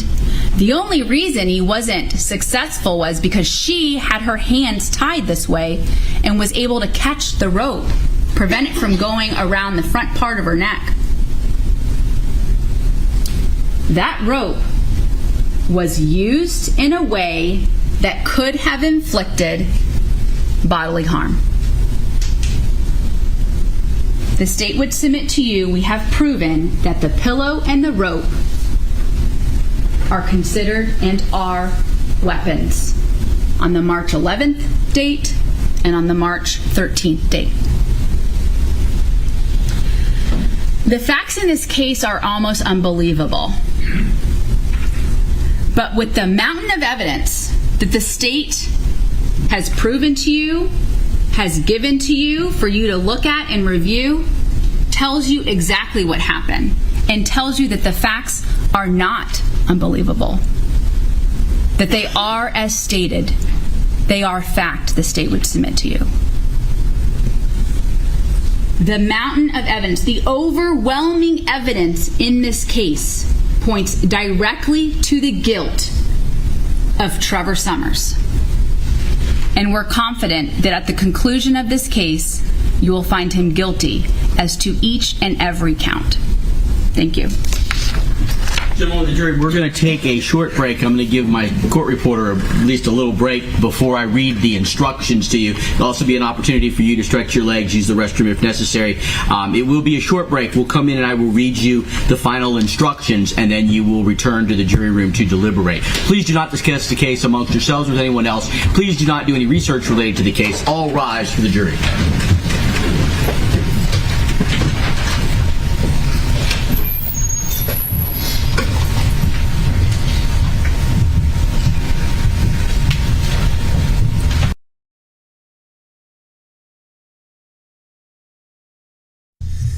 All right.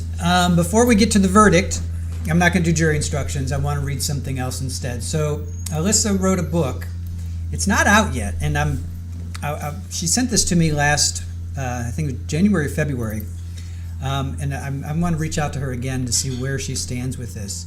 But I'm going to read just a chapter. This is when Trevor decided to go pro se. I'm not going to read all of it. I'm just going to read when he first starts to cross-examine her. So, Chapter 28, August 24th, 2022, 10:43 a.m. Mr. Trevor Summers has the right to be represented by an attorney or to represent himself in this trial, as do all criminal defendants in this country. The judge is addressing the jury, who've just returned after that extra long break. I can tell he's trying to conceal his shock. He's only partially succeeding. Mr. Summers has now exercised his constitutional right to act as his own attorney. This decision should not affect your consideration of this case. Sabel is looking at the jury as he finishes instructing them on Trevor's latest dalliance with madness. I'm back on the witness stand looking at them too. They're not looking at me though. 8 wide-eyed men. I thought it was 12. It says 8. 8 wide-eyed men. Maybe it's going to go down to 6. Maybe there's 2 alternates. 8 wide-eyed men are staring at Trevor with varying degrees of astonishment written all over their faces. The gasps are audible and plentiful like some sort of stunned, breathy symphony. And then she puts it in italics, so this is her thinking. Do they get it now? And she does this the entire book where she'll have a sentence or thought and then she'll answer it. So she kind of has this conversation with herself. Do they get it now? I can't help but wonder. Somehow my testimony recounting the horrific, depraved, and downright sadistic things that Trevor did to me and our children did not appear to move the jury to see what a monster Trevor is. But maybe his own asinine decision to represent himself in a criminal trial in which he is the defendant will decide his fate. For far too long, Trevor has lived in a world where he's gotten away with everything. I was the dutiful wife who turned the other cheek, literally. But when I dared to leave him to plan a life that did not revolve around him, well, that was just a bridge too far. Who did I think I was, anyway? But no bridge was too far for Trevor. The rules somehow did not apply to him. He only knows how to function when the deck is stacked in his favor, like turning the kids against me, kidnapping me, and trying to murder me, twice. Like toting me around the boondocks of western Florida as if I were his property. Like putting a machete to my neck and getting away with it because the police saw him as the victim. Everyone here may be shocked, but I know how Trevor operates. He expects his luck to continue and that somehow he'll convince the jury that he's an innocent man. Monster. Please, please let the jury see Trevor for what he truly is. If this is what it takes for them to do that, so be it. Just once I want to be believed. My reverie is broken as Sabella tells Trevor to go ahead. He's about to cross-examine me. Oh God, I don't know if I can do this. I'm sitting here boxed in at the witness stand, trapped while Trevor gets to remain standing in the middle of the courtroom, and he gets to question me about what he did to me. It's a familiar pattern where he's in full control and I'm at his mercy. I thought I was done with this when I got pulled out of the car while Trevor was slicing my throat open. Guess not. I turn around to look at Sabella, ready to plead with him to make this stop. This must not go forward. I can't go through with this. I can't let Trevor violate me again. As I look in Sabella's direction, he avoids my gaze. He knows this is wrong, but he's powerless to stop it. Even the judge in this courtroom can't contain Trevor's depravity. I look ahead at Jennifer. Obviously, I can't see my own face, but I'm sure my abject horror about what's coming next is written all over it. She returns my gaze, and I can see the apology in her eyes. She's looking at me as if I were a train wreck in motion. She can't stop it, though. Nothing and no one can stop Trevor. No one is going to come save me, that much is clear. I tighten my grip on the tissue that was handed to me and brace myself. I can feel the tears coming. They're not even tears of sadness or trauma at having to relive my nightmare here in front of the strangers. I've grown used to that by now. So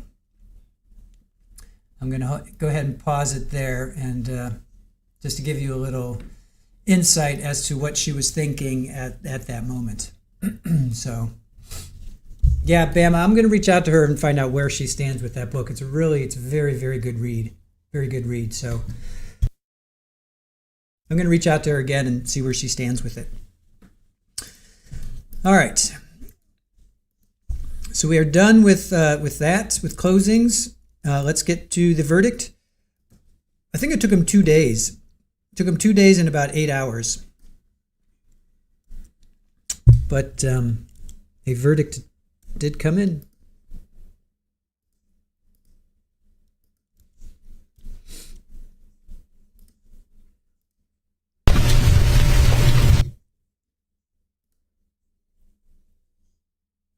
Okay, just give me a moment. Okay. So here we are. The verdict is coming in.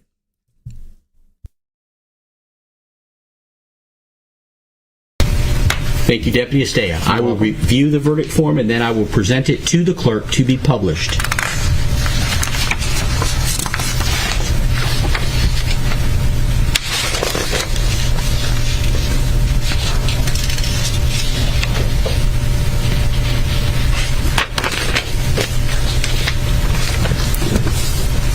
Today is the 26th, correct? Yes, it is. So, all right, I am going to present the verdict form to Madam Clerk.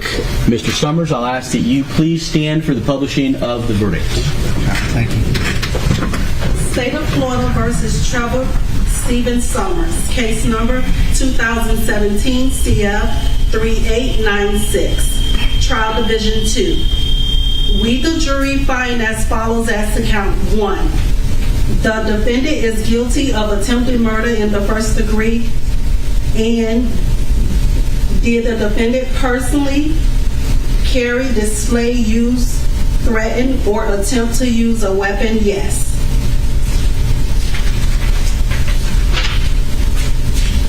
We, the jury, finds as follows as to count 2. The defendant is guilty of attempted in the first degree, and the defendant personally carry, display, use, threaten, or attempt to use a weapon? Yes. We, the jury, find as follows as to count 3. The defendant is guilty of kidnapping as charged. We, the jury, find as follows as to count 4. The defendant is guilty of sexual battery by a person 18 or older upon the victim 18 or older as charged. Did the defendant sexually organ penetrate the vagina of Alisa Summers? Yes. We, the jury, find as follows as to count 5. The defendant is guilty of sexual battery by a person 18 or older upon the victim 18 or older as charged. And did the defendant's sexual organ penetrate the vagina of Alisa Summers? Yes. We, the jury, find as follows as to count 6. The defendant is guilty of child neglect as charged. We, the jury, find as follows as to count 7. The defendant is guilty of child neglect as charged. We, the jury, find as follows as to count 8. The defendant is guilty of child neglect as charged. We, the jury, find as follows as to count 9. The defendant is guilty of child neglect as charged. We, the jury, find as follows as to count 10.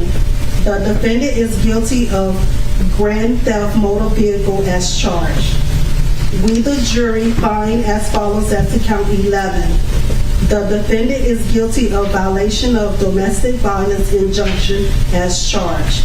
So say we all, dated this 26th day of August, 2022. Eric McClare, foreperson of the jury. Thank you, Madam Clerk. Mr. Summers, you may be seated. Let me ask, does either side wish the court to have the jury polled at this time? State? Yes, Judge. All right. Gentlemen of the jury, what that means is the clerk is going to ask each one of you individually whether the verdict that she published is in fact your true and correct verdict in this case. Jury 1. Juror 1, is this your true and correct verdict? Yes. Juror 2, is this your true and correct verdict? Yes.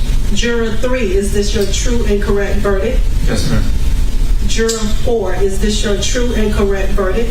Yes. Juror 5, is this your true and correct verdict? Yes, ma'am. Juror 6, is this your true and correct verdict? Yes. Thank you again, Madam Clerk. Is there anything from either side before the court dismisses this jury? State? Nothing from the state, Your Honor. Mr. Summers? Nothing from me, Your Honor. All right. Thank you. Gentlemen of the jury, this is the last time that I'm going to have an opportunity to thank you for your very important service, your attention here during this trial, and your patience with me and everyone else here. I am at this time able to release you from all of the prior things that I said about not doing any research, not looking up stuff, not talking to others. As you've noticed, there are cameras in the courtroom. I imagine there are media reports about this crime. About this trial. You are welcome now to go and watch those, to look up things, to talk to people. You can tell now your friends, family members, co-workers about the trial. Lastly, your deliberations carry with them a very special protection, and you only have to talk about those deliberations by court order, and that's a rare occasion, but you are able to talk if you decide about your deliberations. That is entirely up to you. So we have letters for you that indicates that you were here all week. I don't know that those letters actually indicate how many hours each day that you were here, but you know now what a tough job it is, and I thank you on behalf of the judges, the parties, the attorneys, the citizens of Hillsborough County for your very important civic duty. With that said, I am going to release you at this time. Please have a safe trip home and an enjoyable weekend. All rise for the jury.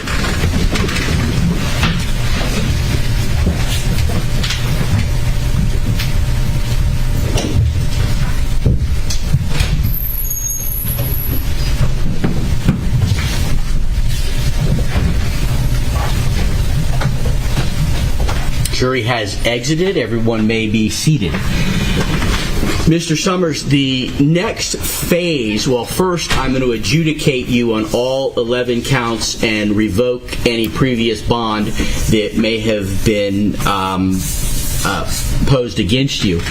But the next stage is the sentencing, and you are entitled again to representation since it is a different stage of the proceedings if you so wish. So would you like to be represented by an attorney? That attorney would be your standby attorney, Mr. Marchese, at the sentencing phase of this trial. Yes, Your Honor, I would. Okay, so Mr. Marchese, if you'll come on back down, I will... Excuse me, Judge, I don't have my jacket. That's all right. That's not a problem. But I will reappoint you from standby counsel to counsel for sentencing. Let me turn to the state now to see. I do not know about Mr. Summers' prior record. Actually, I guess I do. When we went through the colloquy on whether he was going to testify, he had 4 prior, but those were misdemeanors? 4 prior misdemeanors, Judge. He has 6 federal counts that he's awaiting sentencing on up north, but he would be entitled to a PSI. That's I guess what I was getting to. He certainly can waive that if he wishes. Mr. Marchese, would you like to talk to him at this time about his entitlement to a pre-sentence investigation and whether he wishes to waive such entitlement? Absolutely. So there she just said 4 misdemeanors, but then 6 federal charges he's awaiting sentencing on. And I just dropped We do it. not want to waive the pre-sentence investigation. We agree with the state. And I also mentioned some of those felonies are more than 10, some of those misdemeanors are more than 10 years. Okay, well, the state will ultimately be preparing a score sheet, and I'll ask that they send that to you to take a look at to see if there's any dispute over the score sheet. But in the meantime, we will have the Department of Correction. Thank you very much. I apologize. I know that was more than... Wow, that just went straight into sentencing. All right. So October 31st. So that, it was 2022. No, wait a minute. This happened in 2017. So it must have been like 2016. Must have been 2015 or 2016. He was up in Philadelphia, allegedly defrauded investors out of $345,000 for a patent on straws. So, but she said, 4 misdemeanors and then 6 federal charges. So that's what that was. So he was waiting. He pled guilty, but he was waiting for his sentencing. So, all right. So now let's get to his sentencing. And then I have a surprise for you guys afterwards. 10 minutes, but I took over as duty judge this morning and they had to update my computer and download stuff, so I do apologize. But we're ready to get started. Is the state ready to call your first witness as to the sentencing? Yes, Your Honor. State calls Ms. Donna Warga. Donna Warga, if you'll come on down, ma'am. Now, normally we just do these from the podium, so that's fine? Okay. Ma'am, I will need to swear you in, though, first, and then at the end, the defense will have the opportunity to ask you questions. Do you swear or affirm any testimony you give in this proceeding will be the truth, the whole truth, and nothing but the truth, so help you God? I do. All right, thank you, ma'am. Ms. Johnson, did you have questions, or do they have something that they're going to read, or? They have some statements that they've prepared for reading. Is that okay with you? That's fine. That's absolutely fine with me, but that does open up the door then if Mr. Marchese has any questions of them as far as cross-examination after they've read their statements. Yes, Judge. Okay, absolutely. You may proceed, ma'am. You know what? Let's do this. Let's state your that microphone. Let's make sure it's on. Hello? Well, is the green light on? Yes. Perfect. So go ahead and state your name, your full name for the record first. Donna Warga. Waryga. All right. By the pin that works. Ms. Warga, you have something that you prepared? It's from my husband and I, Walter Warga. Okay. You may do that. I am Alisa Mathewson's mother and her father. Trevor Stephen Summers, charismatic narcissist.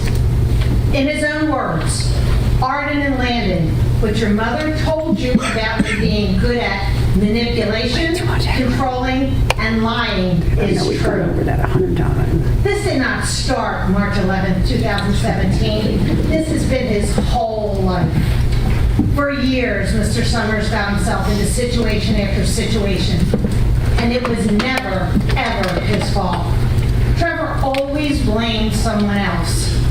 Trevor moved the family around all the time for job opportunities to get rich quick.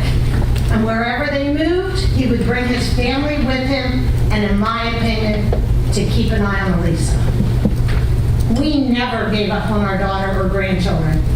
Trevor hoped he would, that we would, and then she would not have family support she needed. When she left him in October for a new life, we warned her he was dangerous and could get her alienated away from her friends. You have to think like Trevor and be 3 steps ahead of him. I told all of my friends and family, if anything happens to Alisa, know for sure Trevor did it. Her sister told her husband, one day my sister will be on 48 Hours or 2020. Look what happened March 11 to 13, 2017. No, we don't have a crystal ball, but we knew what Trevor was capable of. When we found out Alisa had been kidnapped, we knew he had planned this, and it was so he did not have to go to federal prison a few days later in Philadelphia. We were in Pennsylvania at 8:27 a.m. Sunday morning, March 12th, when we found out and got the first flight available to Orlando, as all flights to Tampa were completely booked for spring break. Not like his mother, who went back to bed for 3 hours after the police had knocked on her door at 3 a.m. to inform her of a kidnapping and the children being alone. She was only 15 minutes away from being with her grandchildren and knowing her son and daughter-in-law were missing. Why didn't she care more has been my question for 5.5 years. We drove right to the command center in Alisa's neighborhood and met Sheriff Charlie Keenan. And I told him, we called Trevor Teflon Trevor because nothing ever sticks criminally. He always gets out of it. He told me when Alisa was found, he took that to heart and wanted this one to stick. This is why you need to give Trevor life. Make this one stick. When Alisa was taken from the car, one of the first things she asked, do my parents know about this? Are they here? Of course we would be there because she is our daughter and we care about her and our grandchildren. He mentions lies. He can convince anyone of anything to benefit him. His lies caused so many questions what Alisa would say. I believe that the trial, people now believe Alisa and not Trevor's lies anymore. For some, it took 5.5 years to accomplish this. On a final note, you may have noticed the support Alisa had during court, surrounded by family and friends. She is a strong woman that I am proud of to call my daughter. My granddaughters who testified have learned to be strong young women from seeing their mother go through all of this for not just the court time, but the past 5.5 years. This whole family needs closure and needs to know that Trevor will never set foot out of prison for the rest of his life. They have a man in their life now, Jeff Mathewson, who is the foundation they all need, and he will hold this family together and will not fail them like Trevor did.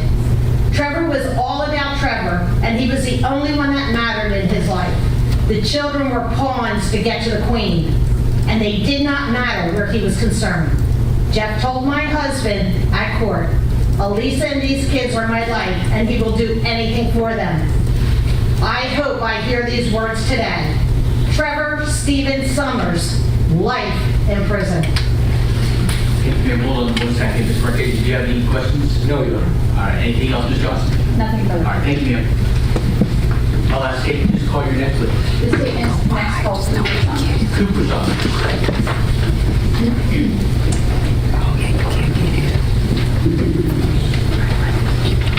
Mr. Summers, good morning and welcome. We're going to bring you down to that microphone. Can we move the microphone down, I think, to the next level down? Yeah, you can down there. All right, Mr. Summers, welcome. The first thing that I need to do, sir, is swear you in. So if I could please have you raise your right hand. Thank you very much. Do you swear or affirm anything that you say today will be the truth, the whole truth, and nothing but the truth? So help you God. Yes. Thank you, sir. You can put your hand down. Ms. Johnson, do you have questions, or does Mr. Summers have something? You may proceed. He prepared a statement, Judge. Your Honor, Yes. I have to object. Please qualify this witness. Understand. Mr. Summers, I just have to ask you a couple of additional questions, sir. Do you know what it means to tell a lie? I'm sorry? You have to answer out loud. Yes. All right. And can you tell me what a lie is? Yes. What is a lie? Basically, I can say, like, something that's wrong, but it's not right. If I told you that my jacket that I'm wearing, they actually call it a robe, but if I told you that it was red, would that be a lie? Yes. And is it wrong to tell a lie? Yes. And you understand that I asked you to swear to tell the truth today? Did you understand that? Yes. And you understand that if you don't tell the truth today, that there can be consequences for that? Yes. Do you know what consequences are? Yes. Tell me what they are. There's something that happened after, and something that you have to deal with because you made a wrong choice. Thank you, sir. You're a very smart young man. I'm going to allow you now. I'm going to find, the court's going to find. Did you have something? I just want the court to inquire if his statement is self-made or if someone wrote the statement for him. Well, What to say, or wait, or what proceedings, what Well, you're going to have the opportunity. I'm not going to cross-examine the young man. You will have the opportunity, if you wish, to ask him any questions. All right, Mr. Summers. I've asked you all the questions that I'm going to ask you. Now it's my understanding that you prepared something that you would like to read. Is that correct? You may proceed, sir. Flashback to when I was 3 years old, when I thought I could not be harmed by a careless father. I was scared and worried knowing I was left alone in an empty house. I wonder what father had that careless of a mind, leaving a 3-year-old alone while trying to kidnap his mom, and not knowing what was going to happen to him. He was going to be caught by the police and get himself life in prison. Now we go back to my life now in 2022, how this has affected me and my family, not including him. It has made me stressed. It has made me put other people in danger for me because this made me put my anger towards kids at my school and has made me a bully, and I regret every decision I have made because it's conveyed to me not living the right with help or right paths. Is that all of the statement? Ms. Johnson, do you have any questions of Mr. Summers? No, I haven't. Ms. Marchese, do you have questions of Mr. Summers? Yes, I did. Hi, young man. How old are you? 9. And I see that paper is typed. Yes. Do you know how to use a typewriter or a computer? Yes. Did you type this yourself? My mom wrote like 2 sentences and then I wrote the rest. Okay. Do you know why we're here? Do you know what this is happening? Yes. Tell us. Because Trevor made a wrong decision. And I heard you say life in prison. What does that mean to you? It means a lot to me, and that's a good thing, though. Do you know what it means? Yeah. What does it mean? He's never stepping foot out of jail for life. And is that something that you came up with, or did your mother tell you this? I came up with it. Your Honor, I'm going to ask that this witness statement be stricken, as he's already admitted that his mother wrote 2 of the lines of the sentences we don't know. The 2 start ones. Which ones? The 2 first ones. Now you know which ones. Now I know this one.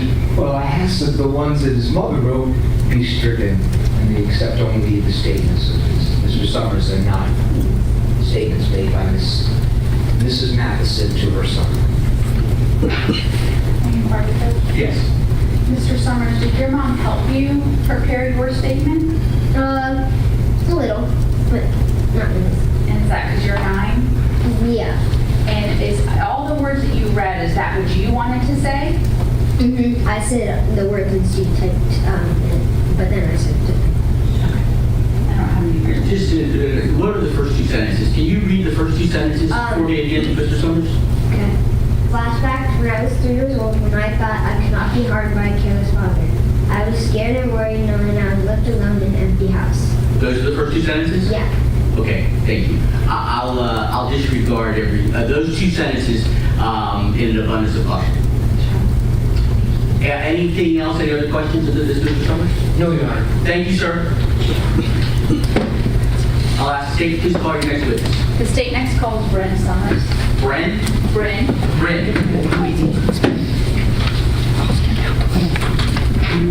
Ms. Summers, welcome. You come on down that podium and I need to swear you in just like the other witnesses. If you please raise your right hand.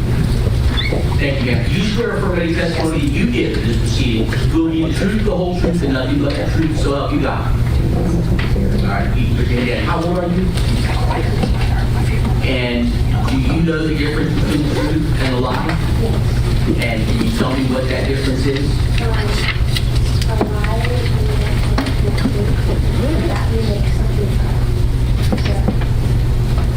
Do you know that is it bad to tell a lie? Why? If I told you that it was Wednesday today, would that be the truth or a lie? What's the truth? That's all right. All right, thank you, ma'am. Now, does she have a written statement? Yes, Judge. All right. You may present your statement, ma'am.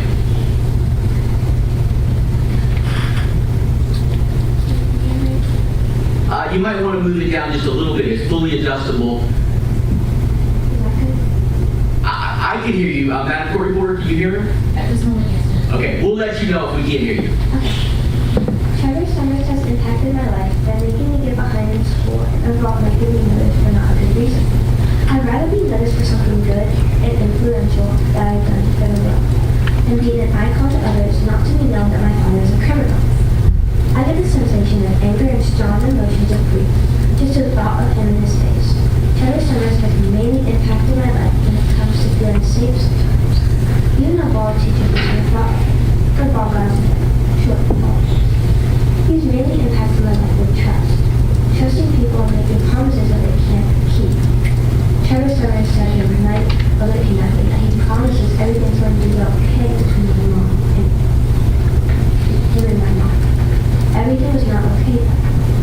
Every time a teacher mentioned something about, like, memories, I always think back to them and almost cry across many times because of this was. Every time I think of him, so my emotions come up like a wave of sadness. I've never cried so much after I left the courtroom that day. The tension in the courtroom, my teeth together, clenching my jaw as he asked me questions about the crime he did himself. Trevor Summers didn't leave my mom with a single penny. She did this all by herself. She built this foundation that he could never hold up. She stood up to him. I'm so proud of her. When I'm older, I want to be just like her. Powerful, independent, strong woman who won't let any man control her any longer. I will be so grateful to hear that my own father is giving a life sentence, and I never have to see him in his bored face again. Any questions? Anything else, Ms. Johnson, from the stand? Any questions for Casey? No question. Thank you, Ms. Summers. I'll ask Kate, please call your next witness. Arden Summers. Arden Summers.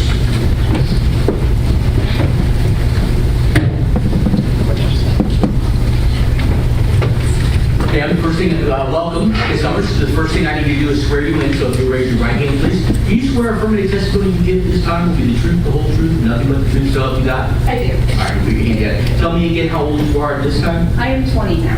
All right. I'm not going to ask you any additional questions. You've sworn to tell the truth. Do you understand what that means? Yes, sir. You may proceed. All right, thank you. I was 14 when he ultimately betrayed me. The man I thought could do no wrong and that I looked up to had broken something that will never be fixed or forgotten.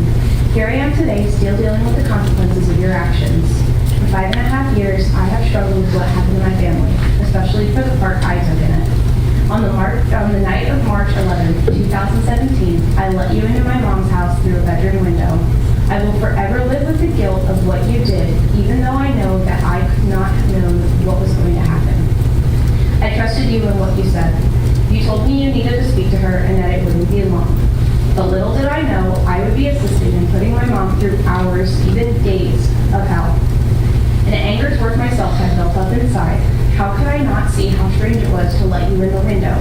Why didn't I question it? Even during that time when I waited down the street in your car, I thought it was odd how long it took you to wake my mom up. I have the burning question of why couldn't I do more? But now I realize the answer to that question. Because I was a child who trusted her parents, and a child who trusted her father. The guilt has affected me for 5 years, eating away at my soul. Therapy and medication was not enough to tame the burning flame inside me. I was led to destructive behaviors, none of which I am proud of. The physical pain I inflicted upon myself was nothing compared to the pain of the guilt I felt and the weight I carried on my young shoulders. While no one else blamed me for what I did, for what happened, I did. I fought against my own demons for over 5 years, all because of the actions of one man. I am 20 now, and while I have grown and overcome most of my demons, I still crave the closure I've been waiting for. The closure that 14-year-old me needs. Sorry. I stand here today and share my story, one that I have been waiting to tell for all too long, one that has burned into the heart of my 14-year-old self. I was a child when I let you into my mom's house. I was a child when you told me to make an almost 30-minute drive with 3 other children in the car to your house. I was a child when you broke all my trust, my hopes, and my dreams. Even after my parents were found, my siblings and I were ripped from the only known homes we knew, that of my parents. We were put with your parents and then moved to a family friend's home, neither of which were stable. This led to a worsening decline in my mental health. I was diagnosed with anxiety, depression, and PTSD. I was put on antidepressants, but it didn't help my constant PTSD episodes and sleepless nights. It felt as if everything around me was a trigger. I couldn't even go to school without having an episode of some kind most days. This continued until I was reunited with my mom in December of 2017. Only then did my long journey of healing begin. But even as I healed, the trial loomed over me. While I was anxious for the end and the closure I needed, I knew I had to face you one more time. And finally, that day came. I was as ready as I would ever be. The day came for me to sit in front of the jury. However, I found out last minute that I would be questioned by the man I feared the most. To sit there and be questioned by you tortured me. All I could feel was my body shaking and my heart pounding. I felt as if I couldn't breathe as you questioned me. Even after testifying, the mental anguish lingered. But the hard part was over and the weight off my shoulders. Now I stand here today, stronger than I was before, ready for this sickening chapter to end. After years of continuances and waiting for closure, I am ready. Ready for the end and for the peace of mind. I may no longer be a child, but I can allow my inner child to heal. To heal from the damage her father had caused. I still have resentment, but it is no longer towards myself. Only towards the man I thought was my father, Trevor Summers. Any questions, Mr. McCready? No. Thank you. State call your influence. State call Alisa Mathewson. You'll come on down to the podium, please. I believe I swore you in earlier, so you are still under oath. Yes, Your Honor. You may proceed. My victim impact statement is directed at Trevor Summers. I suffered horrific pain during a 55-hour ordeal when I was tortured by you, Trevor Summers. Even though I may not act like most victims, your crimes that weekend changed me. I am not the same woman as I was in March 2017. I was weak. I would fall apart. I couldn't sleep. And if I did, I would startle awake at 3 a.m. in a complete panic that you were attacking me again. I wanted to roll in a ball and give up. The amount of destruction that was left in the wake of your crimes was overwhelming, but I couldn't give up. I had 5 traumatized children that needed me to be the strong one. Let me start there. My eldest children had severe parental alienation caused by you. It took years of hard work and dedication to rebuild those relationships. Oh, how I cried at the pain that you caused them, the guilt in Arden, the hatred and anger in Landon. but I am happy to report that my love for them overcame your evil intent. All 5 children have love and stability, being raised by me and a real man who protects his family from monsters like you. In 2017, I was triggered by bald men in black t-shirts, and men in general.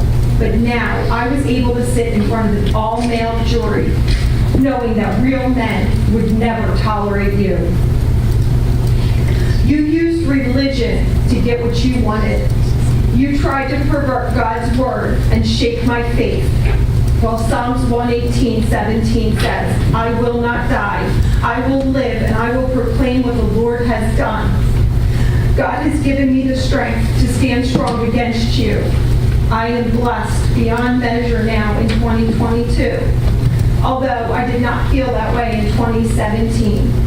You see, in 2017, when I was found, you owed over $100,000 to the IRS. Your bank accounts were overdrawn.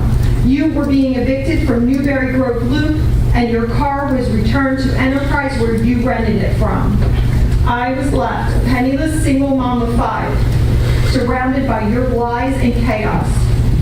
I had to make the choice to either roll over and give up or continue fighting against the destruction you caused.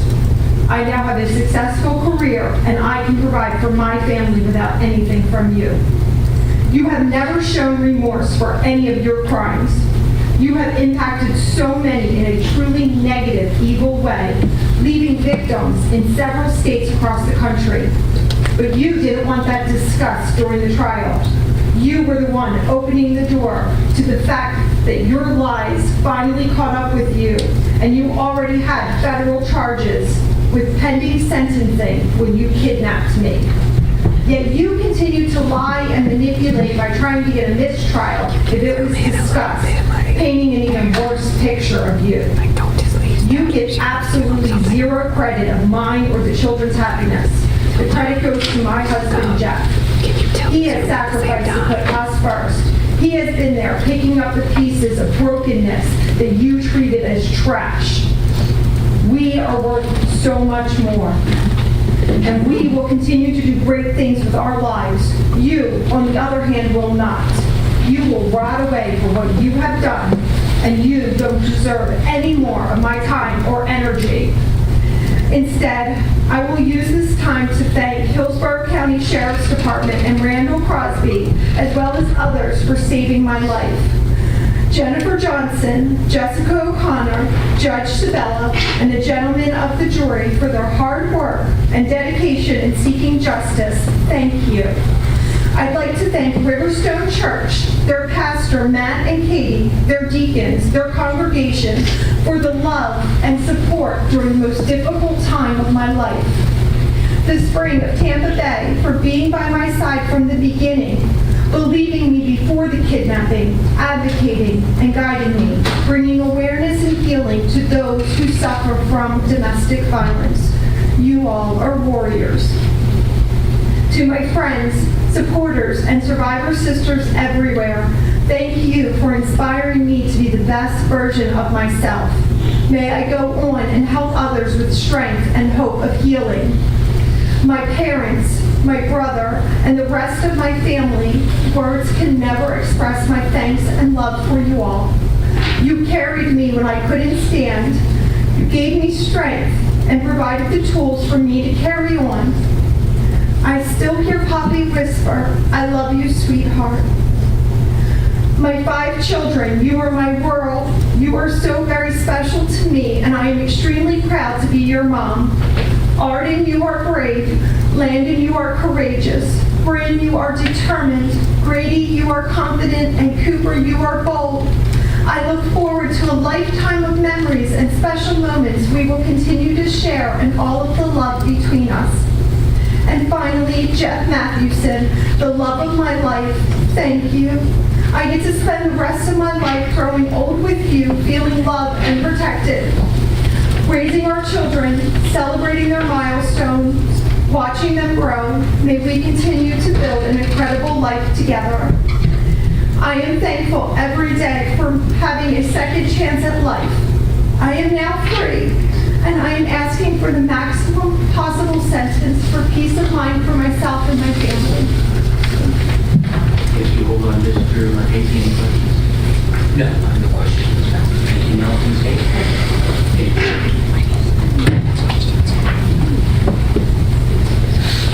Okay, have any other witnesses?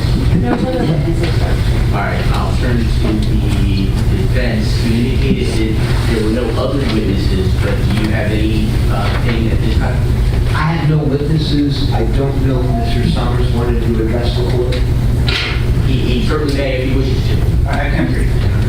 All right, let me swear you in. If you raise your right hand, thank you. You swear to testimony you give the truth, the whole truth, and nothing but the truth, so help you God. All right, you may proceed. Your Honor, I would like to say that one thing that's tough about all of this is not being able to communicate while this is all happening. And for that, I certainly regret the inability to let Arden know that she's never been to blame since the beginning. That my children are wonderful, that they are strong, that they have a good foundation, and they will continue to have a good foundation. And also to be able to simply say sorry to Alisa, her family, for the pain that they've experienced. My biggest remorse and regret is that they feel the way they do about me. I do have happy memories, and I know they can find some in there somewhere. And I pray that they would know that they would love. That sometimes things just don't turn out the way that we intend them to turn out. And that again, if I would have been able to, right when this had happened, I would have apologized. Then I would have been able to express. I would have been able to express my concerns and again, I appreciate the opportunity to give to speak. But I can't say too much about the case as a concern and caution for potential appellate issues. But I can say from my heart that I certainly would have made this right sooner if I would have had that door open to do that. And I understand the position I'm in while being a defendant and not be able to communicate that apology soon. I do ask you, Your Honor, to just consider facts in the case and my heartfelt sorrow for the way that they leave you. And Your Honor, I will continue to pray for them to be strong through this. Thank you. Hold on. Mr. Marchese, did you have any questions of Mr. Summers? No. Did you say that? No, Your Honor. Thank you. Anything else from the defense before I hear? My intention is to, well, first let me ask, because I think you have in your hand the pre-sentence investigation. Is that correct? Yes, sir. I just want to make sure that everyone received the pre-sentence investigation, which we actually received this morning, and I've had the opportunity to review, and a copy was given to each side. So, Mr. Marchese, if you do have that. I haven't. I've discussed it with Mr. Summers. He has a copy. Excellent. There's one thing that I want to, there's two number ones, and I want to make very clear that the first number one is not a charge that was tried as part of this case. It is a separate case number that is still pending in front of Judge Busan. State, am I correct? That's correct, Your Honor. Okay. So I just wanted to make very clear that there's no misunderstanding regarding the PSI and the inclusion of that case, that charge on here. It is reflected at the top by the different case number 3962. The rest are 3817 CF 3896, which includes the 11 charges that were tried by the jury in this case. Do you agree, Mr. Marchese? I agree, but that number one on armed false imprisonment, it listed it as being adjudicated, which it's not. You you are correct, and I will note that because you were absolutely right. It is pending. All right. So it's an error on the PSI, whether it's a typographical error or whatever. The court is aware of it and will certainly take that into consideration as to any weight that I give to the PSI. Ms. Johnson, did you want to be heard on that at all? No, Judge, and I did not include that charge on the score sheet. Score sheet, okay, and I appreciate that. All right, so Ms. Marchese, I'm going to turn to the state now and ask what sentence they are requesting, and then I'll give you an opportunity. You have something before I just want to make one complaint about the score sheet. Hold on, let me find it. I have it somewhere. Here it is. Yes. We have, Your Honor, as to prior record, of course, he has no prior record. He's pending the sentencing in federal court. He has no prior record. They listed a number of 8 misdemeanors, but all of them are 10 years old, if not more. And so we object. It's only 1.6, maybe a month, you know. And we're objecting that all of those 8 misdemeanors are all remote in time. They're past 10 years. I think the ones that we have, his last one was 1994. But is there do you have any authority to support I understand as to credibility of a witness, there may be a 10-year limitation, but as to the score sheet, do you have any authority for a 10-year on prior crimes being included on the score sheet? Sort of the other way around. To impeach a witness, you can impeach a witness with a crime any time you committed a crime 15, 20 years ago, it would be listed. But as a score sheet, my understanding, they can only list crimes that are not remote, that are a minimum of at least 10 years or younger. Okay, I'm going to say to respond. I hear argument all the time, the 10 years, and they steal that from the federal rule with the 10-year limitation. But I hear in this courtroom all the time that I shouldn't consider or allow impeachment of crimes beyond 10 years, and I think there's some authority to support that. Let me ask the state, do you agree that these on Section 4 prior record are more than 10 years old? Judge, I know we discussed, Mr. Marchese and I discussed this during the pendency of the case, or I discussed it with Mr. Summers. I honestly cannot remember. In the abundance of caution for this not to be an issue, I will remove these 8 misdemeanors. I think they should be. The statute says if they were committed more than 10 years before the alleged crime in this offense, that they should not be included. And I honestly cannot tell you, Judge, because I know that even though he hasn't been sentenced on the federal charges, if he committed those within the 10 years, then they would be able to come on.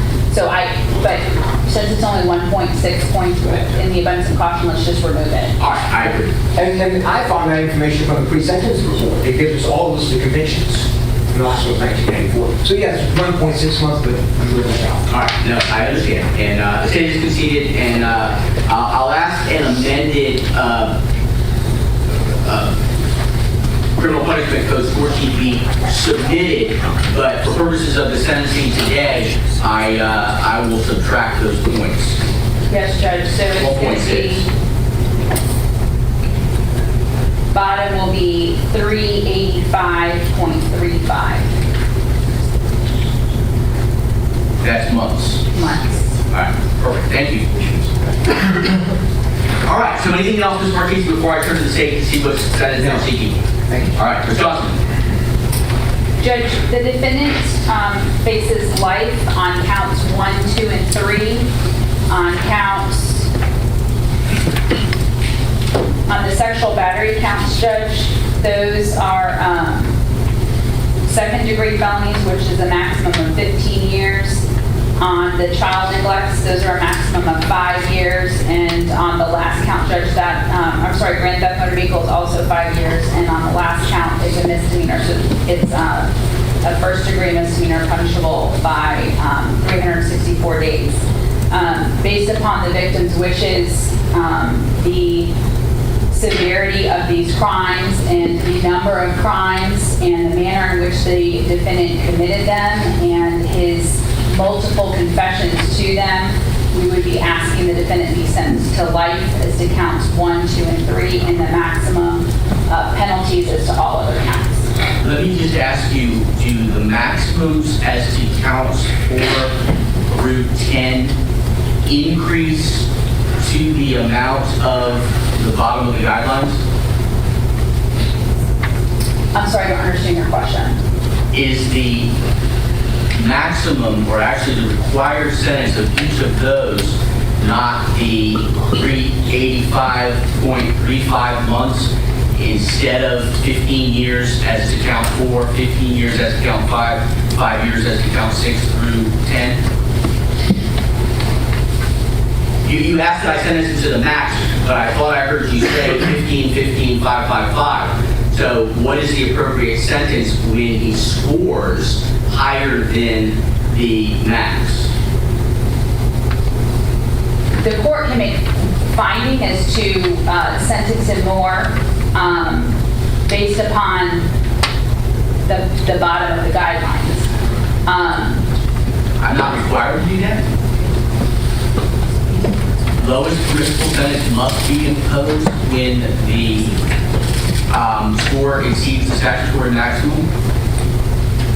You want to take a moment? Yes, Judge. All right.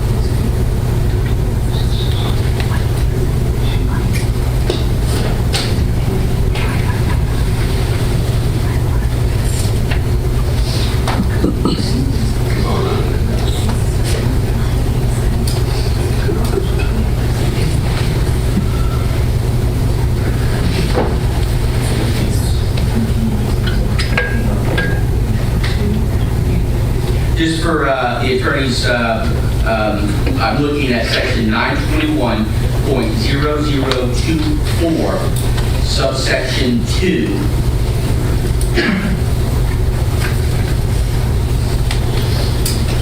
And the specific language is towards the end of that paragraph 2, where it says, if the lowest permissible sentence under the code exceeds the statutory maximum sentence as provided in section 775.082, the sentence required by the code must be imposed.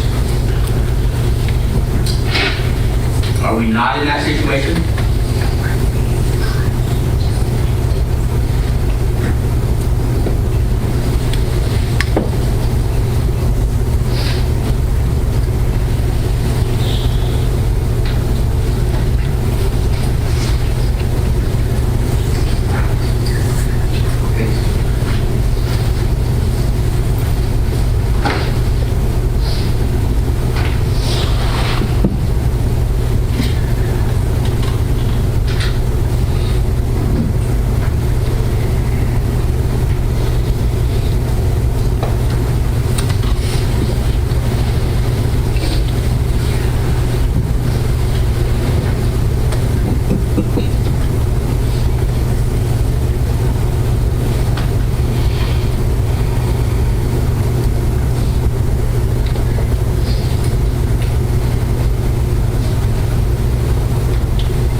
If any of you come back to that, Ms. Johnson, we will. Essentially, though, is the intent of the state to ask for the maximum sentence as to each and every of the 11 charges. Is that correct? That is correct. Now, as to the misdemeanor, would you agree count 11 that should actually be time served at this point? Yes, Your Honor.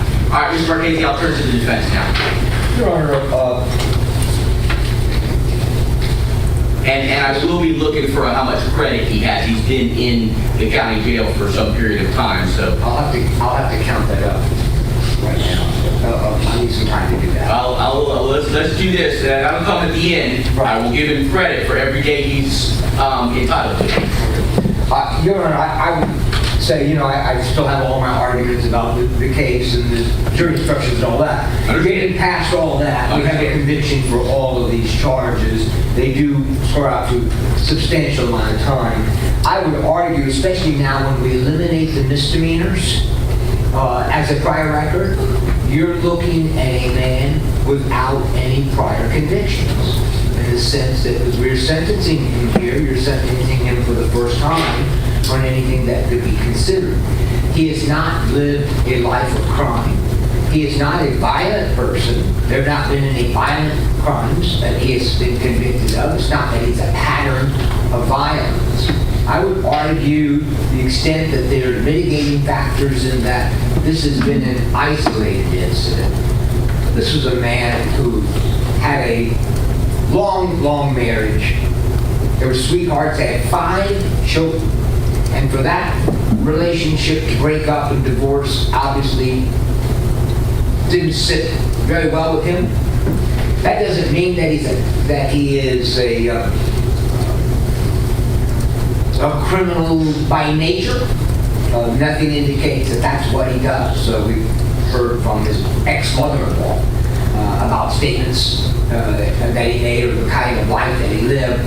But as far as criminal crimes, he has none, or the convictions. So we would argue this was an isolated incident that had to do with his wife, who was trying to reach her to talk to her as she's moving on, divorcing and moving on with someone else. We would also argue that this was very unsophisticated, certainly wasn't planned, a very unsophisticated manner that went on minute to minute to minute that ended up dead. For that, you could also know that Mr. Summers has been respectful to the court at all times. He's never been disruptive. He has his own theory of the defense and what's to do with that, but that's what he wanted to do to present the case that he wanted to present. I agree with the court that the cross-examination of the children was very disturbing for everyone, including the children. I'm sure Mr. Summers was in that position where once he took over representation of his own case, he had to take it all the way to the end, which included cross-examining his children, which I'm sure is very difficult to do. Although the situation, everyone on the victim's side is screaming for life in prison, I do not see that as the proper punishment here. Again, look at his prior record. Does it look like he has any? This was an unsophisticated event. It certainly wasn't done for any pecuniary gain. The idea that the whole thing was about stealing a car is just ludicrous. But that's what they charged him. It was obviously more about the relationship breaking up. He wanted to try to convince his wife to stay together, and then whatever happens. But there are a number of crimes that he's been convicted of, and he's going to be sentenced to a number of years. I ask that you consider the bottom of the guidelines, the lowest permissible amount, which is about 32 years in prison. I have 32.1125. Yeah, that's exactly what I have about it. At the low end of the guidelines. And I ask that there's also argument to be departure downwards because it was unsophisticated. And he didn't express remorse today. And so that would be a good ground for it. Now, if we look at him, he is 45 years old as he sits here. A 32-year sentence would be a life sentence. Possibly could be a life sentence. He'd be well into his mid-70s if he'd be able to get out. If he gets out. Any time more than that would definitely get life sentence. And I would say that the children would not have to worry about Mr. Summers ever getting out. The child neglect charges are neglect charges for sending them away, putting them in the car, and having them go. They're not abuse charges as we would see in juvenile case. This is a neglect situation that obviously showed that he loved his children and wanted his family. I think all of this was about trying to keep his family together and having it all go away. In my opinion, everything just got out of hand. It wasn't planned or pre-planned. For that, he has to be punished for what he's done, for the crimes he's been convicted of. But we ask for you to be abide with the guidelines, to consider mitigation, lesser sentence, as this was a terribly unsophisticated crime. I know the victim considers that she has been raped. Technically, legally, she has been. In his mind, he didn't think he raped anyone. But the jury found him guilty. Well, I believe that. I'm with you there. I'm not contesting the jury's verdict. I'm not contesting the evidence. I'm not contesting what the victim is saying or how she feels about it. Indicating to you from Mr. Summers' position, he never planned or intended to rape her. But as he says, he never planned, intended to kill her. He has been respectful. I do not see him as a danger. He's out 25 years. It's a long time from now. Anything longer would definitely be a life sentence for a 45-year-old man who has never been in jail before, been incarcerated now for 5.5 years. Thank you.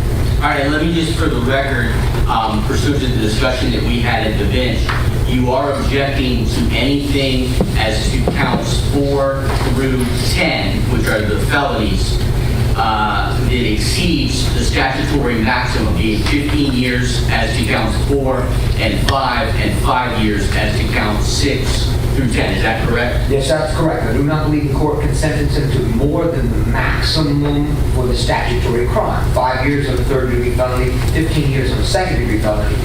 Cumulatively, you could add it all up, and then on the first-degree attempted murder charges, he could get these 32 years, or he could get life on the attempted murder charge. But I do not believe you could send that down to a 15-year or 5-year sentence. I don't know what that rule is. I don't even agree with it. How you could get sentenced for a crime larger than the maximum sentence the statute requires. Mind-boggling. All right, understand. Ms. Johnson, anything else to say? Judge, I respectfully disagree with Mr. Marchese in his saying that Trevor Summers is not a violent person. William's rule evidence was admitted into this case, and although he has not been tried or found guilty, there was an incident that had occurred, facts that were before you, of an incident that had occurred on February 18th, and there was an injunction in place, and he ignored that injunction, that court order, and he convinced his children to let him sneak into his estranged wife's home and tied her up, put a pillow over her in attempts to kill her and try and suffocate her, and then tied her up and drove her around Hillsborough County and further south for days, and then tried to kill her again when he knew that there was going to be no way out, and he was not going to let anybody else have his wife. She was either going to have to agree to stay with him, or he was going to kill her. And there is you can call it a murder-suicide letter, you can call it whatever you want, but that's what the state would submit to you that letter was. He intended to kill her in that car, and he was going to kill himself. He is a very violent person. He is not someone that should ever be able to be allowed to walk free again. And the state is asking that you punish him and sentence him that is consistent with the crimes he committed, and we're asking for the maximum as to each and every count. All right, thank you, Justice.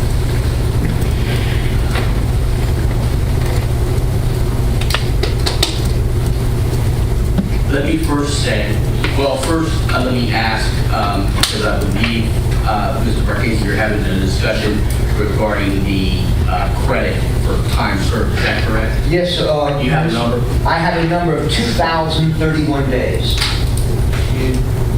2,031 days. Ms. Johnson, do you have any reason to disagree with that? No, Judge. Okay. First, let me say that I respect the findings of the jury in this case, as I do in all cases. Second, let me say that this is a particularly sad case because of the circumstances involving family, the circumstances involving young children who have suffered greatly as a result of these crimes. A particularly sad case. Mr. Summers, I cannot and will not hold against you your decision to represent yourself. However, I do believe that the timing of your decision was born of pure evil, which is not surprising given that the circumstances of this case, the testimony and evidence that I heard, clearly make you a monster in every stretch of the imagination. And as a result, first, I apologize to the victims for not being able to undo the harm, the pain that this defendant has caused you. To Arden, you should not feel guilty for anything that you did in this case. I assure you of that. I only hope that the sentence that I give today gives some sense of peace in knowing that Mr. Trevor Summers will spend the rest of his life in Florida State Prison. As to counts 1, 2, and 3, I sentence him to life in prison to run concurrent with each other. As to counts 4, 5, 6, 7, 8, 9, and 10, I sentence him to 32.1125 years on each and every one of those counts to run consecutively. I will impose all standard court costs, fees, and fines. As to count 11, I do apologize. I will sentence him to time served on the misdemeanor. I will give him credit as to all counts of 2,031 days. He will have 30 days to appeal the judgment and sentence entered against him today.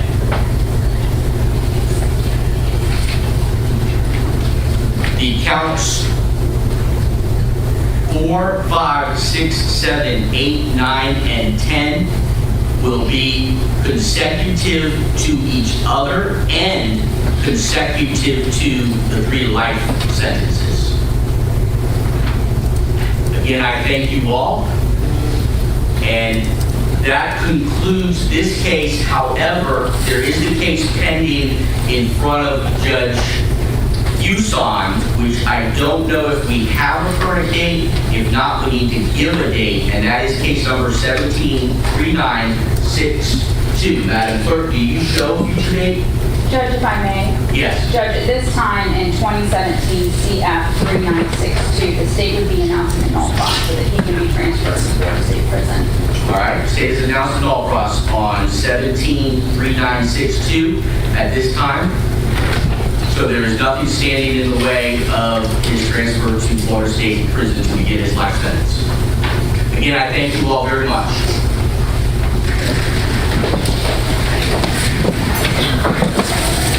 State, I'll be expecting the amended score sheet that I can sign. Those are normally transmitted now through JAWS. It's entirely up to you. If you want to do it that way, I'll sign it a little while. Yeah, Thank you. All right. So, Michelle, this was 2022. I think it was August. I want to go with August. Yeah, it was August of 2022. So he said Judge Fuson has another case with him, with Trevor, and that's Sunny Bell's Sunnybell's trial judge. All right, I said that I have a surprise for you guys. I hope you guys dig this, because we're missing.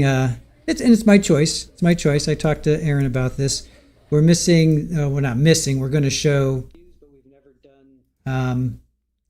Matthew Paul. We're going to show Matthew Paul at 4, but I wanted to show this to you guys because I think it's appropriate. All right, hope you guys enjoy this.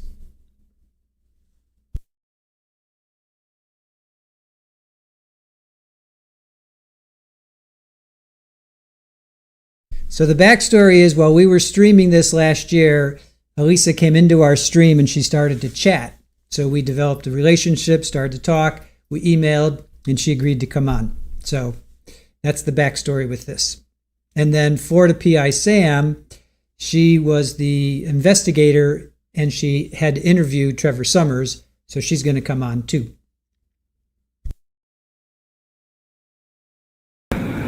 Okay, hopefully this works better. All right, Alisa, can you hear me? I can. Yay! We love StreamYard.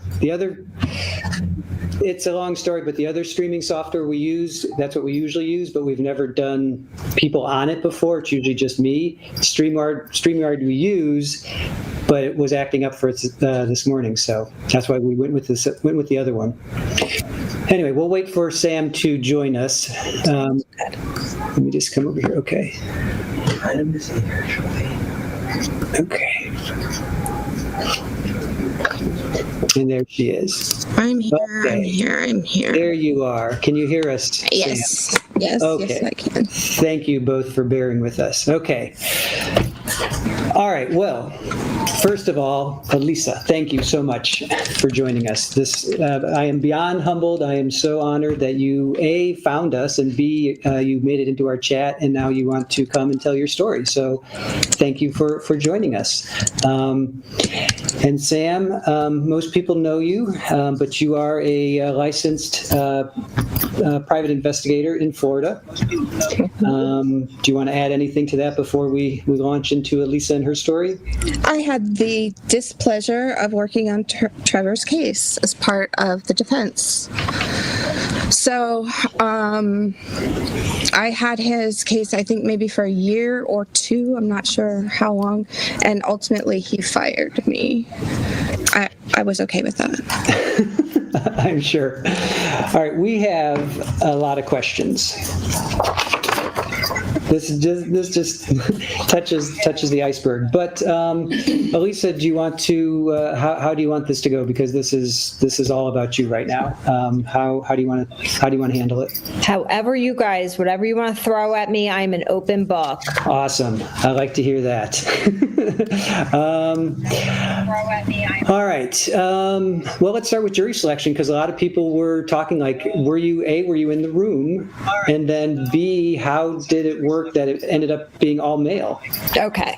So the story behind the jury selection starts really back at kind of the beginning. When everything happened, Marsy's Law had not been passed in Florida yet.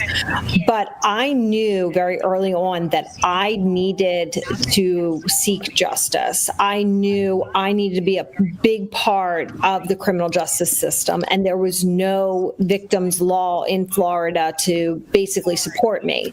So in the beginning of this whole thing, after the aftermath and everything, I was really just trying to say, this is what I need. This is what I need. This is what I need. And then when Marsy's Law got passed in 2018, it was like, no, this is seriously, this is the law. This is what I'm fighting for, and I'm going to do, what the law says are my rights.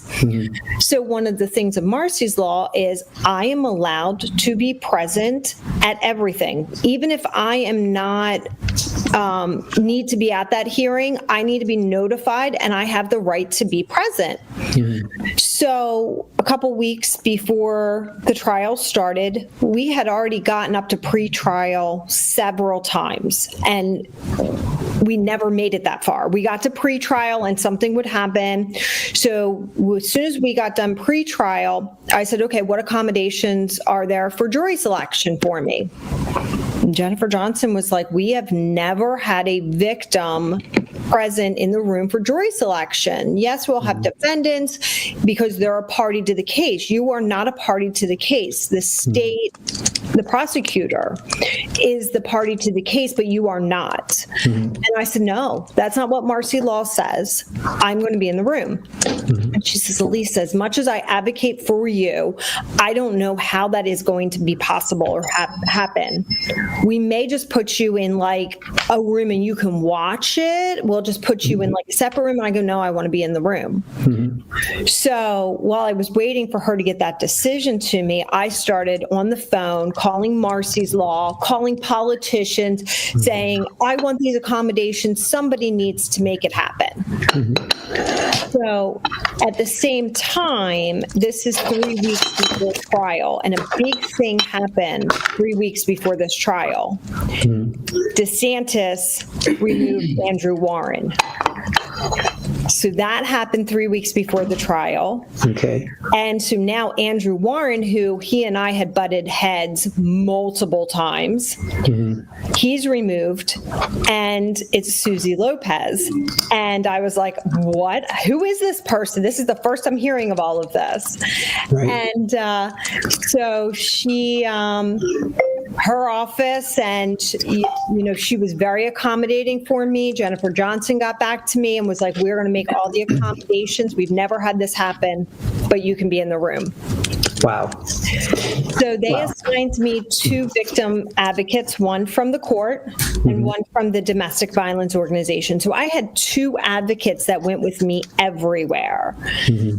And one of the benefits of this was they were afraid, Trevor was going to pull things like jury tampering and all of that stuff. Well, here you have 2 witnesses who are, assigned by the court. One's assigned by the court, one's from the domestic violence, who never left my side. So they had to make accommodations for them to be in the room too, which I'm thankful that they were in the room. So, absolutely. Yeah. Have that supporting system with you for sure. Yes. So we were over in the back corner. The jurors came in. They brought in 60 jurors. The parties to the case stood up. Again, I'm not a party, so I'm not up there. That doesn't matter if somebody knows me, but nobody did know me. And they asked if any of the jurors knew him, and nobody raised their hand. And then they read the charges. Well, when they read those charges, you won't believe how many women's hands went up. Of how many women could not sit on this jury. Yeah, I'm sure. And some of them shared from their seat of why they couldn't be on the jury. Some of them went up and talked to the judge. And then you saw this huge amount of women leave the room. So much so that they had to go back and pull for more jurors. And I looked over at the advocates and I said, oh my gosh, we're not going to have women, are we? And they were like, probably not. And it happened the second round of jurors. The same thing happened. How many were they pulling in, if I may? How many jurors were they pulling in at a time? 50? 60. 60, okay. So you went through 2 rounds, so 120 roughly? So they left the batch from the first round. There were 30 some left. And then they brought in some additional like 20 and some change. Okay. Then they did it again. And then he had his 8 strikes. So even after they dwindled it down, and then we approximately were at like 40 some jurors at the next go round. Then they started really picking and asking questions of the jurors. And that's when then a lot of them were kind of cut loose and dismissed.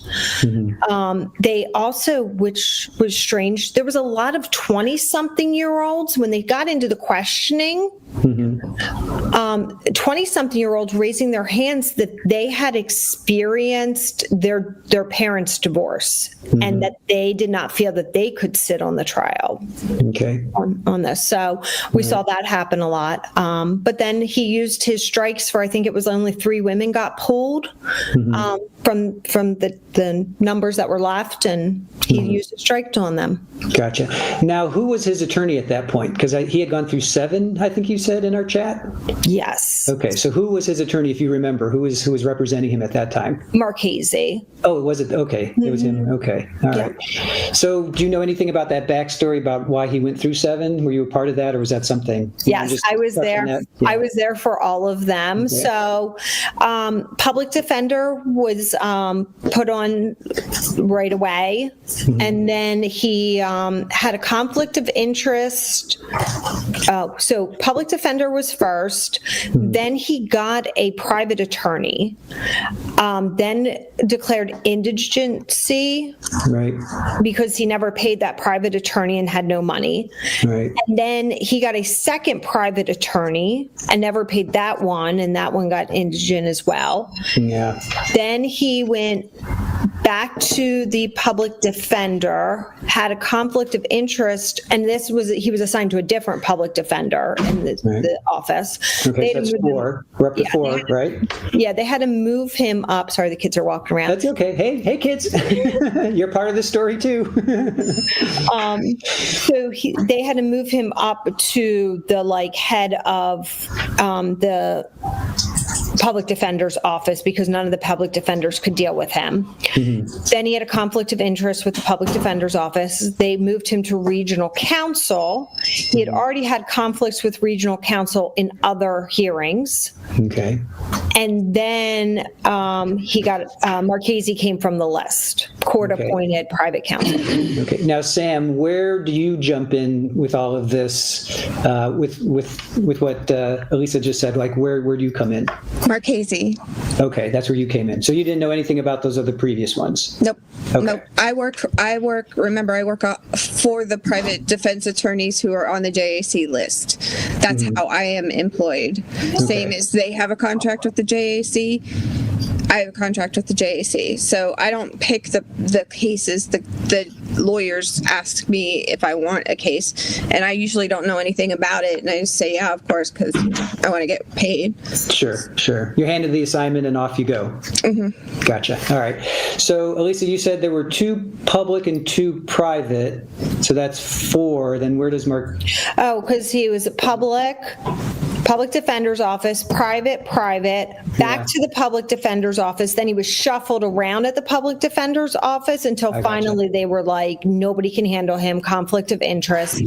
Then it went over to regional counsel, which I addressed the court and said he has conflict with regional counsel, but they still had to go through the steps. And so that delayed us a whole nother month or so for it to come back. Regional counsel has conflict. Gotcha. A lot of our chat had followed Sarah Boone, and it's very similar in the sense that I don't know if you know her or have followed her trial. Okay, so yeah, kind of similar, just in that regard. But somebody asked about why it took so long. I think Tennis Girl asked why it took so long, and I think you're explaining why it took so long, because there were all these conflict of interest, and he was just kept being bounced around lawyer to lawyer. Right. So I think that answers that question. All right, cool. Let's see. All right, we'll get into, so how did this experience affect your life now following the trial? Well, we're going to kind of jump around a little bit, but now that we kind of went for the jury selection, how have you managed to deal with this? I know you have a strong support system, and I know Jeff has been your rock, and we'll get to him in a moment, but if you could just briefly tell us, how have you been able to get past this? I mean, you seem so amazingly well adjusted. I'm just astounded. I was brought to tears during your impact statement, but please tell us how you have managed to get past this. Yeah, I mean, it really started right after I was found alive. I mean, it was therapy right away. It was, and I had 5.5 years to really do a lot of healing. And so then the trial was healing for me as well. Yeah. But then as soon as the trial ended, it was like, okay, now what do I do with myself? Because I've been so wrapped up in this trial and going to hearings constantly and dealing with the courts and all of this. So I did take, about a month or so of just completely just chill out. Yeah. And I said, I just binge watched and, caught up on who was covering the trial and things along those lines. And then it went back to life as normal, keep focusing on the kids. Therapeutic for me, I wrote a book. Please tell us about that. Yeah, please tell us about that. Trial, yes. Yeah. So it has been, a process. There's been times where I've had to put it down, do some more therapy, more healing, and to pick it back up. It has a lot of my inner thoughts of what I was experiencing going through the trial and also going through the kidnapping. Okay. So the two storylines are running parallel, and present day is the trial, and we then have flashbacks of that event happening in like real time. So it's back and forth between the two. What is the name of your book? It's titled Tied Up. Tied Up. Okay. All right. Chat, go look for it. It's not out yet. Oh, that's a tease. It's coming. Just finishing editing. I should have it back this week, and then it'll go out to the publishers. Perfect. Now, will this be on Amazon, Goodreads? Where can we find it, do you think? So I'm not planning on self-publishing, just because, I'm busy with the family, and that's a lot of marketing, and I'm not really one to try to market myself. Sure. So I'm looking for a publisher for that. Okay. And then if I don't get a publisher, then I guess I will go self-publish, because a lot of people tell me watching the trial, especially women who went through some of the things that I went through, they, said it really was helpful to them. So I want the book not for myself, but for others as well. Absolutely. I totally agree with that. Katie, let's go over to you. So what was your role, now that we've heard from Alisa a little bit? Let's jump to you. And what was your role? When did you actually meet with Trevor? Did you meet with Alisa? Like how did that work out? So first I went and I met with Mr. Marchese in his office, and then he sent me on to the jail to meet with Trevor, which I did on more than one occasion. He gave me lists of things that he felt would prove his, not so much innocence, I guess, as like he didn't have the correct intent. He wanted there to be cameras where there were no cameras. He wanted there to be, oh my God, I fought it out with him so badly, because I'm like, no, Trevor, this does not exist for you. This did not happen. No, the helicopter did not do this. You know what I mean? It was like, I kept going and documenting things, and he'd get angrier and angrier every time I did. Alisa, I'm sure you can speak to that, the shared experience. I saw the smile when Sam said that. Yeah, I can only imagine what both of you went through. Sam, how many times did you meet with him, and for how long? Like 2 times, 3 times? Several hours. So it would be several hours at a time, and I'm trying to think back. It had to be at least 2, if not more.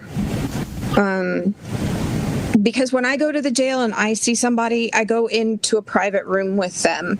So I'm just one-on-one with them, and I don't have the noise of the pod. I'm not through plexiglass or anything like that. So I was trying to think back. I think my case notes are filed away, but I would have gone for several hours at a time, because I remember him providing me with a lot of lists of stuff that he wanted proven, which I'm not here to, that's not my job. I'm a fact investigator. If there's a camera there, there's a camera there. If there's not, there's not.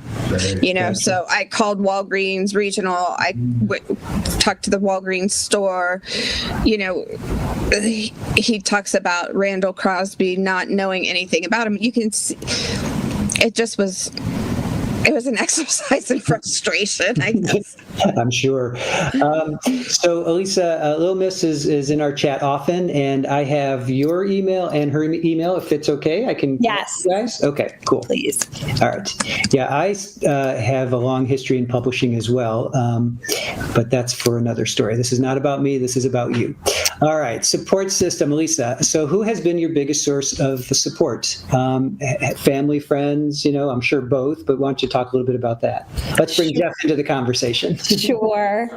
Well, I met Jeff about 3 weeks before the kidnapping happened. So we did not really know each other well at all. Okay. We found out very quickly upon meeting that we were from the same hometown. We grew up. Yes. Unbelievable. It is one of those things where, I can't make this stuff up. Here, he went to high school next to me. We had tons of mutual friends. My mom and his mom lived 15 minutes away from each other. When everything was happening, my parents were up in Pennsylvania, where we're from, and Jeff was down here in Florida. And so I'm missing, and my parents get in contact with Jeff, and he knows way more than what my parents know up in Pennsylvania. My parents got on a flight, flew down, and here this guy that they had never even met is, being there for them as they're going through all of this. And as soon as, I got found alive, he was one of the, first phone calls that my parents made that, she's alive. And my brother is a huge support for me. He flew down. He's up in Pennsylvania, and he flew down. He was with me during the whole trial. Okay. Jeff was not allowed to be in the room, or my dad, because they were on Trevor's witness list. Oh, okay. Since they were under subpoena, they couldn't be in the room until Trevor released them. So that's why my brother flew down. Okay. I saw a gentleman sitting next to you, and I'm like, you two look so much alike. That has to be a brother. And people are like, no, that's her husband. I'm like, no, because I'm going to be honest, transparency here. I did go to your Facebook page, and I saw the family, and I saw Jeff. I'm like, no, that's not. I don't think that's him. But you guys, your eyes, and I'm like, that has to be your brother. So thank you for confirming that. And then when I did see Jeff, I was like, Jeff, that's Jeff. That's Jeff. Yeah. That's husband. So yes, thank you for letting us know that. So obviously Jeff is huge. Your parents are huge. What about through any kind of organizations, church, or anything like that? I know you mentioned that, I believe. Yes. So the church that I was attending when I left Trevor, a deacon and his wife had taken me in when I left with the kids when I was leaving Trevor, and they just supported me. This church came around me and loved on me, and Trevor really tried to manipulate them, and they were by my side through all of it. This church the pastor was with my parents the whole time, when I was missing. When I was found alive, they had my parents and my pastor in a separate room, and they, after questioning with me, they took me in to them, and so huge support from them. Support from the Spring of Tampa Bay, the domestic violence organization. I did go into shelter when I had left Trevor. I first went to the deacon's house, and then we realized how just unsafe it was for me, that together with the church, I went into shelter to get resources into the shelter, and just to have that documentation, like, I'm really scared of this man. I need protecting, and I just can't be out on my own with him. No, I agree. And it's weird that you say, not weird, but I'm trying to envision, and again, if we get too personal, just give me a high sign. Like you say that Trevor was just manipulating everybody and everybody in your life. Like, how physically did he do that when you're talking to a pastor? Like, how did he know to go to that person to manipulate them? I say it's kind of like that Jerry Maguire moment. Like, I'm leaving him, and he called everybody, where I just wanted to kind of lay low. I didn't want to involve the kids. I didn't want to involve friends. I didn't want to involve all these different people. It was just like, let me just move on and live my life. And he just instead created this whole big campaign against me. And then because he created this whole big campaign against me, he manipulated things and convinced people that they had always seen this in me, or they had always seen that I was, unstable, when it was just him convincing all these people of these different things. Wow. Okay. I can understand that. We have a question that I wanted to pull up. Okay, from Mookie asks, what did you think when you found out Trevor would be crossing? Yeah, that's a big one. When you found out that he was going to leave Marchese, thank you. And then you obviously were going to be cross-examined by him. Like, what was going through your mind, and just what were you feeling at that point? So he had gone pro se in the April before the trial, but I had always told Jennifer Johnson from the beginning that Trevor would represent himself. And she said, no, he's not that stupid. And I said, no, he really thinks that highly of himself. Yeah. He will be the type to represent himself. So I had already prepared myself for that.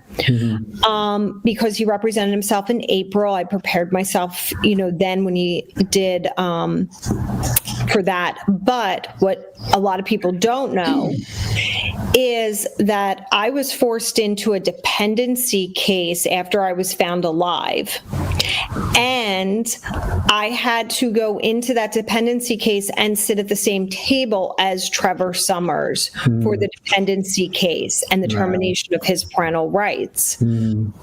So that is what really, really prepared me for him to cross-examine me. I mean, the proximity that I was to him during this case was nothing compared to that. Yeah, I'm sure. And I love the fact that you didn't look at him. Were you looking at the jury then? I'm assuming you were looking at the jury, right? Okay. I did, yes. Yeah. And then there was a little metal plate that was on the wall, like where you would see a light switch, but it wasn't a switch. It was just a plate there. Right. And you were focusing on that. I love it. Yeah, we definitely caught that for sure. All right, Katie, let's see. How do you feel about the way the legal system handles cases of this nature? Katie, what do you think about that? Well, it's like any other of the cases, he's presumed innocent until proven guilty. It's the way the system works. I don't necessarily...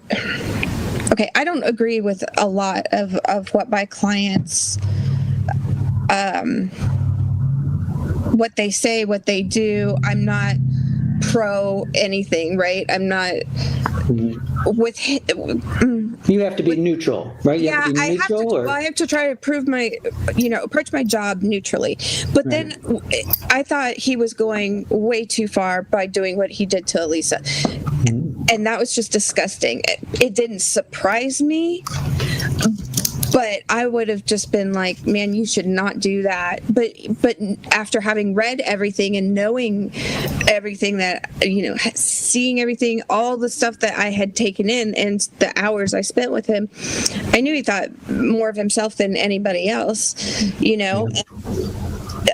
It floors me sometimes that people will put others through a trial when you know what the outcome is going to be, and I just think that's not necessary. I don't have a lot of respect for that, and I thought what he was doing was exceptionally petty and cruel and vengeful, and I just thought, well, she got the last laugh because you're spending the rest of your life in prison, and she's gone on to live a happy ever after.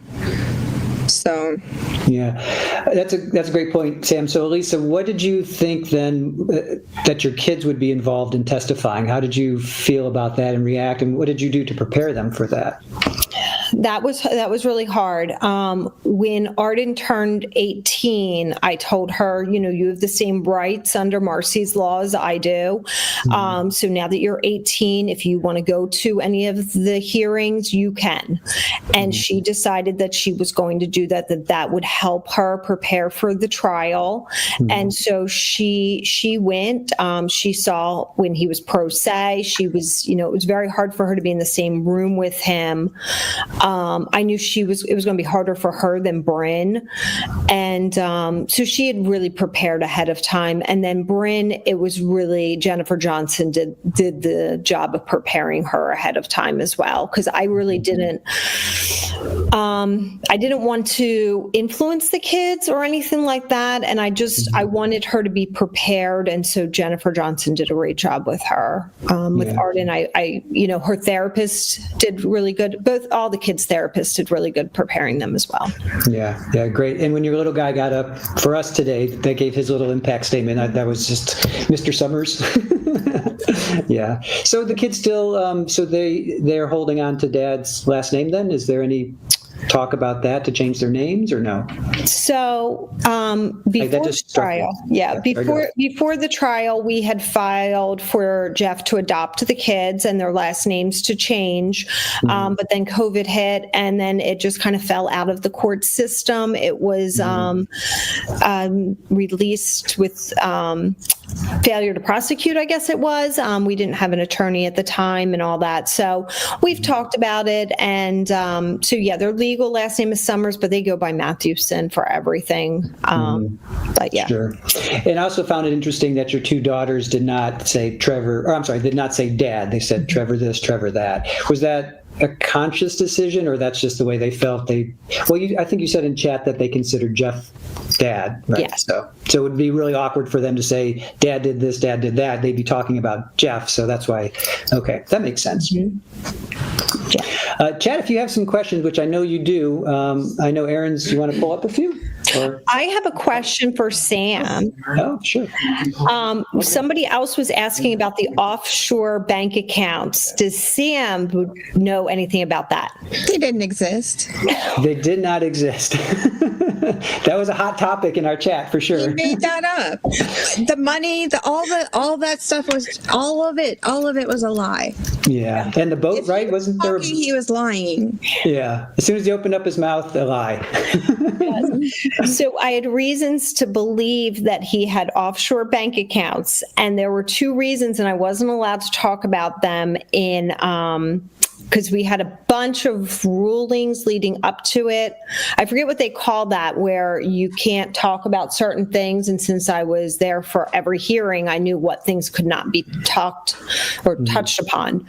The offshore bank accounts, the two reasons why I could not talk at length about those and why I thought he had it, was because the federal case for fraud would have been one reason. You're being, that you embezzled money and have fraud and all this other stuff. And two was because he was taken off of an airplane by air marshals flying back into the country from the Bahamas. Okay. So if you are leaving the country on a flagged passport and they catch you flying back into the country and they know that, why should we have him extradited? He's flying back in, just have air marshals ready.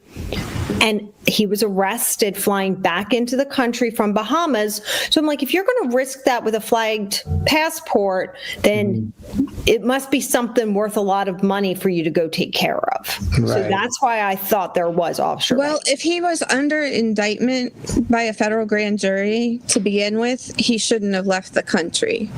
So I found no evidence of there actually being an offshore account of any kind. He had no money. His federal case, you could go into the records at Pacer and find it. I never bothered because I didn't care, to be honest with you. But I did not see any indication whatsoever that he had a dime anywhere. Alisa, this came up in our chat. What did Trevor do what was his profession? What did he do to make whatever money he did make?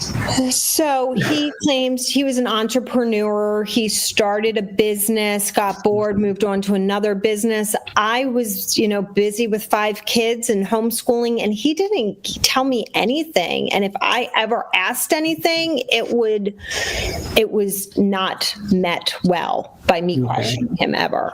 Interesting. Okay. All right. Fair enough. 2 questions. The one that's on the screen from Jeannie. Sam, how long were you on the case? I think somewhere between a year and 2. And okay. I'm honestly not sure. And I know it sounds like a really long time to people that I'm on cases for that long, but it actually, for me, goes by really quickly. Like I've mentioned before, I've got one guy who's been sitting waiting for his death penalty trial for 6 years now. So, I see them every so often. Because the way the circuit here works is they do of course the word just flew right out of my head. Every 3 months we do a status hearing, and it's just a check-in. Like, okay, do you guys have your depositions going? Do you have your experts going? What's happening? Where are we? That sort of thing. So then also we had COVID shut the system down, like completely. And then, of course, the courts shut down for hurricanes, like everything else. So stuff gets pushed back, and I'm sure for the victims, it seems like it's taking forever. Some of us working on it, sometimes it seems like forever, but other times it feels like it's going fast because you can't get to everything everybody wants all at once. Right. All right. Question from Tennis Girl for Alisa. You were calm on the inside. Oh, no. Were you as calm on the inside as you seemed during testimony? And Tennis Girl's in awe at how you handled the freaks questioning. Yes, you came across as very, very calm. You got, you were pushing back. We appreciated your snark when it was appropriate, of course. So were you as calm as you were on the inside as you were on the outside? Yeah, yes-ish. But I see, like, when I go back and watch it, I see me transition from being kind of really, like, afraid at first, not sure of how I was going to react, how it was going to go, to then, for the majority of it, being, calm, okay. And then it's like I got my voice more and more, and I just started, like, slapping him upside the head with the things I was saying. I love it. But then one of the advocates had to, like, calm me down on the day that he called me back up on the stand, because it was like I was boiling with anger inside towards him. And it was like, you gotta calm it back down, Alisa, bring it back down. Right. All right. Here's another question for you. Can you explain how you being kidnapped turned into unsupervision of children and them being removed from your custody? Yeah. How did that? Yeah. Hillsborough County for you. Yeah. I Wow. mean, really, it's the state of Florida. You look at, if you look at what happened with Take Care of Maya, and it's amazing, though, how many people have lost their children in the state of Florida for absolute no reason at all. Yeah. And it's a huge problem with DCF in Florida. So what happened was, because after the Walgreens incident happened, the police went to Trevor's house and my house. They found the children alone at Trevor's house. They have no idea. They can't contact the parents. There's no supervision of these kids. And his parents lived in Apollo Beach, so a couple minutes away. He always moved his parents. Wherever he moved us, he moved his parents. So his parents were contacted, and then the state took custody of the children on Monday morning before I was found. They granted custody to his parents. And then when I'm found alive, the first question is, where are my kids? And they said, well, we need you to help us with evidence. We have to get you medical attention. We got to go to the crisis center. We got to do all these things with you. The kids are just fine. The kids are fine. I had no idea that the state had taken custody of my kids at this point. The following day, I was notified that I had to go to court.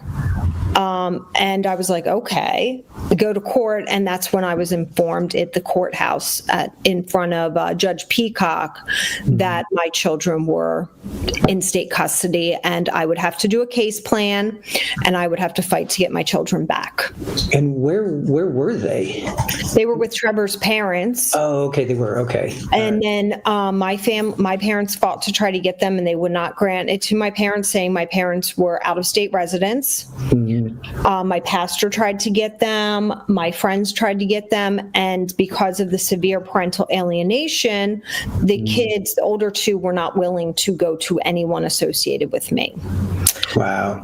So what ended up happening was his parents were deemed unfit.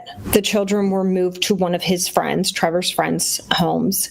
And then from there, they were really monitored of what was being communicated with the children. The children were starting to get more therapy and more things.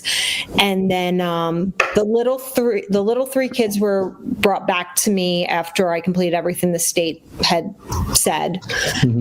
Because I did no contest, because that was the fastest way to get my kids home. Right. If I had said, I'm not guilty of unsupervising my kids, inadequate supervision, I'm not guilty of this, right, I would have had to wait for a trial. So no contest was the fastest way to get my kids home, and I did no contest. Got the three little ones home within 4 months it took, and they were like, record timing, Alisa. Not bad, but I'm sure that felt like a lifetime for you. It really did, but it gave me time to really focus on my healing, therapy, getting all those things in place. I had to go through a bunch of psych evals to show, that I wasn't a risk to the kids and all that. Sure. But the real thing that benefited the state was the gag order. By putting that charge on me, they were able to gag order me to stop me from saying how bad this whole case leading up to the kidnapping went. Gotcha. Fair enough. You want to go ahead? Okay. We'll just do a question. Aaron has some questions. Aaron is the Wizard of Aaron. I have questions. No, I know. You're going to pull them up. She's the wonder behind the mask over there. Okay, Mandy Strong, how long did it take to end Trevor's parental rights after sentencing? Asking for Brian Boone. Well, the good news of that is his parental rights were terminated before sentencing. It happened about a year after the kidnapping happened. Okay.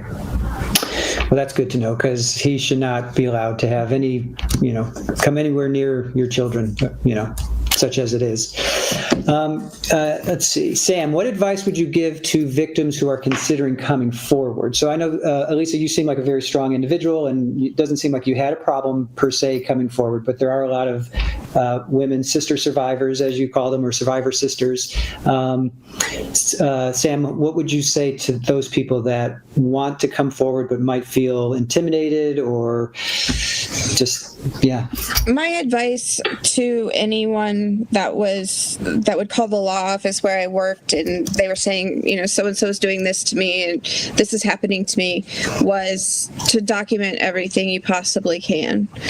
I've not been in that position, but the more you can document, I felt like that also would sort of give them something to focus on. It's like, I don't know, just like a little something. Okay, I can note this down somewhere, like in my phone, or write something down. But, definitely seek out resources. And the scariest time for a woman is right when she's ready to leave. As I think we know from, watching all the Boone stuff. So,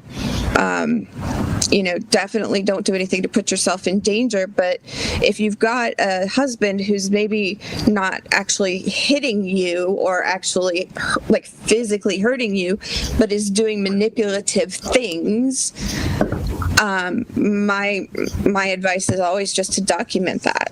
And really for anybody who's doing that to you,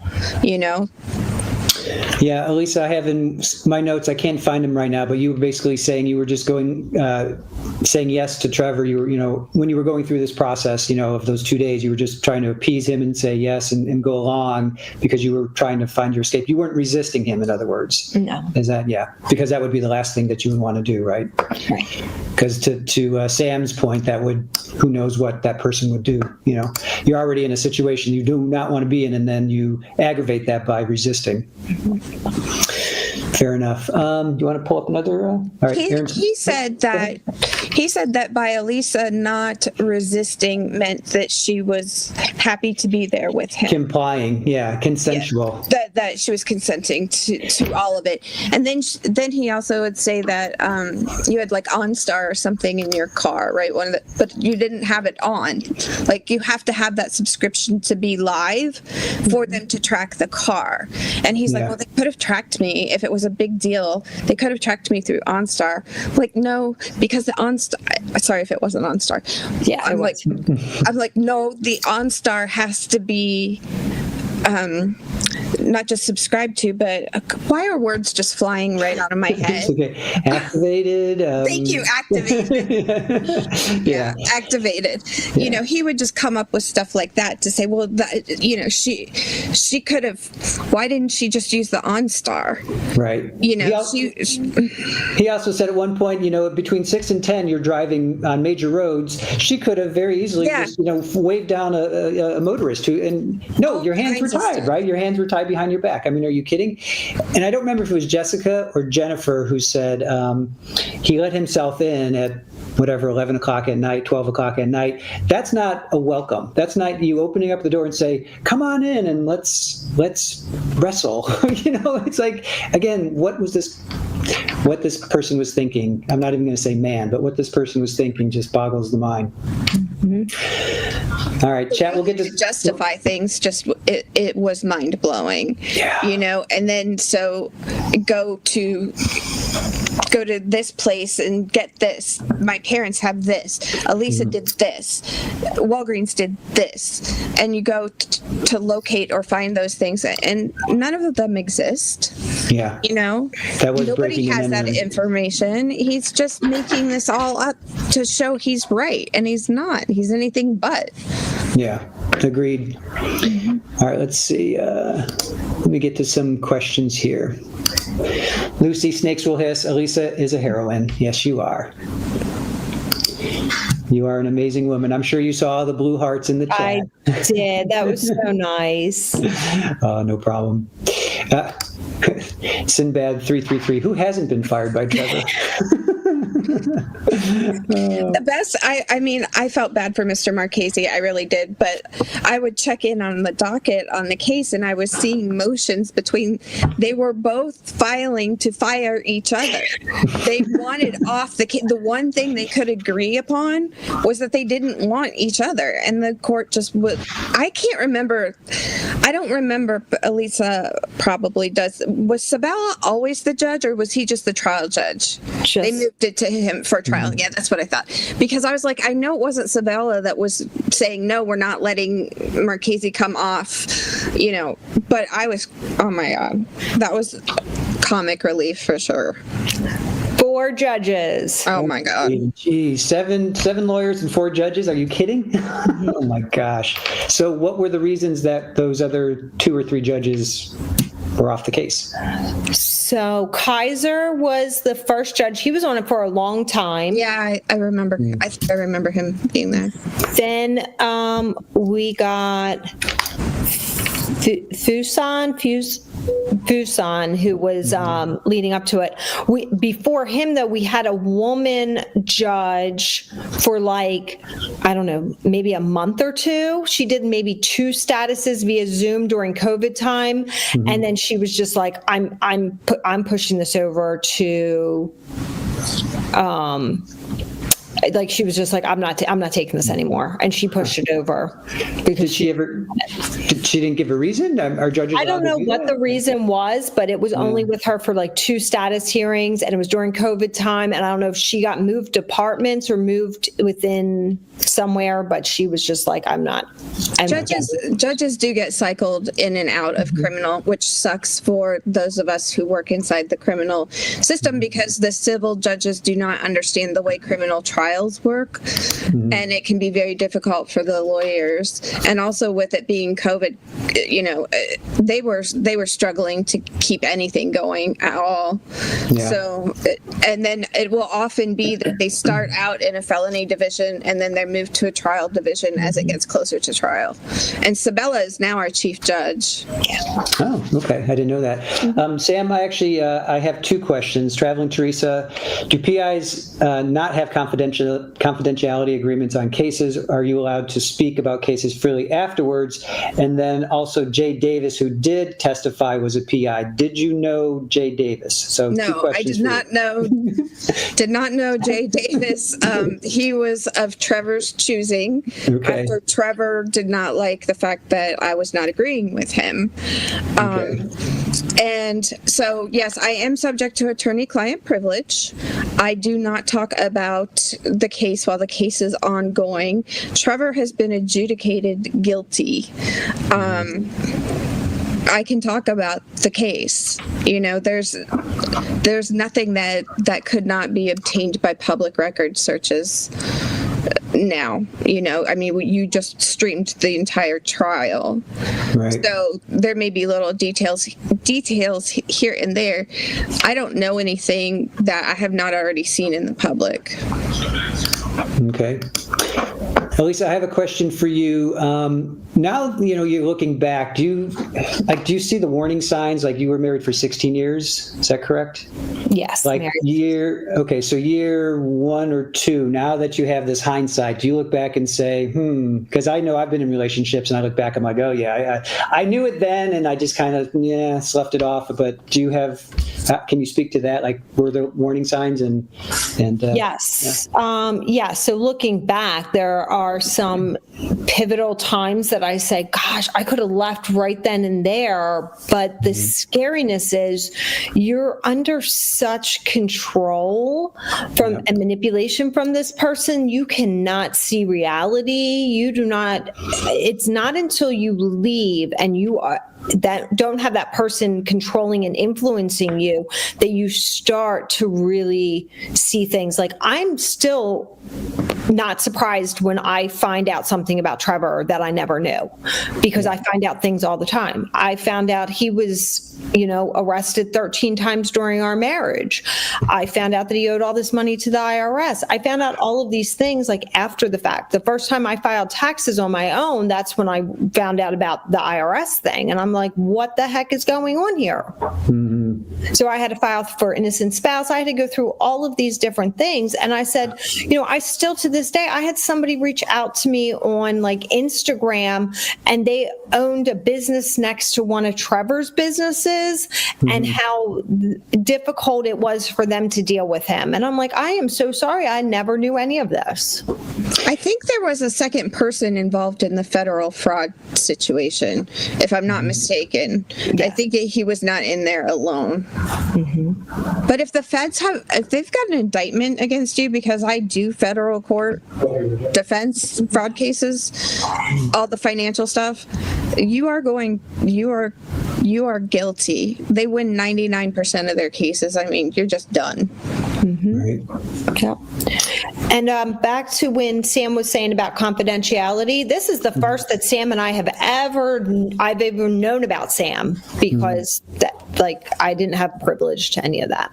Right. How did you find our channel, if I may ask? I don't know. I think it was just with Thanksgiving, I was off and I was like, I pulled up YouTube, and it, for whatever reason, sometimes it pulls up things that are linked to me or Trevor as things that I might want to watch. Yeah. And I saw that you'd done the trial, and it was only like a few days ago. And then I went to your channel, and then I was like, oh, they have a live stream going on tomorrow. Okay. I'll see what.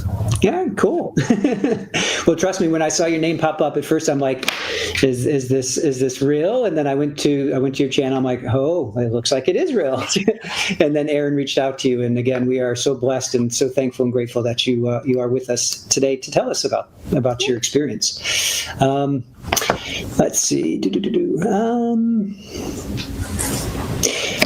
So let's see. General question for both. Sam, why don't you tackle this one first, and then Alisa, you can come in after that. What do you think is the biggest misunderstanding about DV that needs to be addressed? Sam, what do you think about that? Or do you want to think about that and then we'll let Alisa take that, or do you need a moment? I'm going to let Alisa take that, and I'll think on it for a moment. We'll get back to you. Okay, so the biggest misunderstandings. Why doesn't she leave is the question that everybody wants to know, and this is my answer to it. I actually have two answers to this, because if Marchese had cross-examined me, I was going to hit him with this one. So the one I was going to hit Marchese with was in the courtroom to say, okay, do you feel safe in this courtroom? There's bailiffs, there's the judge, there's everybody here watching in this courtroom. But what if I were to tell you that there's a man on the other side of that door who will want to murder you if you leave this room? And the judge here, Sabella's going to give you a piece of paper to say, hey, man out in the hallway, do not attack him. I probably wouldn't have been able to go into this ramble anyway, but my thoughts in my head were to say, hey, we're going to give you a piece of paper that tells that man not to murder you out in that hallway. Are you going to go out in that hallway? And said, okay, how about you have 5 small children with you, and we're going to give you the piece of paper and send you out there with 5 small children who you love and adore and are the most important things in your life. And we're going to send you out in that hallway where nobody's watching. There's no bailiffs. There's nobody there. And we're going to send you with a piece of paper. Why won't you leave the room? Yeah.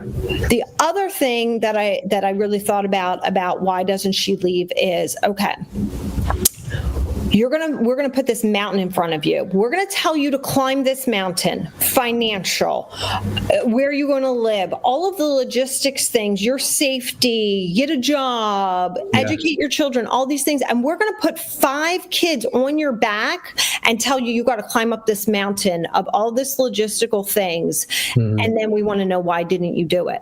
Yeah, we get that question a lot in these DV cases, like, why didn't you just leave? And it's for men too. It's not just women. Like with poor Jorge with Sarah Boone, like, why didn't you just leave? And I think a lot of it is, you're right, it's like the devil you'd rather stay in that, even though it might be abusive. It's financially you can't escape.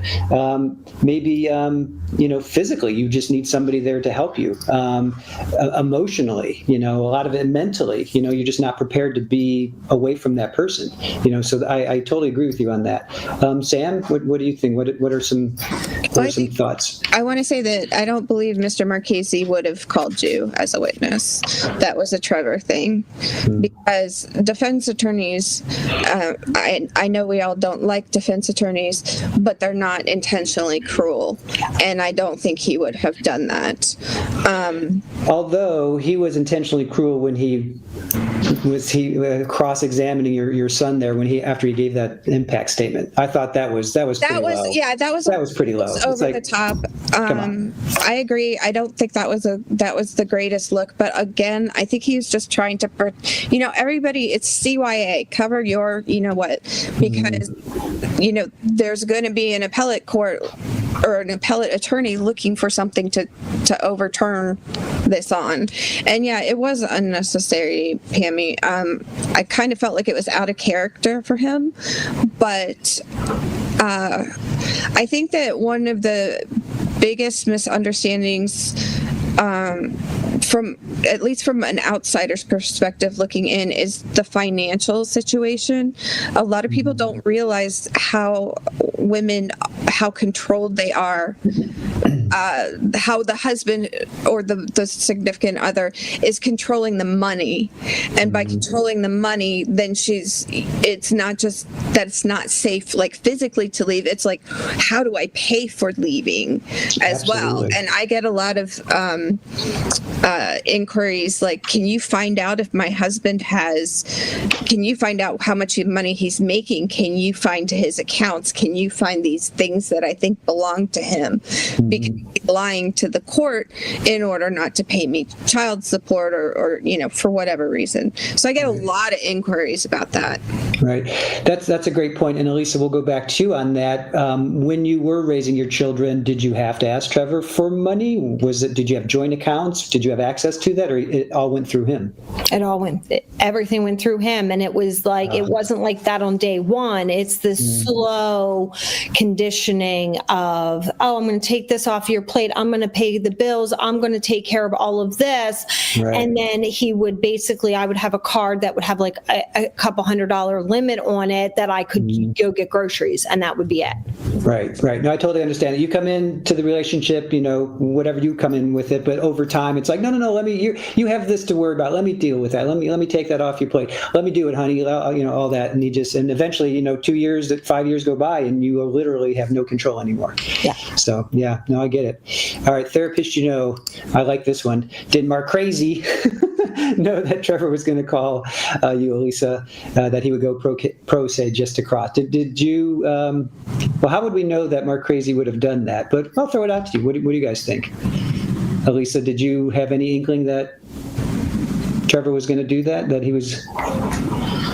I agree with Sam. I don't think Marchese would have called me. Like, he's going to cross-examine me. He's going to CYA, to go over and try to poke holes in the things that Jennifer was, questioning me on. But I don't think he was really going to. As a defense strategy, it was a horrible one. That was strictly a Trevor to Alisa thing. There is no defense attorney that I'm aware of, or me, if I was practicing, I would never call her. That's just a terrible decision. That was punitive by Trevor. And like I said, Marchese tried to get off the case. You can go back and you can go into the docket and read all of the motions, because he was just losing his mind trying to get off the case, and he couldn't. And I had actually was off the case because I got fired by Trevor, and I had gone over to the east coast of Florida, and I was scrolling through YouTube one day, and I actually saw that he was that the trial was on, and that he was questioning Alisa, and I thought, why am I not surprised by this? And I am so sorry that she's having to go through that. That was just right.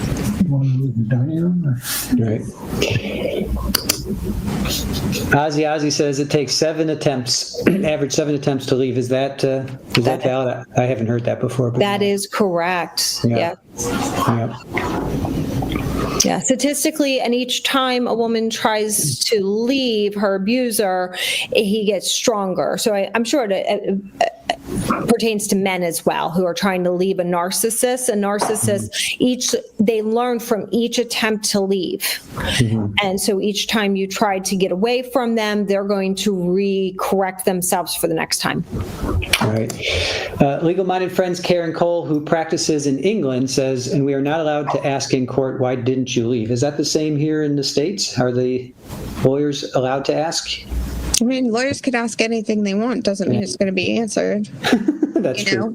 And you typically, you don't want to put a sympathetic victim on the stand. Right. Jules is one of our mods, and she was with us at the Sarah Boone trial, and she will be with us for the sentencing, as well as Ashley Benefield. There are many reasons why you don't leave. Yes, there are, and we touched upon, I think, the majority of them. Let's see. Here's a question from Shore Life Creations for Alisa. Do you think that maybe one day your son might want to see his dad? And we'll throw that out to all of your kids. He's very young right now, and he might want to talk to him one day. Will you support him on that? That's a good question. Based on the court decisions in other cases, I cannot support. So I have minor kids still in the home. So if any of my kids' older children were going to see their dad, I would have to protect my younger ones, and they are not to have any contact with anyone associated with Trevor. So, and I feel that I've kind of set those boundaries, and I would continue that on even after my kids are adults, to say, I need to protect myself. It needs to be a boundary that if you're in contact with him, it's not okay for me. Well, we know where they would be going to see him. it's not like they're going to be going to the park. We know he's going to be in prison, so at least we know that. And your older daughters, the Arden, she doesn't want to have anything. Yeah. And Bryn, she's not 18, but she doesn't have any desire. Yeah. Correct. Gotcha. Yeah. All right, let's see. And he did get denied for his appeal. So he did file an appeal directly after this trial. And I was notified by the appeal court a few months back that he was denied his appeal. They informed me that he can go for a second time to the appeal. The same second DACA is where his appeal is, that he can go a second time. Yeah, And then it's the Second District Court of Appeals, and knowing what the little that I know of Trevor, you can expect that he will continue to file appeals until a court orders him not to, that he's exhausted every right. Once they're in prison, like in the Florida DOC, it's common for the convicted to file everything they can think of. And I saw Mandy Strong saying in the chat that Marchese fought to stay on the case once it was in trial. I didn't watch that part of it, but one of the appeals is for ineffective assistance of counsel. So then that comes back on Marchese. So it could have been that he I don't know, when we're in law school, they teach us all the rules of professional conduct. They are not all sitting at the top of my head anymore. But, actions taken by Mr. Marchese may have been to protect himself, which is to try to avoid, a 5830, which Trevor will file one regardless. But I see a lot in chats.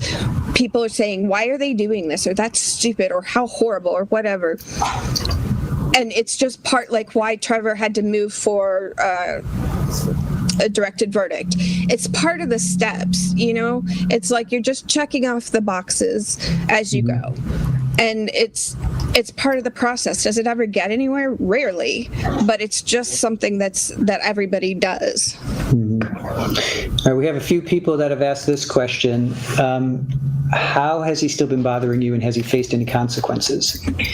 So when he was in the jail, they had to restrict his phone privileges and his writing privileges while he was in the jail, because he continually would write letters to other people outside, and then try to get other people to find us.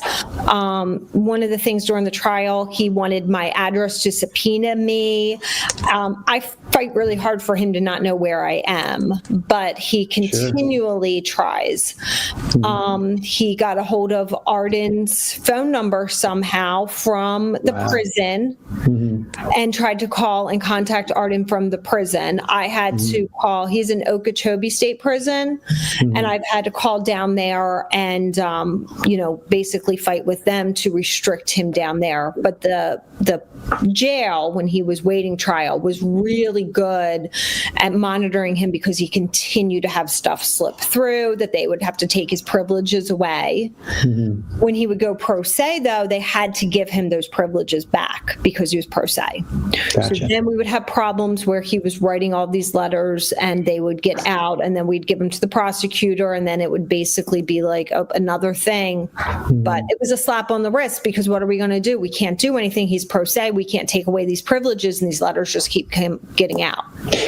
Right. I would think that would almost, I know you wouldn't want to receive those. I get that. But then you could also use that against him, because if he's saying things, you could use that in the court, in the court against him. I know you probably maybe not have been thinking about that, but now in hindsight, it's like, ooh, you could have maybe used those letters and say, see, this is just continual harassment on his part.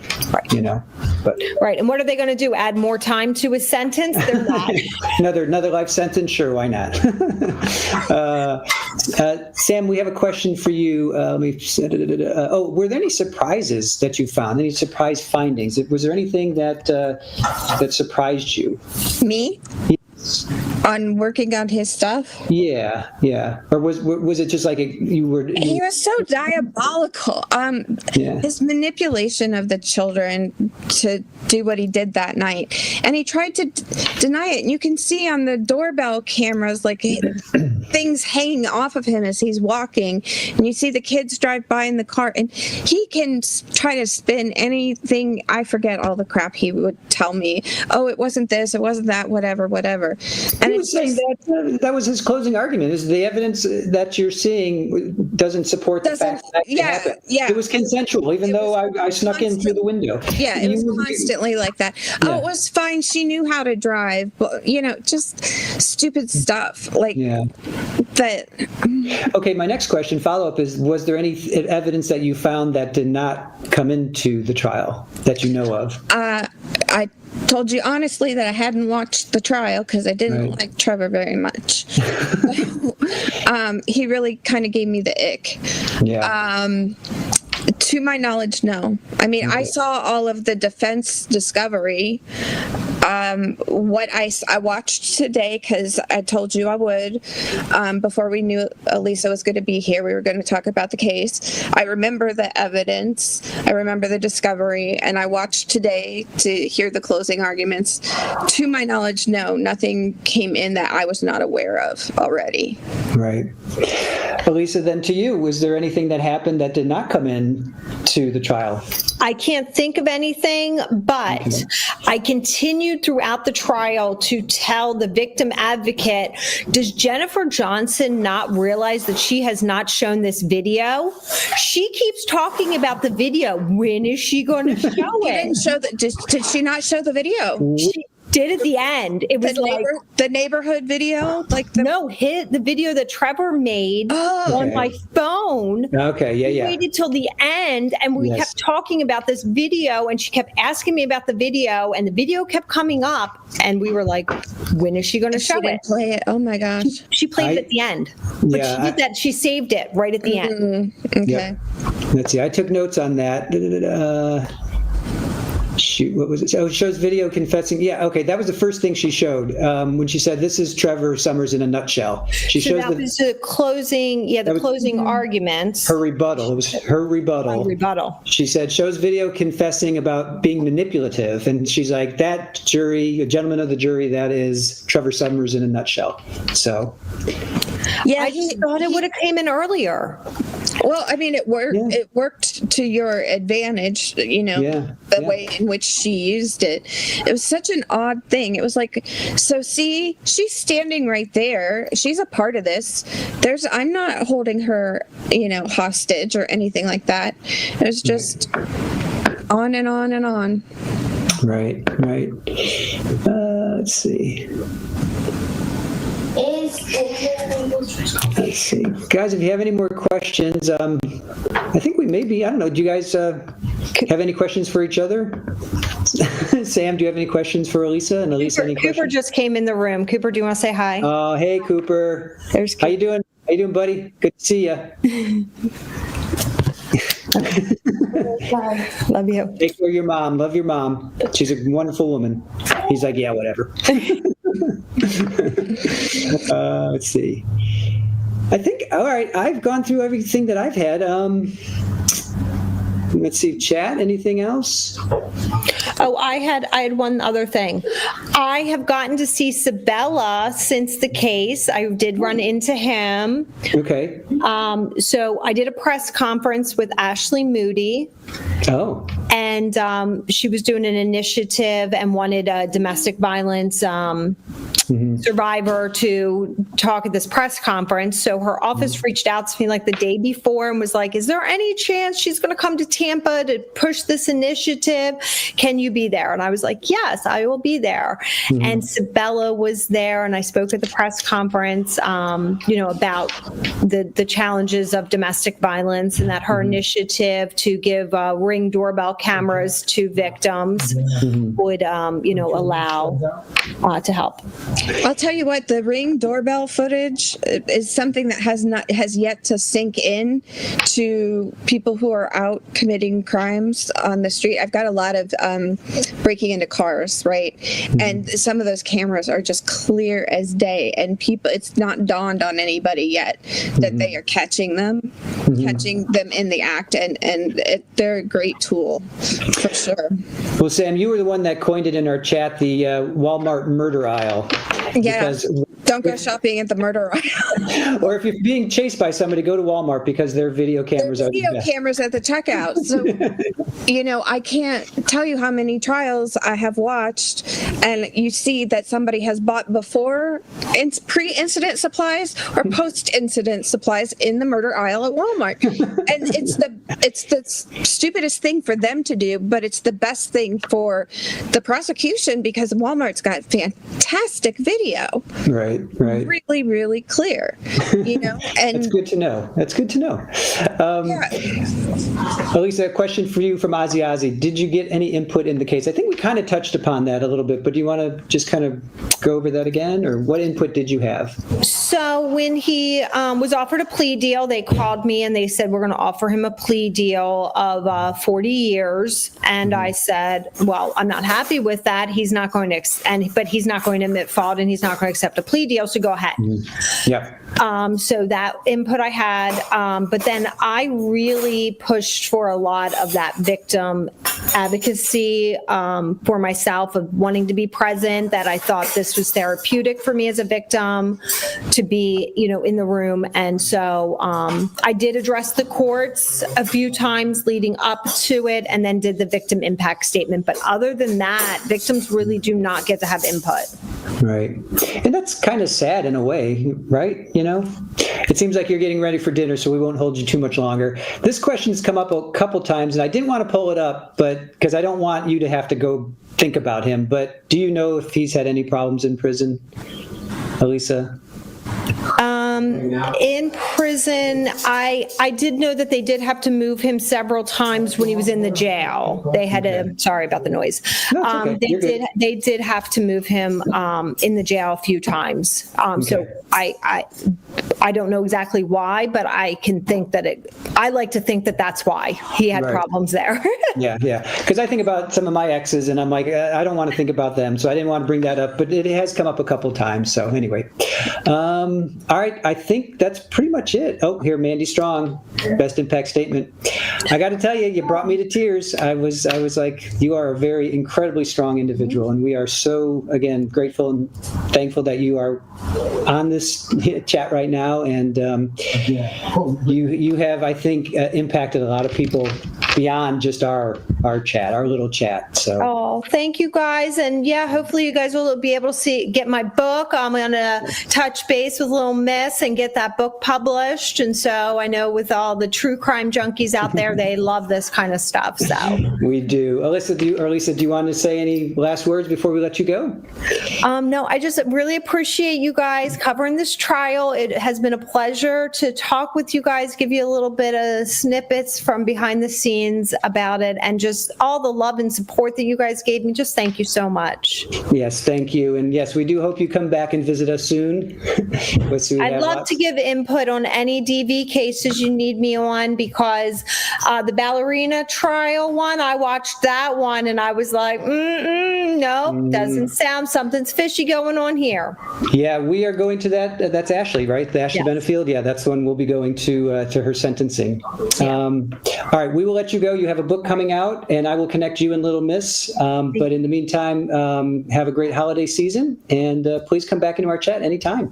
Thank you, and so great to meet you too, Sam, and thanks. Nice to meet you, Alisa. I'm glad you're doing so well. Bye. So, Sam, do you have any last parting words for our chat? What do you think about this trial? And you were part of it. What do you think? Well, I think that, for Alisa, it was probably the best thing to ever happen to her, because, she's got an amazing husband now and is flourishing. Trevor Summers is not my typical defendant. I'm normally getting a lot of gun violence, and I can usually find something, some redeemable quality, something to like about everyone, even if I know for a fact that they 100% did what they did. I never ask, okay, because I don't want to know the answer and be called as a witness, so I don't ask. But sometimes you see this on video, and still, though, I try to find a good quality about somebody. I can't always find it. I've got several that I don't. But he has got to go. He's got to be one of the worst people I've ever worked on. Yeah. It came across. I can't imagine actually going to work for him, working against him for sure, but working for him. Yeah. I took immense pleasure in discrediting every single one of his little theories. You know, go find this, go do this, go do that. Absolutely. And here's the result. And you are 100% wrong. And I'm happy to tell you that you're wrong. You know, I think that he should have taken a plea, but his ego was never going to allow that to happen. Yeah. And in the end, you know, he has been shamed and then some. But he's where he's where he deserves to be for sure. I think, and it's not surprising because, you know, just because the jury was all men, you know, I don't think that was interesting. I didn't know that until today. Yeah, because the judge kept saying "gentlemen of the jury," or he'd say "ladies and gentlemen." You know, he kept catching himself, and I think maybe Jennifer said it once or twice too. But that's how we discovered that it was all men. Was that the judge said a couple times, "Ladies and gentlemen," nope, gentlemen of the jury. You know, so all right. I think that's about it. Then, do you have any parting thoughts? Are you going to be live tomorrow? Chat. Oh, yeah. I was going to say, Chat. Florida PICM has her own channel, and do you want to talk about that? I'm going to do my usual little Saturday night date live stream. It's going to be a little more structured. Jenny Reisinger is going to basically interview me because the way that I made it onto YouTube in the first place was that somebody interviewed me about my job, but it was because I reached out and said, "Hey, I worked on this case, and can I explain the inner workings of the JAC to you?" And I realized from interacting with your chat, some of whom have subscribed to my channel, and thank you so much, that they don't know what it is I do and how it comes to be that I am on any of these cases, or what my background is, or why I know anything, or why you should trust anything I say about it. Just blindly tell us the truth. we trust you. We believe you, crazy lady over there. I'm working with I'm working with Jenny, who has been amazing, devoting her time to doing a lot of background research for me for different cases that are in the YouTube world that I'm sure you will stream. I'm looking for different ways that I can talk about pieces of it in a different manner. So my goal is that by the first of the year, you will not just have me sitting and saying hi on a Saturday night just to say hi. Like, I will actually be bringing you useful, hopefully, information. And if anybody has questions that they would love to have answered, I have a post up on my channel that says, if you have questions, then write them here. And Leah's been super supportive too. I love Leah. She's been fantastic. She's helped me with some of my design choices, and I'm sure Henry will make an appearance too. And I can't believe he's not here now. I know, it's quiet. Right? Surprisingly, yeah. I even put his food out and everything, and I thought, oh God, he's just going to come bombard me. Oh wait, he's climbing on the blinds behind you. Usually when you can see them and they're all wacky, it's because he runs between the sliders and the blinds, and it just looks like a crazy person lives here. Meanwhile, I have all our kitties are around. Here comes Rafa, our little ginger. He's yours are. It's so nice that yours are so loving. You're just going to see a tail. There's his Henry tail. just wants to kill me. Oh, and there's Polly over there. All right, so before I let you go, what time on Saturday? I think think I'm going to do like 7:15. Okay. All right. 7:15, 7:30, something like that. Again, I just sort of chose that time because Leah had said, hey, there's not a whole lot going on Saturday nights. And then, of course, yesterday we figured out that people have lives, so maybe they're outliving them on Saturday nights. But in terms of when YouTube is really super active for the true crime world, I guess Saturday night is not a big deal. So for now, it's just a placeholder and, a way for me to keep in touch, because I have actually wanted to do this for 5 years. I drew up my initial plan 5 years ago and didn't do anything with it. And I'm intentionally not editing. Like I did one of my middle of the night ones the other night, where I just got out of bed and came in and filmed something and then pushed upload.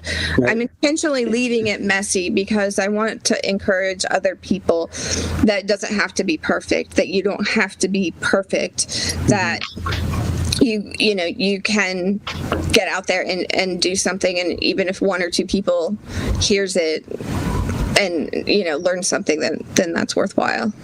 I agree. And Chad, I just put it up on screen, plus it's in the comments. Just go to YouTube and Florida PI Sam. It sometimes looks like PL, but it's PI Sam, Florida PI Sam. I'm a private investigator. That's what the PI is. So please give our wonderful friend Sam some love this Saturday at 7:15. Yeah, thank you so much, Chris. You have had to really, I don't know how you're doing it. But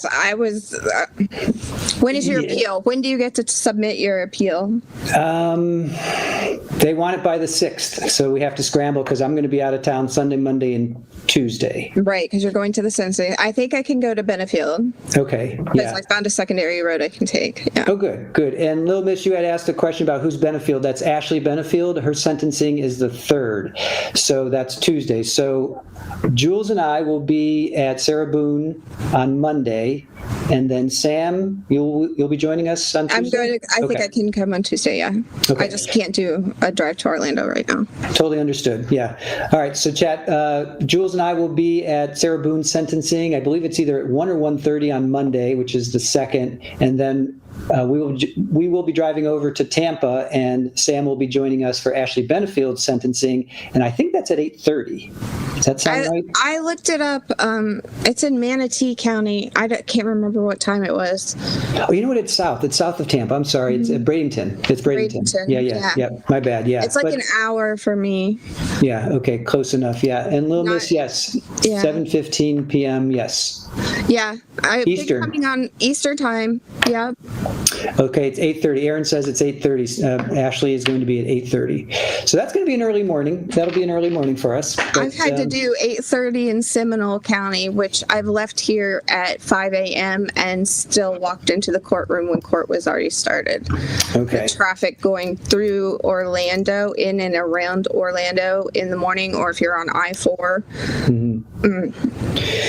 you're going to wish you had a helicopter. Yeah, I'm sure. Do you think, do you know, what is your estimate of how long Ashley is going to take? Do you think that's going to be... A sentencing? Yeah, like a couple hours? What do you think? I don't see sentencings taking very long. I mean, it's the victim impact statements, and then the judge can say whatever the judge wants to say, and then the sentence is pronounced, the person is fingerprinted and let out of the room.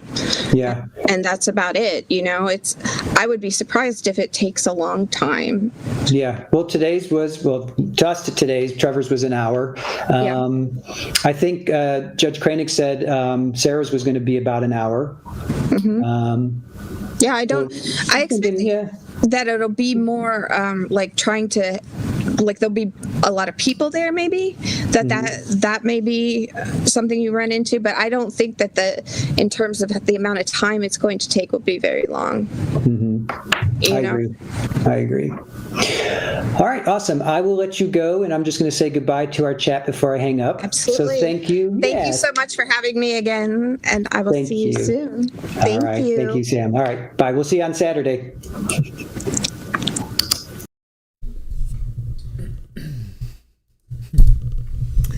All right, enough of Enough of that guy. I see enough of that guy in the mirror. I don't need to see him. I don't need to see him anymore. All right. So I hope you guys like that. That was a unexpected surprise on our part too, because yesterday when we found out that there was going to be no trial today because of Veterans Day, and thank you to all the veterans that have served. We appreciate you all. But then we knew that Matthew Paul was going to have a sentencing still. Don't know why they're doing that, but they are doing that, and that was going to be at 2:00. So we thought, well, what can we squeeze in between like 9 and 1:30 or 2? So we thought, okay, Ego takes the stand. That sounds cool. Let's try and sort that out. So we went through. We have like 3 or 4 that we want to show still, and there's still a couple more that are potential. So we wanted to find something that was only going to be about 4 or 5 hours. So we found Aaron suggested Trevor Summers.